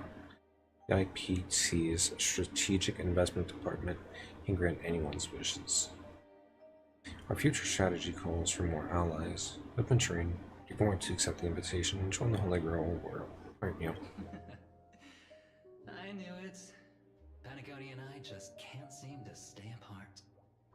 But I have to say, the way they mark the participants, not exactly pleasant. Speaking of allies, a certain Boot Hill has returned to the Penacony. Obviously, we can't have any official dealings with him, but since you've exchanged intel before, there's a little trust between you two. I want you to use this Holy Grail War as a chance to strengthen that trust. Wait, you're telling me the Strategic Investment Department is joining too? What's wrong, Mr. Scott? As a member of the Marketing Development Department, it shouldn't extend to you, right? That's right, Mr. OT. Besides, with you backing me up, even Louis Fleming... Let's just let Louis Fleming rest for... Mr. Scott, the IPC is just one of many choices in this vast cosmos. Sometimes you need to fight for your own shot at greatness. I've got high hopes for you. Who the heck keeps tossing garbage around? The next passenger Pom-Pom catches littering is going to have to write down the train's sanitation rules 100 times! Huh? The first Penaconian Holy Grail War? Inviting the Astral Express to join? Sounds like the kind of spectacle that might interest you. Seems like he's not around. Maybe I should pass this to March and Don Hong instead. Wait, why is there graffiti on Pom-Pom's hand? It won't come off! Who's behind this prank? The world's turned upside down. Even the animals on the Astral Express can enter this tournament. Mr. Odie. No need. Letting a contestant like them compete just makes things even more interesting. There's got to be something more to Pom Pom then. If that was the reaction. Mr. Pom-Pom, it's been a while. That's fucking hilarious. Girl, I know my identity's a little touchy, but here in Dreamflux Reef, just call me by my name, alright? It sure has been a while since we last saw each other. Not since that monkey raised hell here. How'd your agent even let a big-time star like you put on a street performance like this? A true singer doesn't only perform for the ones who can afford front row seats. But you, Mr. Boothill, your appearance here means something big's about to go down again in Dreamflux Reef, doesn't it? Hey now, don't go making me sound like some kind of walking disaster siren. You've heard of the Holy Grail War, right? The ads are everywhere, and nobody in Penacony could have missed it. Wait, are you telling me you're joining the Holy Grail War? Sounds like it. Why do you sound so shocked? Am I not supposed to? That's not what I meant. Or maybe that is what I meant. As far as I know, only the family heads, IPC execs, and the Astral Express crew received invitations to this Holy Grail War. And ain't I Pom-Pom? That's not what I'm saying. Relax. I'm just messing with you. For some reason, that old man went and sent an invitation to Dreamflux Reef too. Micah figured things might go down the same way as they always do. The folks up top have their fun, and the people below take the... So, he sent me the invite. Said I see. So, Mr. Micah's asking for your help in his own... Makes sense. I mean, after all, two-time hero Penacony, Sunday, the monkeys... my stupid mouth. Why'd I bring that up? Sorry. Listen, I don't care about any muddle-fudging Holy Grail, but a Holy Grail... Fucking Holy Grail. That sounds dangerous. Yeah. Summoning dead guys from their graves to duke it out. Winner takes all. That sounds like something those IPC Shit bags. come up with. No heckin' way I vibe with that kind of setup. But since I took Micah's request, I gotta see this through. Make sure things don't spiral out of control. Alright, time to get prepped. Up next, per the invite's instructions, summoning the heroic. That guy? That's the one. Hill, Mr. OT, sir, can't you revoke his qualification? Letting a criminal join the Holy Grail War is way too dangerous. What if he wishes for every... Kid, you're basically admitting you think that cowboy is going to win the whole thing. Where's your once you accept the invitation and are branded with the command spells? Then we should send out the Bloodhounds and take that criminal down immediately. But Mr. Boothill wasn't wrong, was he? He saved Penacony. Why are you so scared of this guy, Scott? Let's just say there's some personal history. He's got a particularly brutal way of handling my department's people. Oh, then isn't this your perfect shot at vengeance? Don't worry, Mr. OT. Forget a small fry like Boothill. If the trap... Good. The stage is set, and the characters are all in position.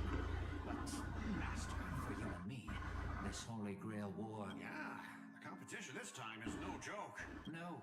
What I mean is, if you look at the backstories of the participants, they generally fall into 3 categories. Those who are in direct competition with your department, Venturing. those who have a personal grudge against your department, Ooh, hell. and those who see you as their source. Nameless. In other words, from a narrative standpoint, every single participant we've identified so far... It's us. You call that a complication? I didn't already know everyone here is a pick with me. A little personal wisdom. Not everyone is your enemy, kid. Learn to separate conflict of interest from personal vendetta.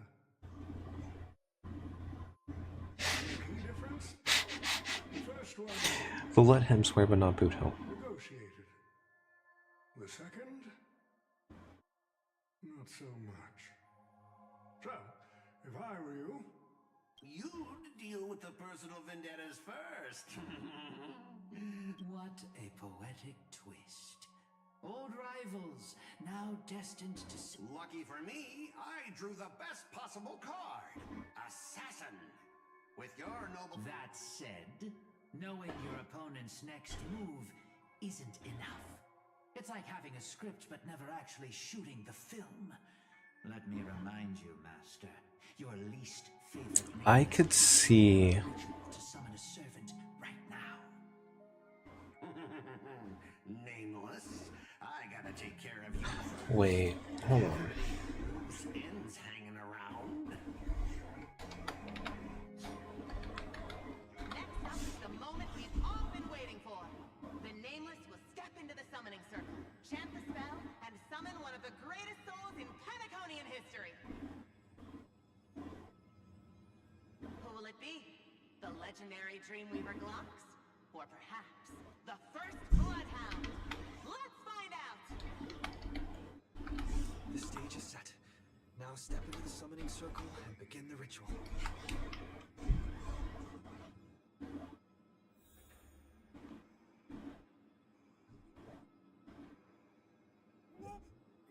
Why did that pop up greedy?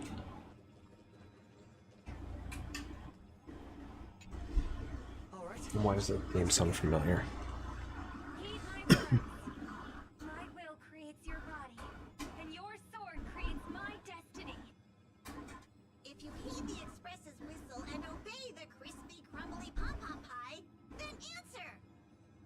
crispy crumbly pom-pom pie. Come to bring all the good in the world, but I am fated to perish, defeating all evil in the world.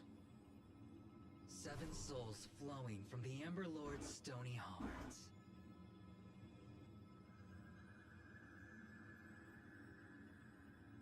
Come forth from the circle of binding, guardian of the scales.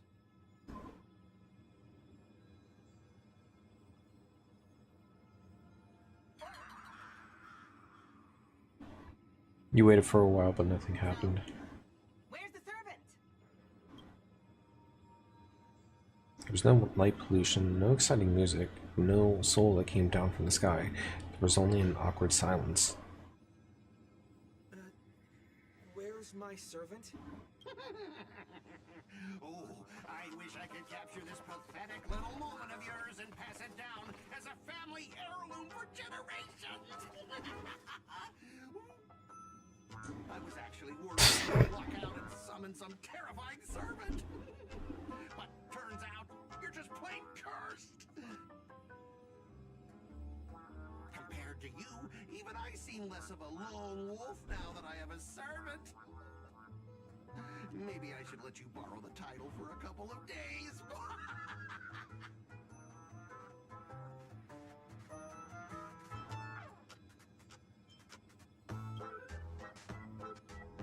You think you can take a cheap shot and beat me just because my summoning failed? Listen now, lad. Let me teach you why rules matter. This is the Holy Grail War. Having a servant versus fighting alone? That's the difference between wearing power armor and charging in shirtless. Let's not waste time. Your summoning ritual just flopped. This is the perfect moment to serve you every ounce of humiliation you once dealt me.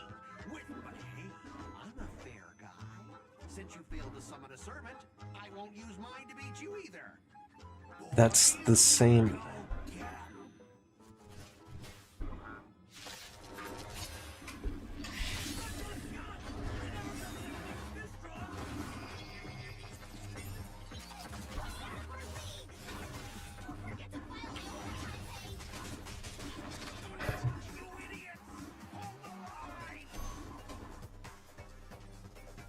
The dice have been cast. Bust.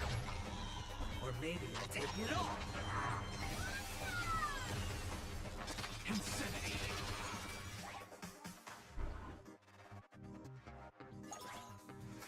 It's coming. I probably could have held off on using that.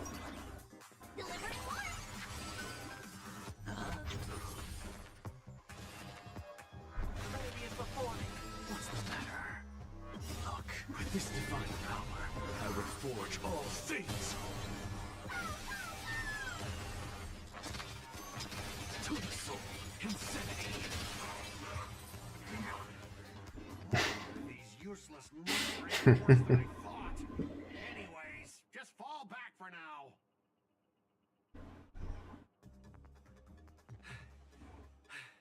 Scott, that's all you've got? Guess it's my turn to hunt you down now.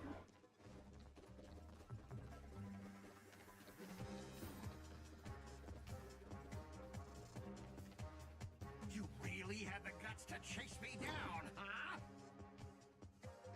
What a shame. Your Holy Grail Warrens. Target is in position. Ready, assassin? Ready to roll, producer. A blood-splattered interstellar slasher comedy. Action.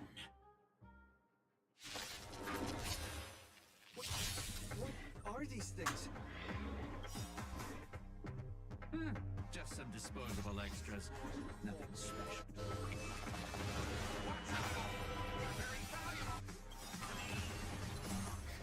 With this divine power, I will forge all things. To the soul, insanity. Watch closely. Hedge your bet.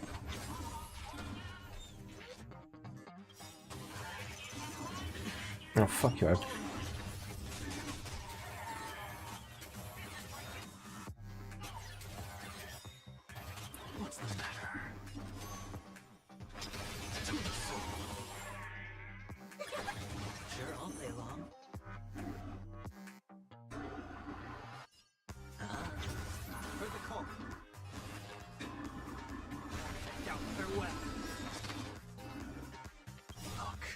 divine power, I reforge all things. Insanity. Till I get. These extras will keep performing forever.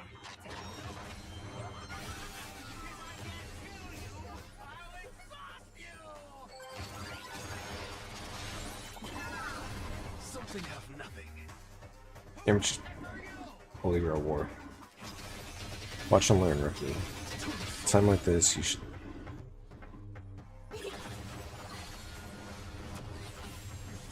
Oh, it's Lancer.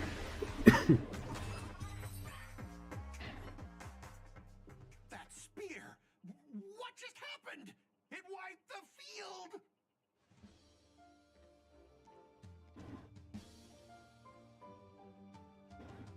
Don't tell me this guy's your servant! Assassin! Okay, that's awesome. If that's the case. Producer, I'm not built for frontline combat, and that guy is bad news. So, how about we take the smart approach and run?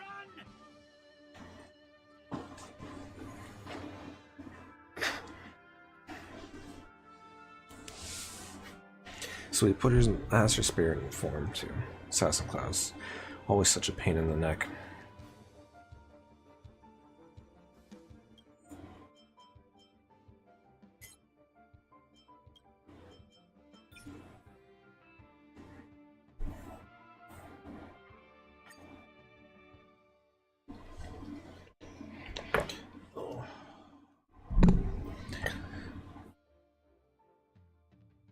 We can take a quick break.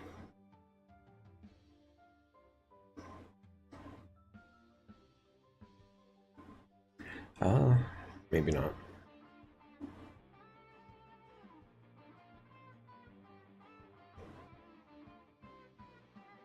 Why is my speed that low?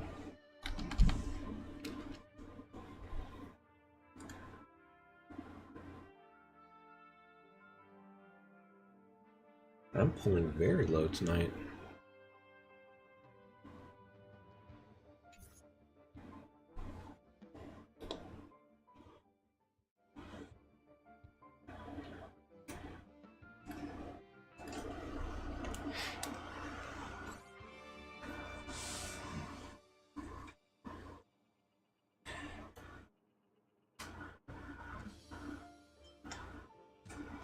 Stop fighting, let's go fishing instead.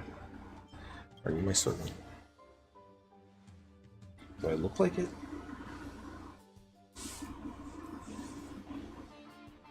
You can call me Lancer.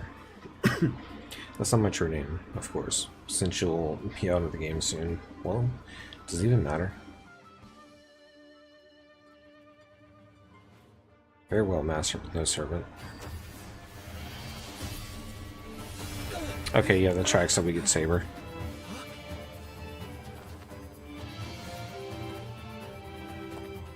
I ask you, are you my master?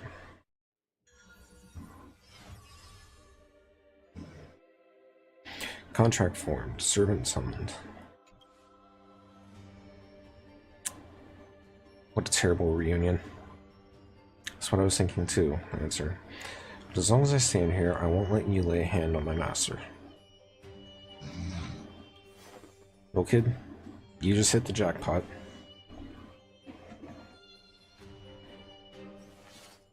It's safe now, master. Are you hurt?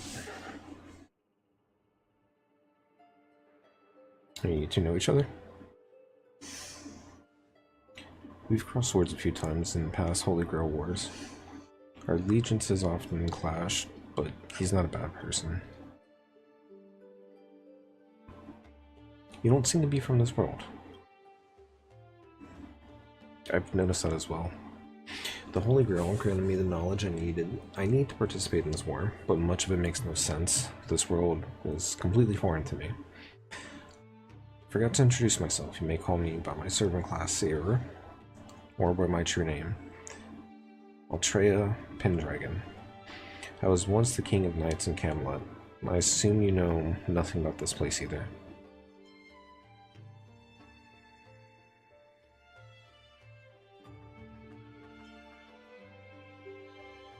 not a thing. It seems that from the very foundation of our existence, we hail from two entirely different worlds.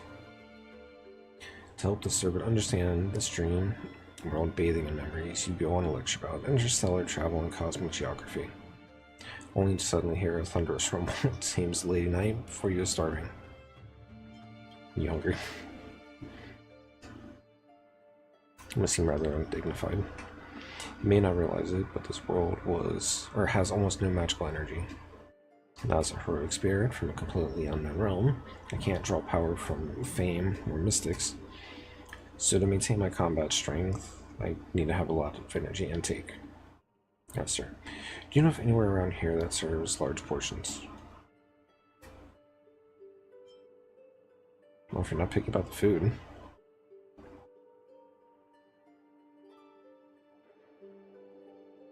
Hunger is the best seasoning. Not wrong. Burgers. No way your world has that. At the same time in the golden hour. I've always been a gambler, teetering between bad luck and incredible fortune. But even for me, this draw of the cards is a bit... Still, I have to say, I kind of like your servant. A partner who plays by the rules and knows his boundaries. I'd take that over you schemers any day. Oh, no doubt he's an incredible servant. Adventuring out archer, that makes sense.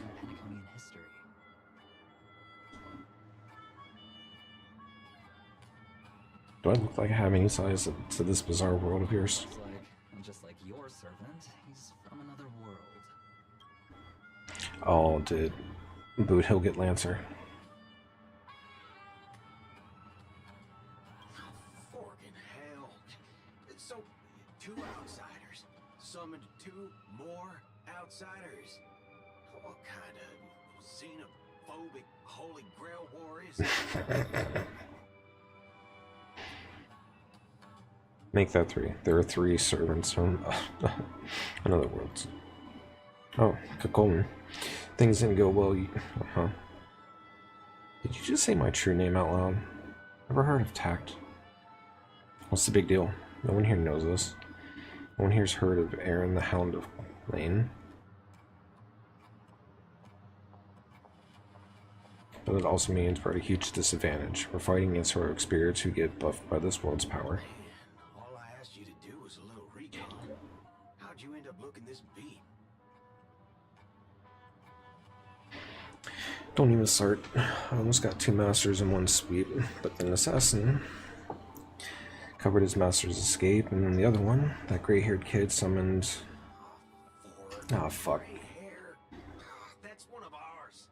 Why the heck were you fighting him? You're the one who told me to go after the most annoying targets. Guess we'll have to clear up our little misunderstanding when we meet. You said his heroic spirit is like you guys. That's right, Master. Our servant is a saber we're very familiar with. Her? Well, that is an unexpected reunion. Into worlds that aren't your own. Aren't your own. Most of the time we're in situations that are foreign to us, someone else's era, nation, war. But I've never seen a world so completely alien before. That said, as a counter guardian, you don't need to know what that means. My job is to show up when a Holy Grail war goes wrong. Maybe the other 2 were pulled here for the same reason. Ah, I see. So it's your fault we're all stuck here. What do you mean by a wrong Holy Grail war? Do you mean that in your world, the Holy Grail war is a common ritual, but in our world, old Odie complete... It's not exactly normal in our world either. You guys definitely screwed it up. First off, the Grail is not a toy, and surely isn't something amateur mages like you should be messing with. And this time, our physical bodies weren't even constructed for magical energy. if I had to guess, the so-called Grail, except tapping something similar to Magecraft to create this pseudo-Holy Grail war. Corrupt a ritual, Holy Grail in the hands of someone who is the host of this war, Lancer. Do you want me to spell it out? Might as well slap Mastermind on their forehead. Well, at least my master this time doesn't seem like the kind of idiot who used command spells. That makes things simple. We just find the muddle fudger behind Motherfucker. this Holy Grail war and drag them out into the open. But what if they're waiting for us to come knocking so that they can wipe us all out in one go?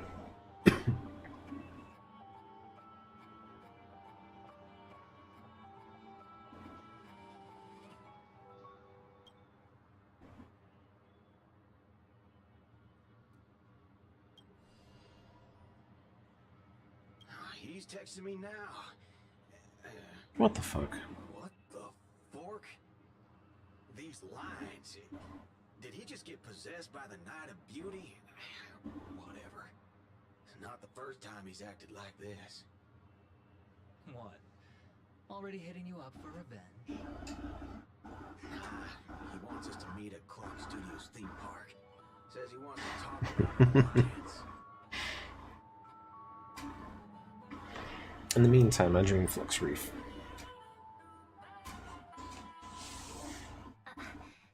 I thought a heroic spirit would look, I don't know, more special?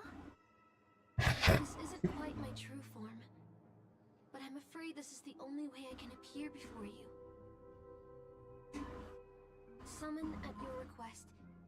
I am Caster. I Wait. of course prefer to be honest with you, but every time I try to say my own true name, it turns into this. Dissonance. But that's your name. It was, but it's been trademarked, copyrighted, owned by someone else. I'm sorry, Master. That's too real for some people. Call me Robin. I'm not used to being called anything else. Miss Robin. I'm sorry if this isn't what you were hoping for. I'm just a faded star from the age of dreaming. A piece of dead skin in an industry that sheds its past without a second thought. I was brilliant. Once. Who was I? Well, maybe you'd find the answer buried in some old, forgotten magazine. They used to call me the Eternal Silver Screen Beauty. The Golden Note of Shipei's legacy. I've had even more names. But ever since I first stepped into the limelight, I've never had my own. Not even in death. Not even now. When I've been dragged from the grave to perform on this new world's old stage. Every time I even try to speak my name, it gets drowned out by that cursed dissonance. But it's my name. My name. Mine.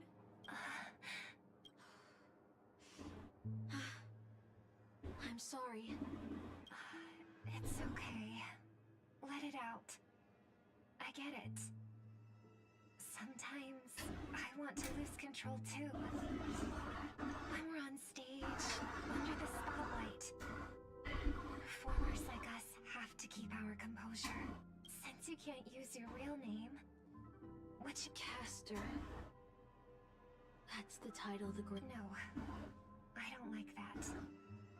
I want a name you chose, not a name that was chosen for you. Thank you, Miss Robin. Then call me Miss Note. Robin's way too sweet. Funny. I don't remember being this emotional when I was alive. Maybe my fractured spirit origin is affecting my no true name. No noble phantasm. Just this ridiculous talent for theatrics. But I'll do what I can. However little that may be, I'll fight for you and myself to earn a chance to wish upon the Holy Grail. You want to win? To me, the only real victory is making this war disappear. And that's something weapons can never achieve. Only song can do that. But people always remember the ones who win wars, never the ones who try. Whether you want to end this war or win it, you're going to need allies. No performance is complete with only... I know. I was just thinking the same thing. Out of everyone in this war, there are at least 2 people I can trust. I've already invited one of them, and I plan... Yep, that tracks.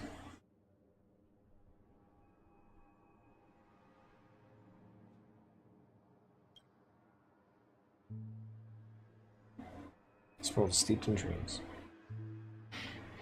It wasn't until we arrived at this place, Dream Flux Reef, that I truly understood why the Holy Grail chose this world. Because every shining palace has its forgotten corners, gathering dust, ignored. In those places, there are people with countless unfulfilled wishes. That's why the Grail would come here. This land proves Pennycomey isn't a dream kingdom, but an exaggerated reflection of reality. Alright, enough about that. Let's find something to eat. Listening to your stomach rumble is making me hungry too. Serps bring money when you materialize in the world. Is your wallet good to go?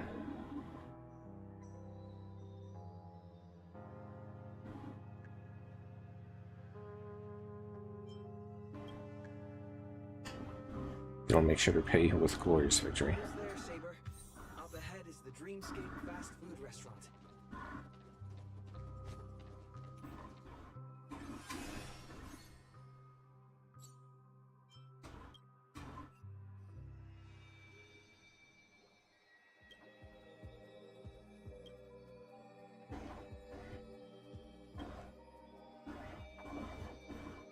Why haven't you disappeared?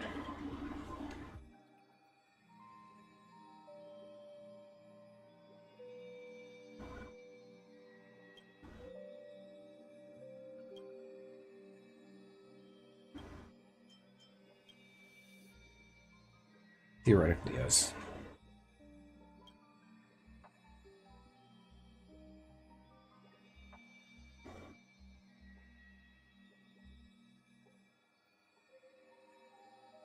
There are only about 80 or so of them, I think. Mechanical ritual, cyber magecraft, same thing.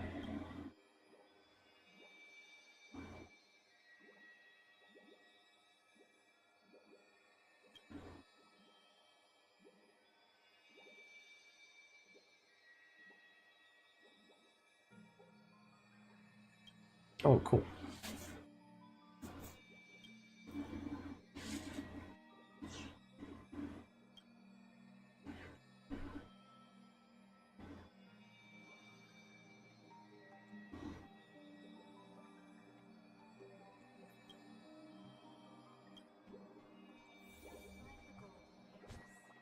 I thought I was going to the demo section.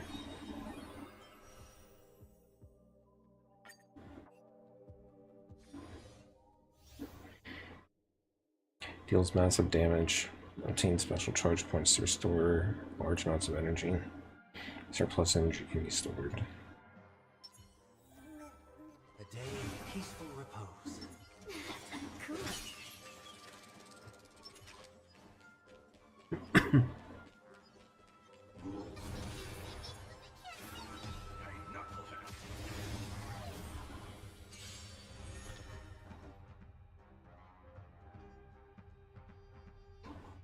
Dragon Reactor Core. When entering combat, gain 1 core resonance point. When any allied target uses ultimate, increases the damage dealt by Saber. Gain 3 core resonance points. Consuming core resonance will generate energy for Saber. Okay. Gain 2 core resonance and increase attack was the technique. It's up to 3. Deals 1 damage to one designated enemy.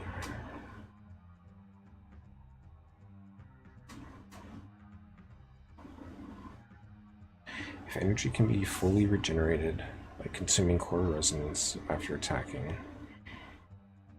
then increase the damage multiplier for this instance of skill based on core resonance points, and consume all core resonance after the attack, otherwise gain 3.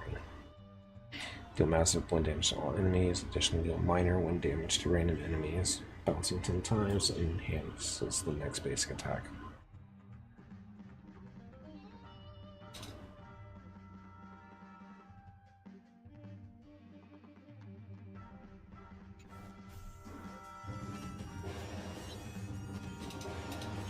We're in trouble now. A thousand wonders to raise your spirits. Fight as one.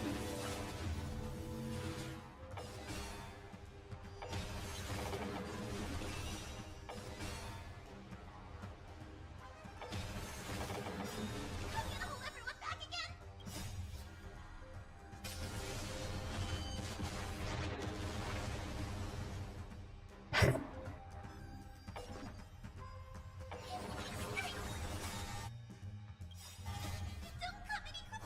Your devil.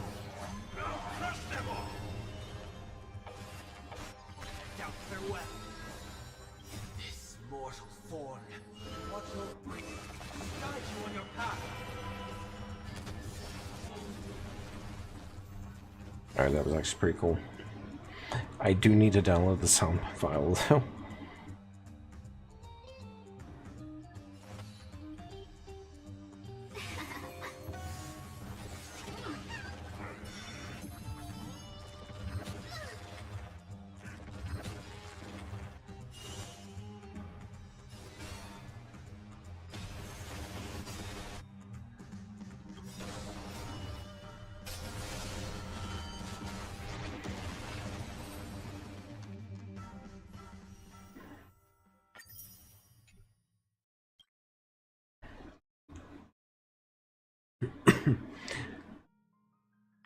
Yeah, I might try for Saber at some point, but like I said, I'm not super interested. Skill can be cast repeatedly. The more skill is used, the higher the damage.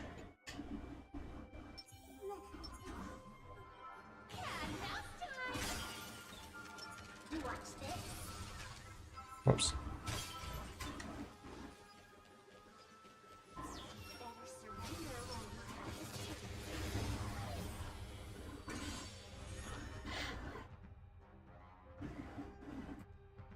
Deals minor quantum. Enter the circuit connection state. Deals massive quantum damage to one designated enemy.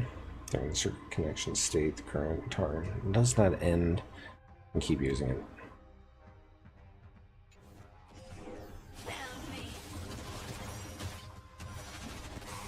It smells of money. Take it on.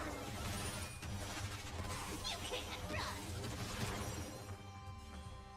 You're sicky.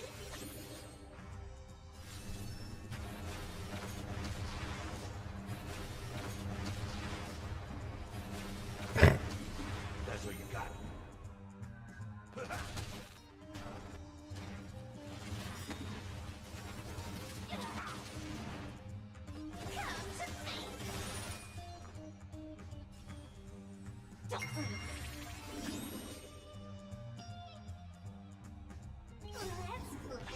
Let's find the answer.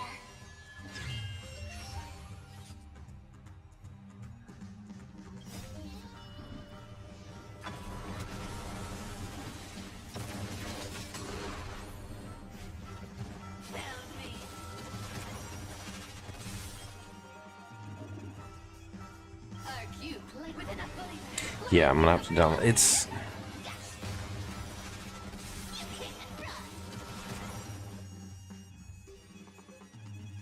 I feel like they could have at least just had the auto on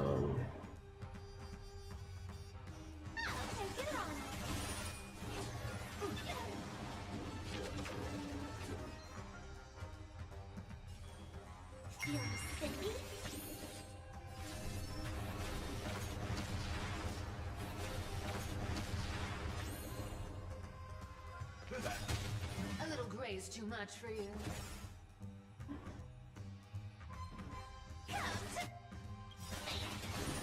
Nice second, my friend. Indulge yourself! Found me. Let's play for a while.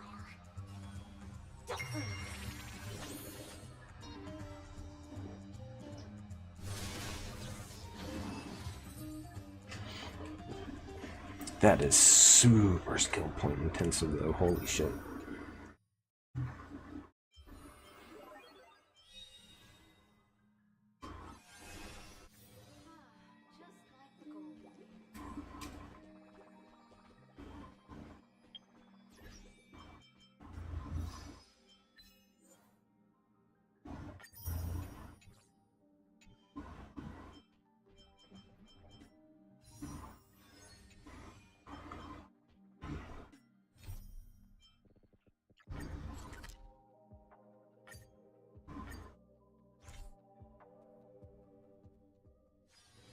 All this free time, why not make the most of it with a game?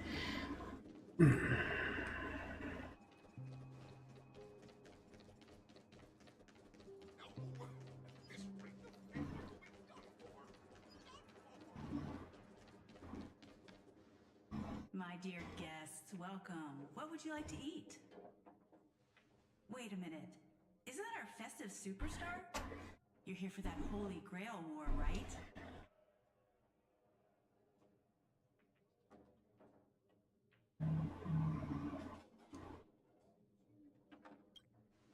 Oh, please. This is Dreamflux Reef, and news spreads like wildfire in this place. And this must be the heroic spirit you summoned, huh? Dare I ask, miss, which famous person from Penaconian history do you represent?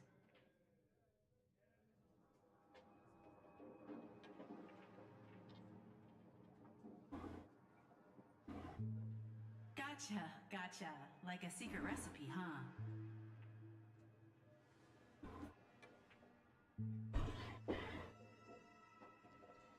If this is your first time in Dreamflux Reef, I highly recommend the Halovian Winged Burger. It's a burger you won't find anywhere else. Our store only uses pure organic ingredients sourced from the Memory Zones farms. The soil they're cultivated in is free of harmful emotions.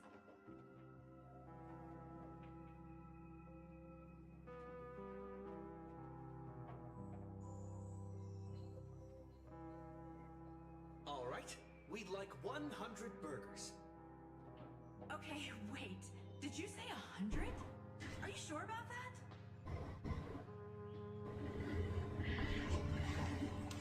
I'm positive. With so many Halovian wing burgers, it'll take a little time to prepare. Please be patient, folks. So, Saber, what wish would you make to the Holy Grail?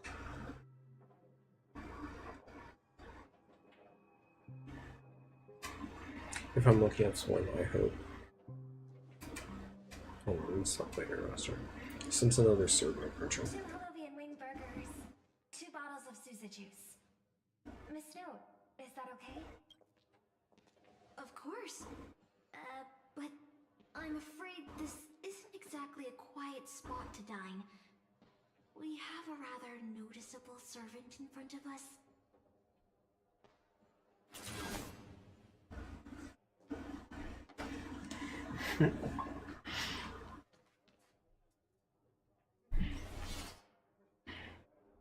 It's been a while. Miss Note, this is the trustworthy friend I mentioned to you earlier.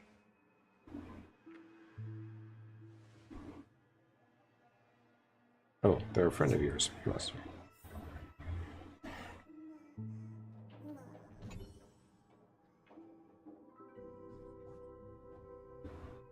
So Excuse me. Could you please put their meals on my tab as well? Also, make sure we have a quiet dining experience. No interruptions from the other guests. I'll leave an extra tip for that. Thanks. All right. no one's gonna bother you while you're eating. Miss Servant, over there? Could you turn down the murderous look? If your hand's always on your sword, I'll have to step in to protect Miss Robin.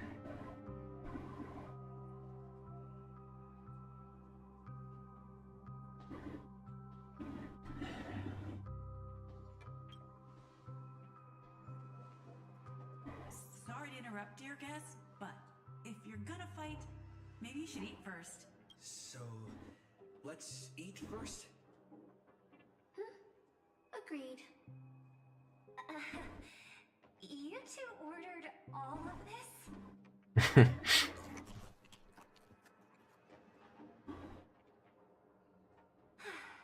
It seems they've all calmed down after eating. A dinner table really is the best place for diplomacy. Okay, that would make sense though, if they need that much energy. No problem at all. I love seeing people smile after they're full.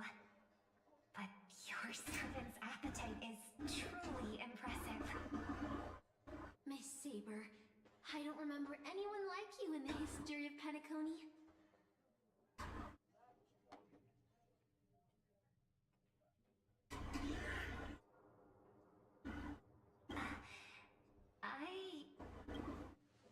I am the king of knights who once ruled the kingdom of Britain and another world. I don't exist in Penacony history, and thus I shouldn't have been summoned to this Holy Grail War. In reality, there's at least one other heroic spirit in this war who also comes from the other world. Forgive me for asking such From a another big world. question, but what exactly are you heroic spirits? Are you truly the souls of historical figures who have passed?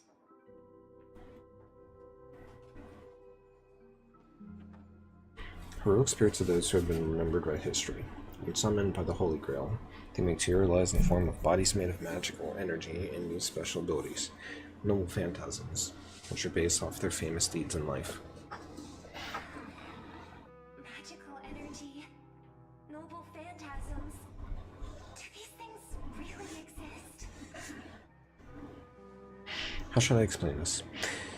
This is a world where mystics are extremely rare. The magecraft I know likely can function as usual. So many things in this Holy Grail War are different in the past. My body is no longer composed of magical energy, but after other fundamental elements. But you, Miss Note, being a caster, you should have a better idea of that than... In life, I wasn't anyone special, so I'm quite surprised to have been summoned as a heroic spirit. I don't have the sense of security that Miss Saber has, nor have I even retained my true name. I honestly don't know what a servant as weak as I am can do for my master. Miss Note.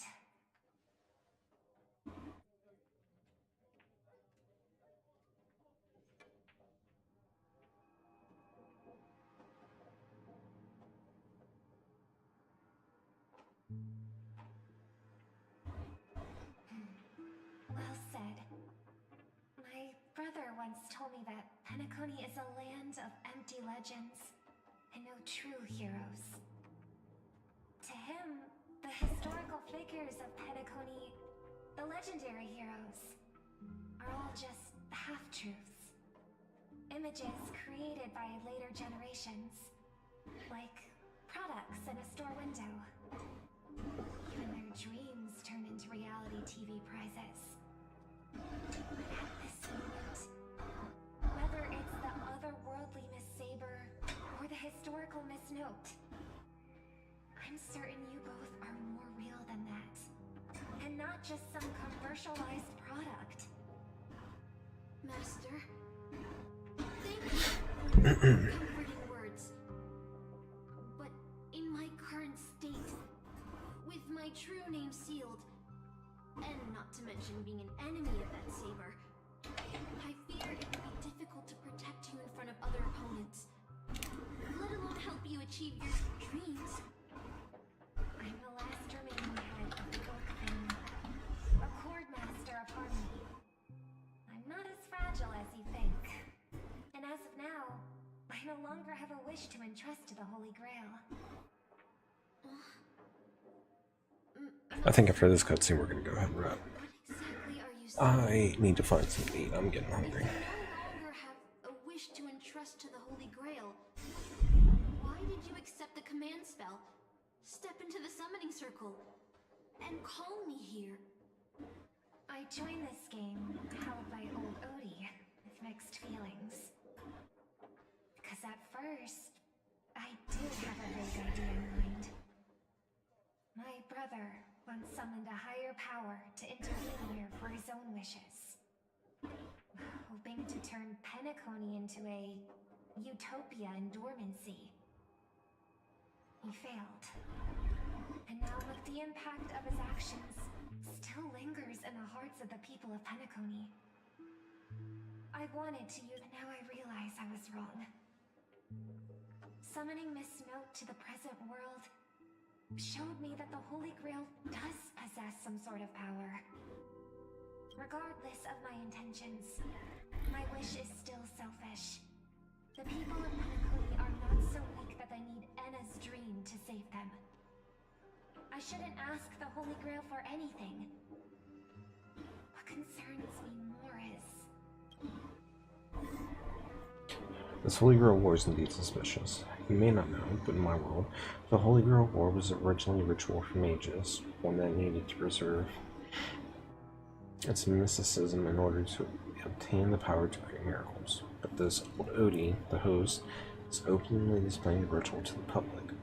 They should have tainted it, making it impossible to carry out.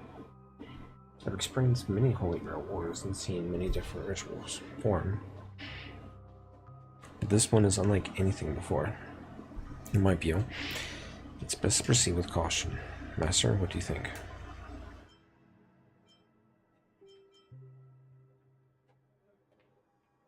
Speak them all. No. We must use... From what I know of old Odie, he won't stop this game, no. So I want to form an alliance with as many participants as possible. Until we clearly You're a worthy successor of the Oak family, Master. But I think your plan for alliances is a bit idealistic. And until the final winner is decided, no one can guarantee that your trusted friend and his saber won't turn their blades on us. It's a bit harsh. For now, I'll follow your lead. However, if the situation changes... Boot Hill just sent me a really long text message. I got one too. Was it a mass text?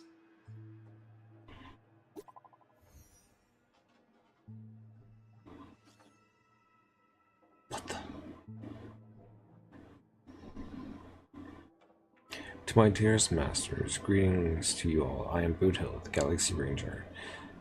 As the evening breeze of Astana carries with tender whisper. What? Is this a text from Mr.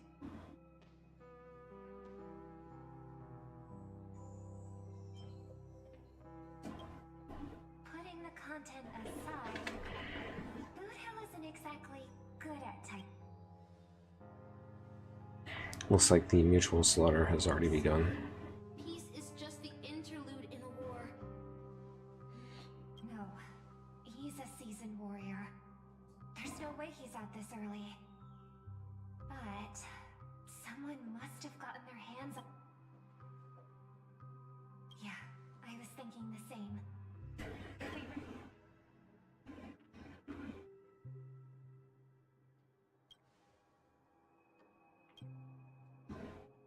Then let's head out. Aren't we supposed to meet up here? Where? Something's off. Maybe someone got the jump on him. Took him and his... With all due respect, if that hypothetical enemy could easily defeated your friend Saber, then none of us here would be walking away alive. Ugh, I couldn't get that. Concerned about an IPC employee showing up, so they're lurking in the shadows to assess us. All past enemies can still become present-day allies. Am I right, cowboy? Even with the IPC, you should at least trust me after we went through so much together. Hey, come on out. Let's chat about joining forces. Oh, they aren't coming. I went through a lot of possibilities in my head before we got here.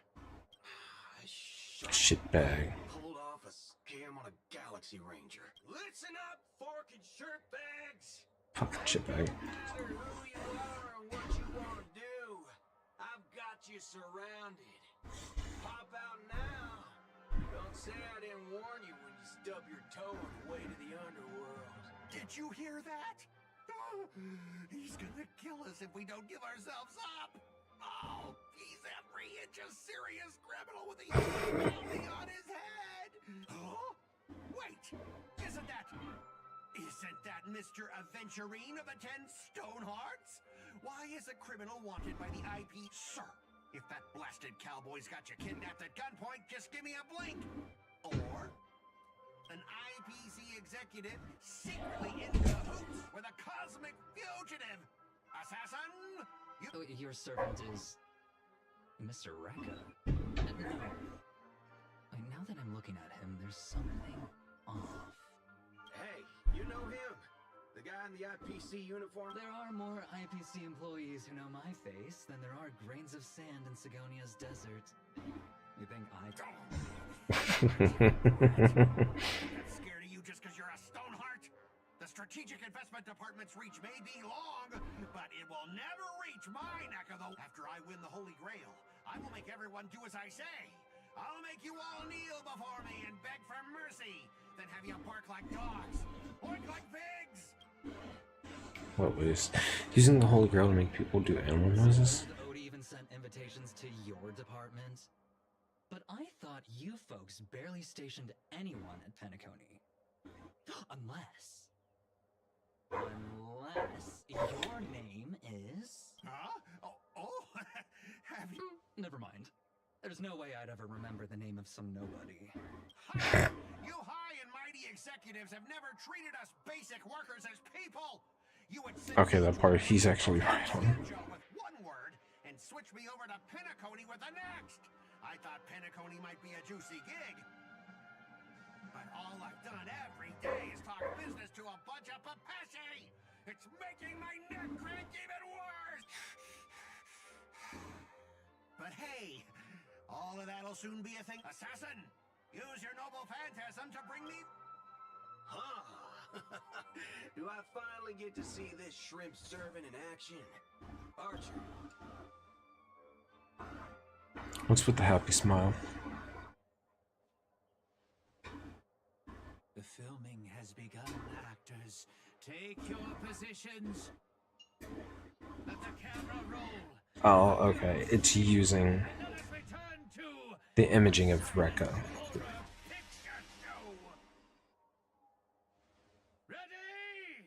The silent.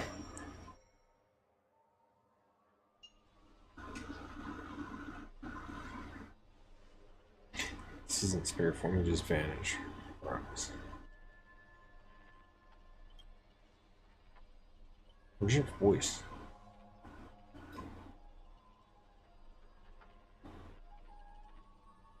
Where's my voice? Fucking hell. Hell, son of a fuck. Or son of a bitch. It's no use. Trying to analyzing its bonded field. It doesn't just mean it sounds something far more dangerous is closing in.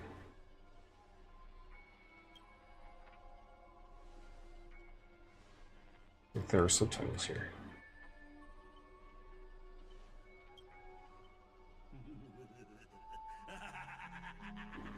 I've always wanted to see you people like this. A bunch of idiots subjected to my every whim.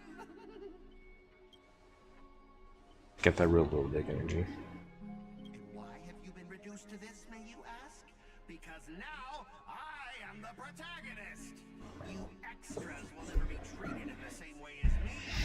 I can't wait to hear what kind of petrified screams you'd be making in this horror show. Oh, wait. Oops, I forgot. can hear their own screams in Assassin's noble phantasm!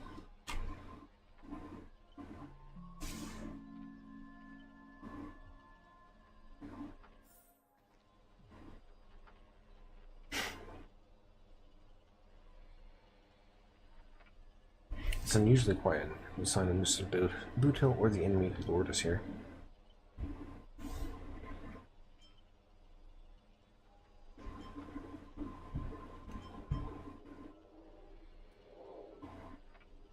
Saber's the knight who gives her all to. Should have said that.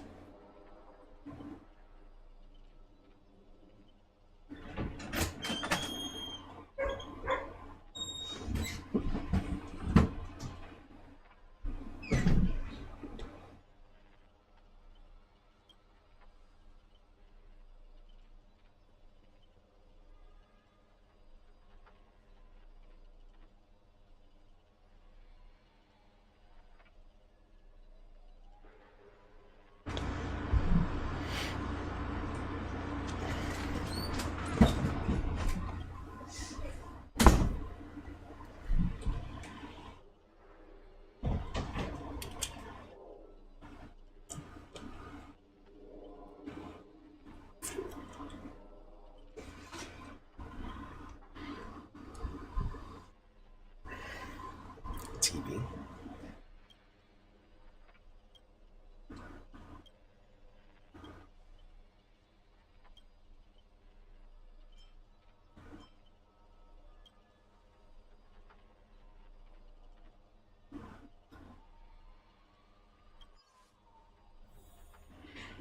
All right.